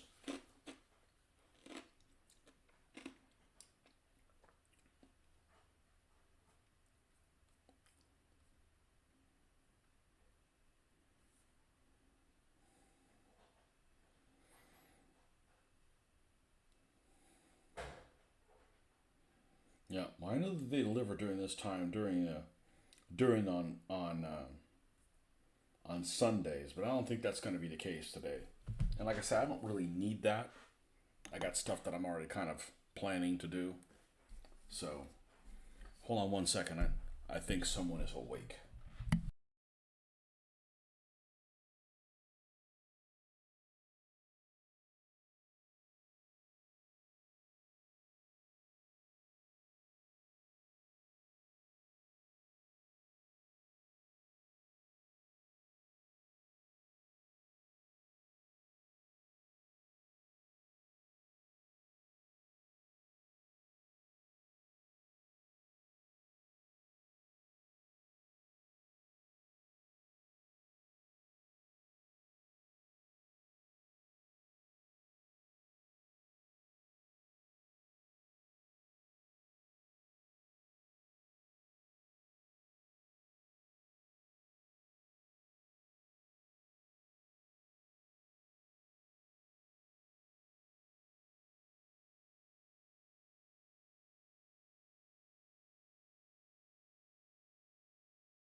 Okay, well, I'm good until another 20 minutes. And then we're going to have to do things in 1-to-1 scale. Anyhow, man, these jokers are sexy.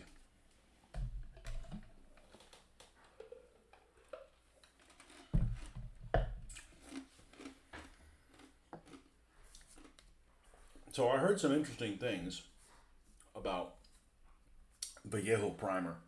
the one that we use, this stuff, where'd it go? It was there forever. Wer ist mein Vallejo primer? Is it here? There it is.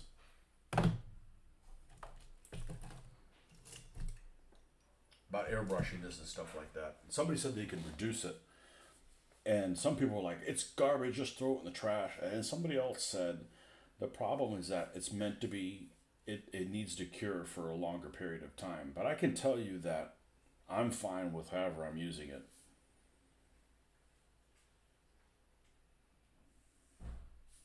You know, I mean, instructions here say, applying light coats with an airbrush at 20 centimeters distance, very resistant, suitable for plastic, brass, resin, etc.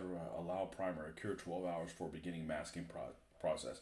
Other people said that you don't need to use this stuff for primer if you're using plastic mod. I don't know. I like having a black base. So if I was not going to use this black primer, I'd spray the whole thing with black paint and start it from there anyways. I'm starting on a black canvas.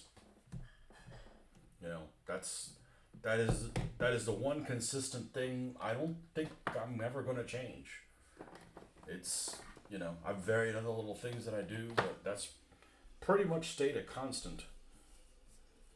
Now, before this dries out, let me see if I can do the back license plate.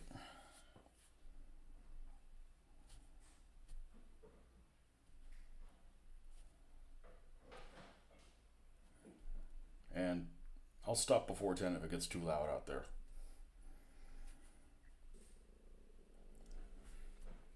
We need to do this a little drier though, because this starts to spread. And I'm really excited about doing the German motorcycles now, because I wasn't so sure about this color scheme, but I got this stuff nailed down, and I'm able to replicate it too, which is probably even more important for me.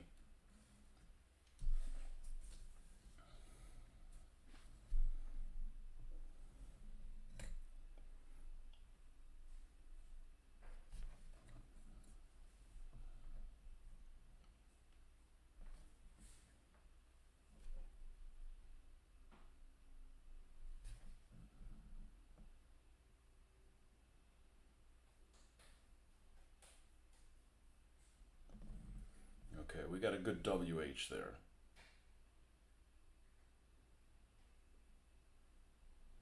Okay, and down at the bottom we can do other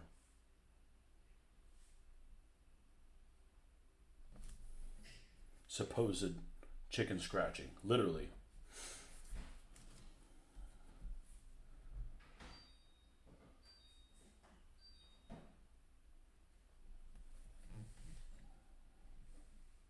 Yep.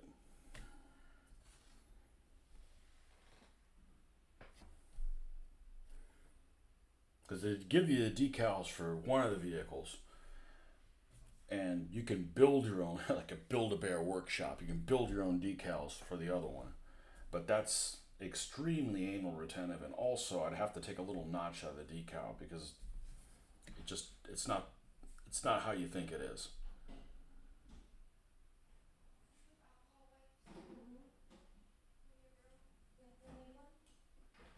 WH there.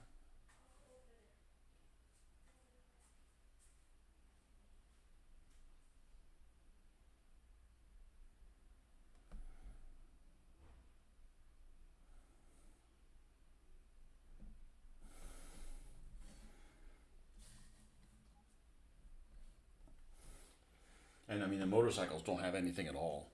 So I think you need to have, like, you know, an SS or a Luftwaffe WL if it's a Luftwaffe vehicle, a WH, and then the rest of it you just chicken scratch your way on there.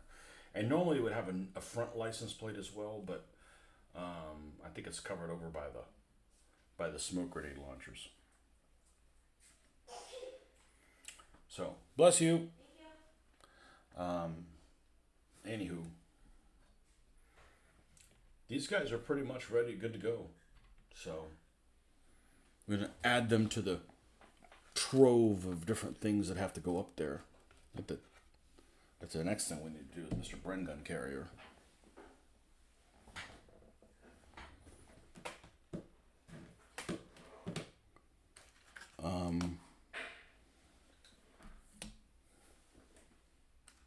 What is this?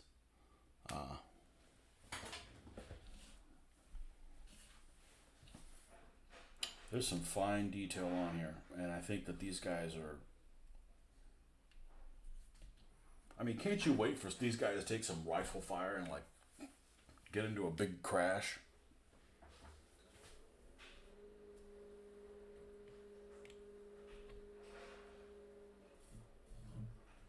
We got some seats to paint on here, little Bren guns up here, which is very diminutive.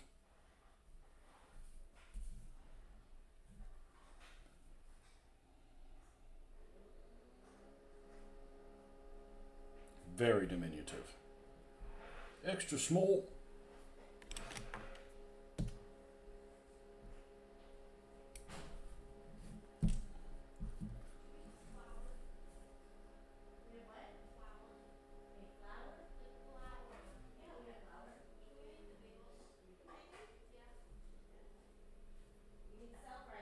Let's see, how does it, can it attach there?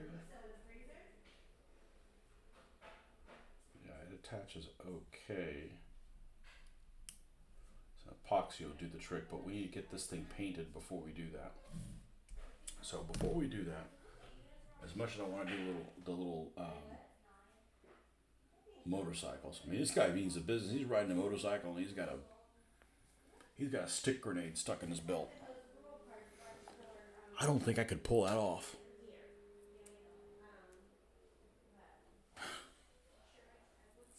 How do these look next to this? Yeah, looks really, really happy with those.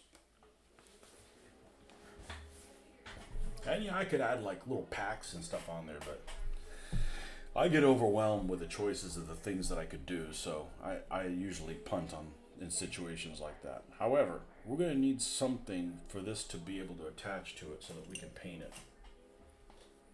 So let's start off by, let's see, where would I be able to attach? If I attach it to the back, right? Let's not do that. Maybe I can't use this at all. Oh, I've got something that doesn't put that much pressure on it. Maybe that'll work better.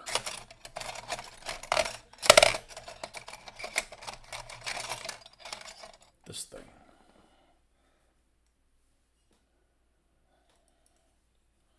Maybe this will work better.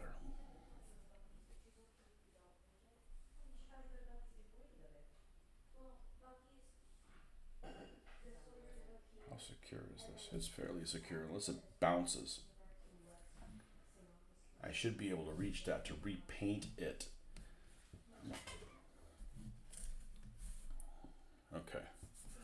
Let's, I don't think we need to use primer for this. I think we can do this with black paint.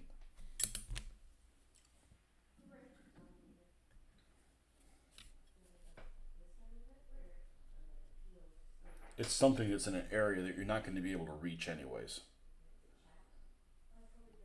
You know, scuff up with your fingers, so to speak.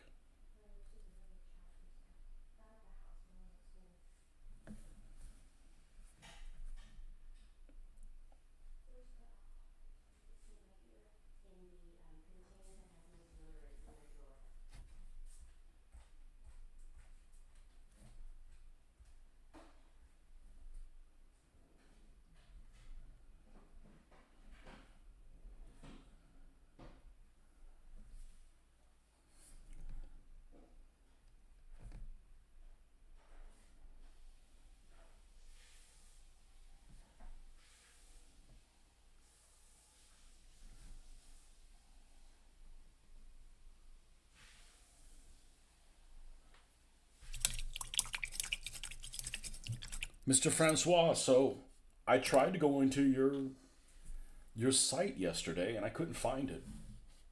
Unless your site is a video game called Foxhole, which is all I could get is Foxhole this, Foxhole that. I'm pretty sure you're not a a software developer.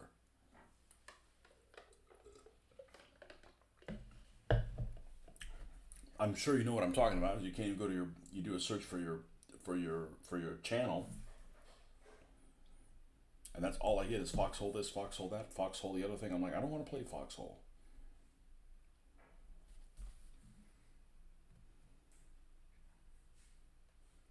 Okay, so let's put a little bit of super glue, the fast drying one. There we go. And let's get an applicator. Foxhole Games. Okay, there you are. So you, all right, let's try that again. Oh, games. Okay, let's see if I can.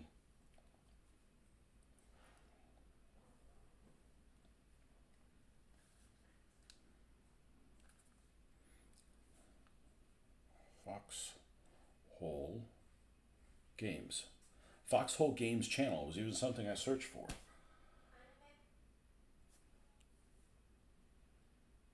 I see Foxhole Topic, Siege Camp,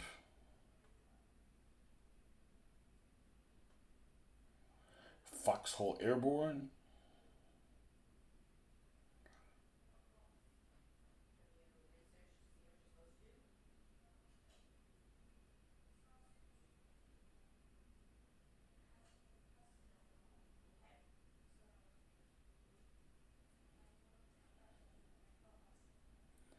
Foxhole Naval Warship. What is this thing?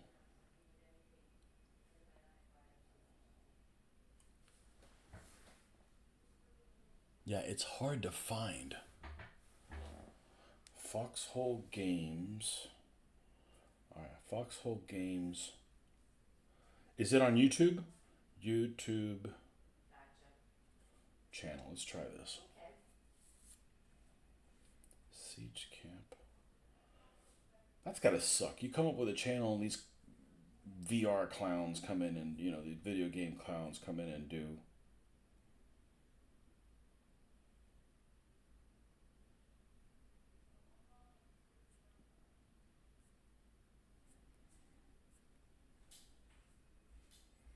I can't find it. Maybe I gotta type it in like as an address or something.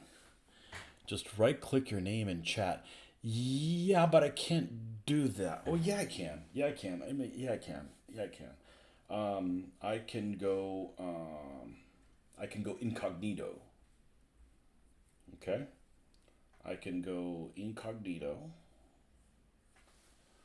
New incognito tab, right? And then I'm gonna go to my channel, which still the easiest way to search for is my last name and then add DBA behind it, even though there will be no new DBA content. Okay, and it says that I'm live, right? So we're going to click on this. And hopefully chat is up, because if chat isn't up, then I got no way of doing it. I won't be able to do it today. Skip it. Skip.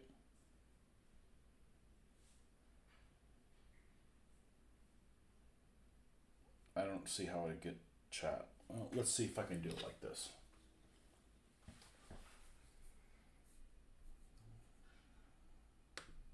Let's do it this way. Let's go here. Remember, I'm partially retarded when it comes to doing this kind of stuff. I'm not an expert on. This is my expertise. Painting, not the other stuff.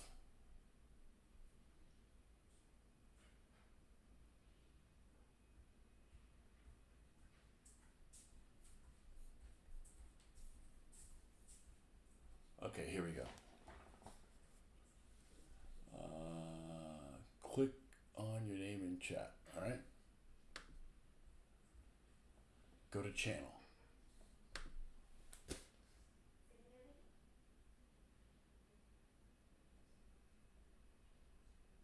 At Foxhole Games. Oh, I like your little fox.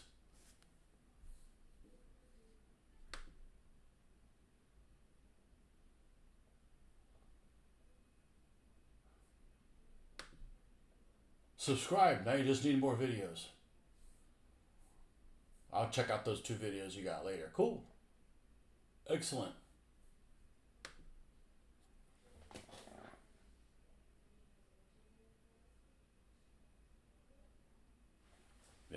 Well, some things are. It's funny. Some things are real easy to do, and some things are like, why am I being tortured for this?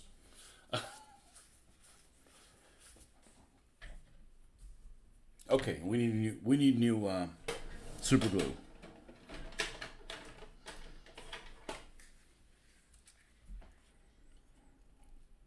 There we go. New super glue. Yeah, I can type tiny I can paint tiny little nicknames of German girlfriends on armored cars, but I can't figure out how to do some stuff on YouTube. Whoa, let me not block myself. There we go.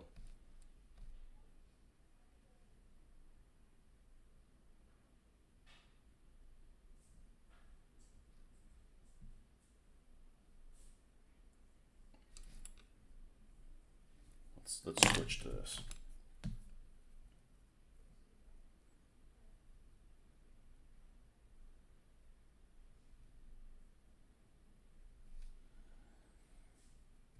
The painting little things, that part's easy for me.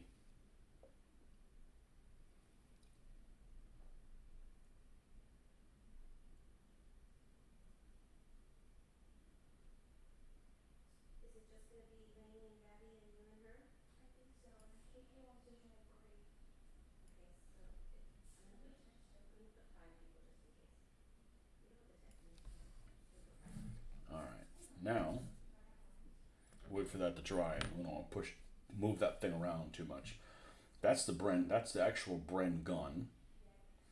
And it looks like there's a padded seat there, a padded seat there, a padded seat down there, and a padded seat there. A comfy chair. I always think this should be easy enough. It's been around a while. Got to be user friendly by now. Nope. As difficult as humanly possible. Yeah. What is super difficult to do? I have a video editor that I use, and the reason why is editing videos is easy to do. If you've never done one, you already know how to do it if you watched any kind of programming. You know, I want this music to start here, I want it to fade. All those tools are easy. And I've used several editors, and many of them are really easy to do. What's difficult is like, okay, this is exactly how I want it. How do I upload this? Oh, you press this button. And it's really called, I would call it crunching, but they call it something else, I forget. And that's where everything goes sideways. Your thing jams, and I tried using a free editor called DaVinci Resolve, and it's so powerful, and we don't need that.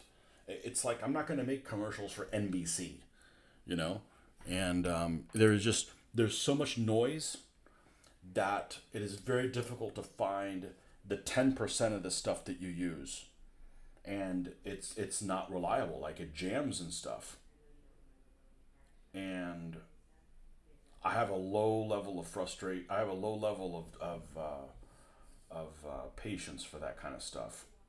I have a high level of patience for this because I'm constantly making progress, even though it's slow progress. It's still progress.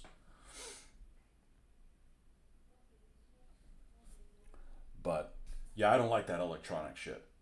And then, you know, it's a necessary evil sometimes, but and it's not that I'm anti-technology, but it's like, you know, and then you get it down, and then, oh, there's this new version, and now stuff isn't where it was supposed to be, and it's like, you know, I do this for therapy, not to, you know, create more things I need to be addicted to forget about this thing. My coke habit.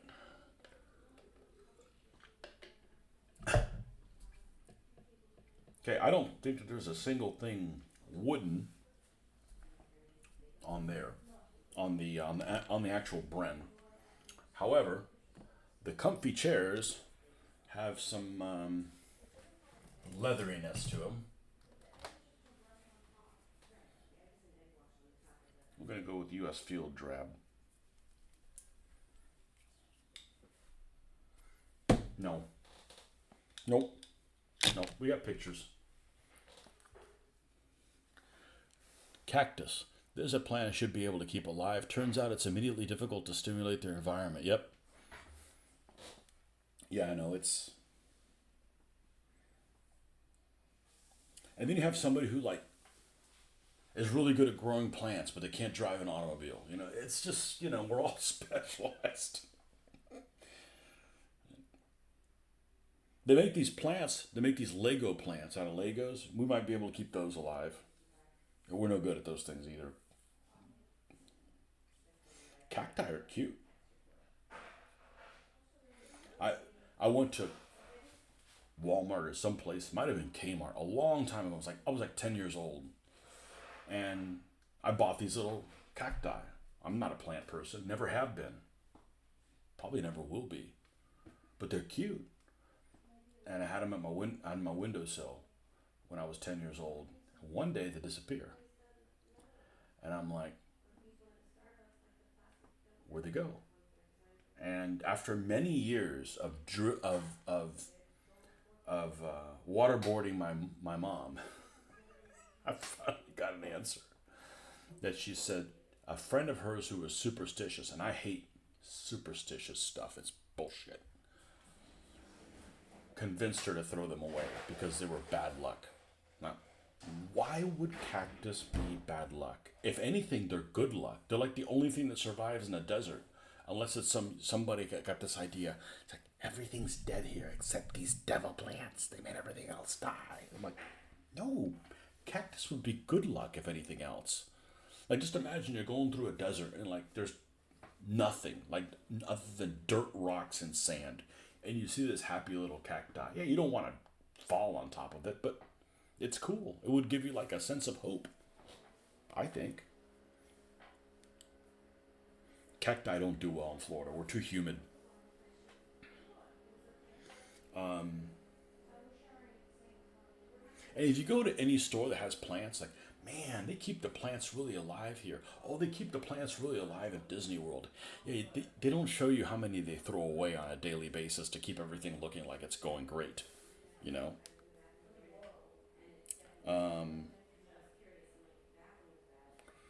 what were you going to look? We're going to look for universal carrier, universal carrier, Western Desert, color. Oh, speaking of Legos, they even make it with Legos. It's got the wrong arm service number though.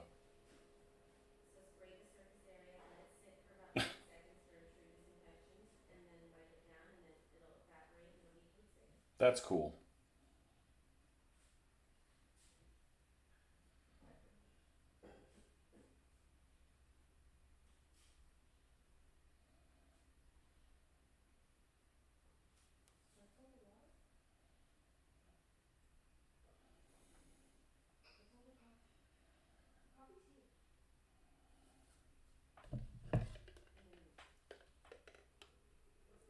Mm. I gotta remember what Ben told me. I gotta look at that. I need to do that today, so I'll have time to do it today. Ben and the sandbox stuff for tabletop.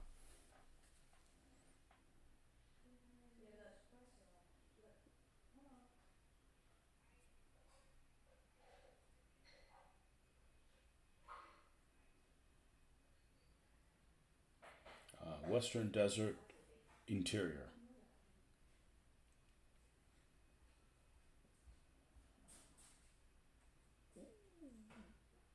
All right, what are we looking at here?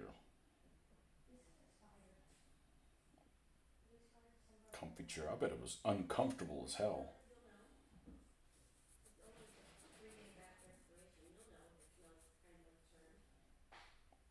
Oh, this guy's model is beautiful.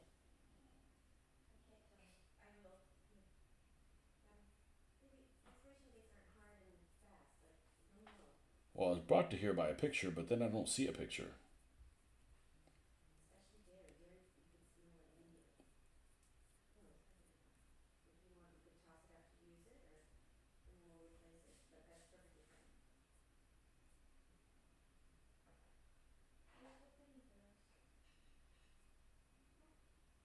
Okay, so here is this vehicle in 1/35th scale.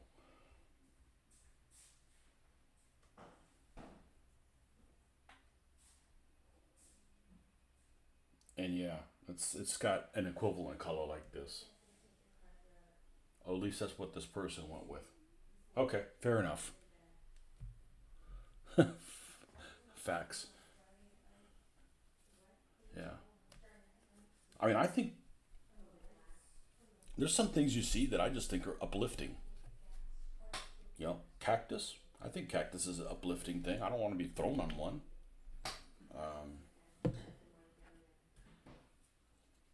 I'm a fan of frogs. I mean, the cute ones we have here.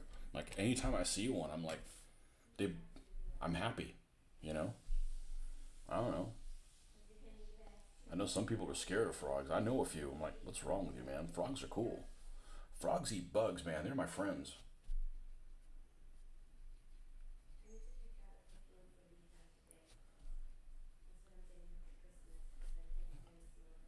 All right, so we got a cushion of comfort. Sure looks like a cushion. We're gonna paint it as one.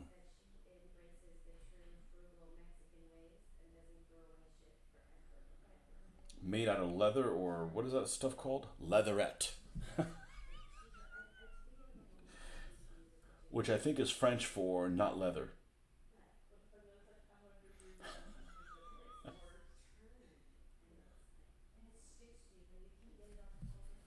One of these days, I'm gonna do some French vehicles. I'm really looking forward to that. There's some crazy little. You could play cards on the tanks, you know.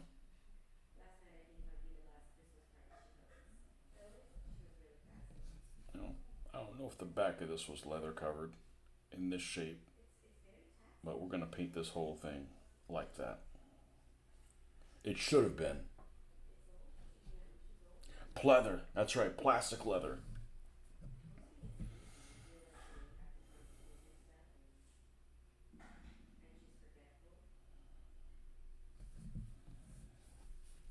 You know, this is actually could fall in one of these vehicles that's so ugly it's cute.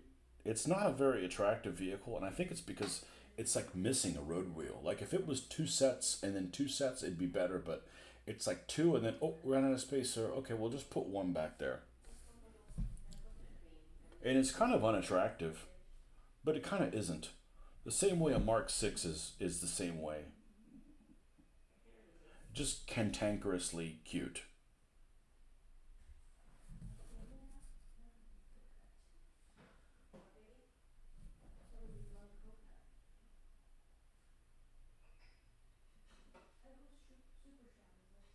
Cantankerously cute.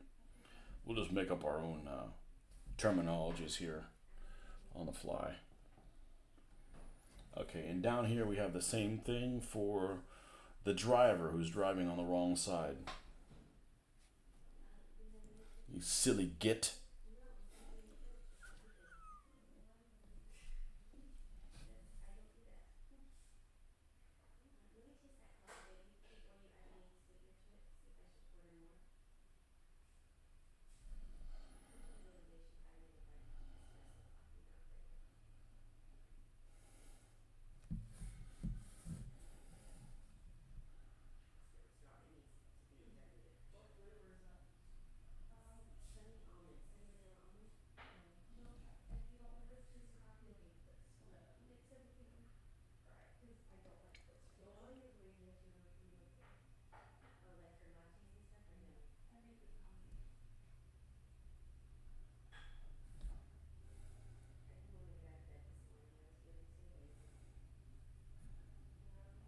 There's that guy on that motorcycle.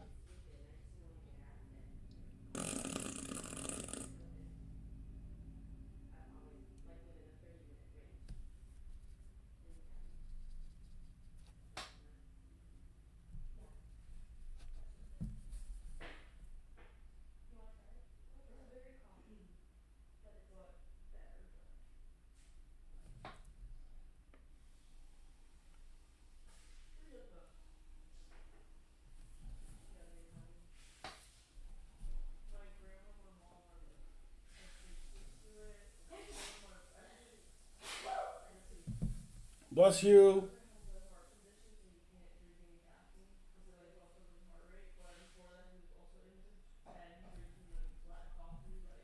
What we got? Oh shit! It's past 10.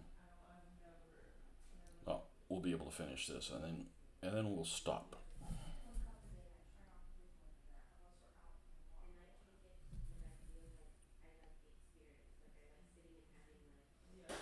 I gotta wait for this to dry, anyways.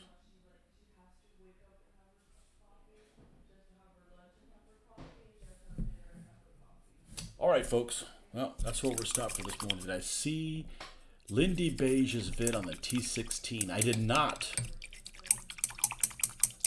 No, I should watch it. I really like Lindy Beige. His armor, his SDKFZ 251 video is classic, especially the intermission. I was watching it alone and busted out laughing. I like Lindy Beige.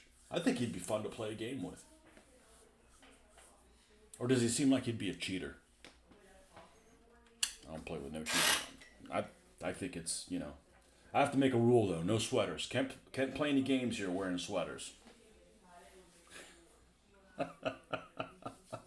T16. All right, we'll watch that. Let's see. Lindy Beige. Lindy Beige.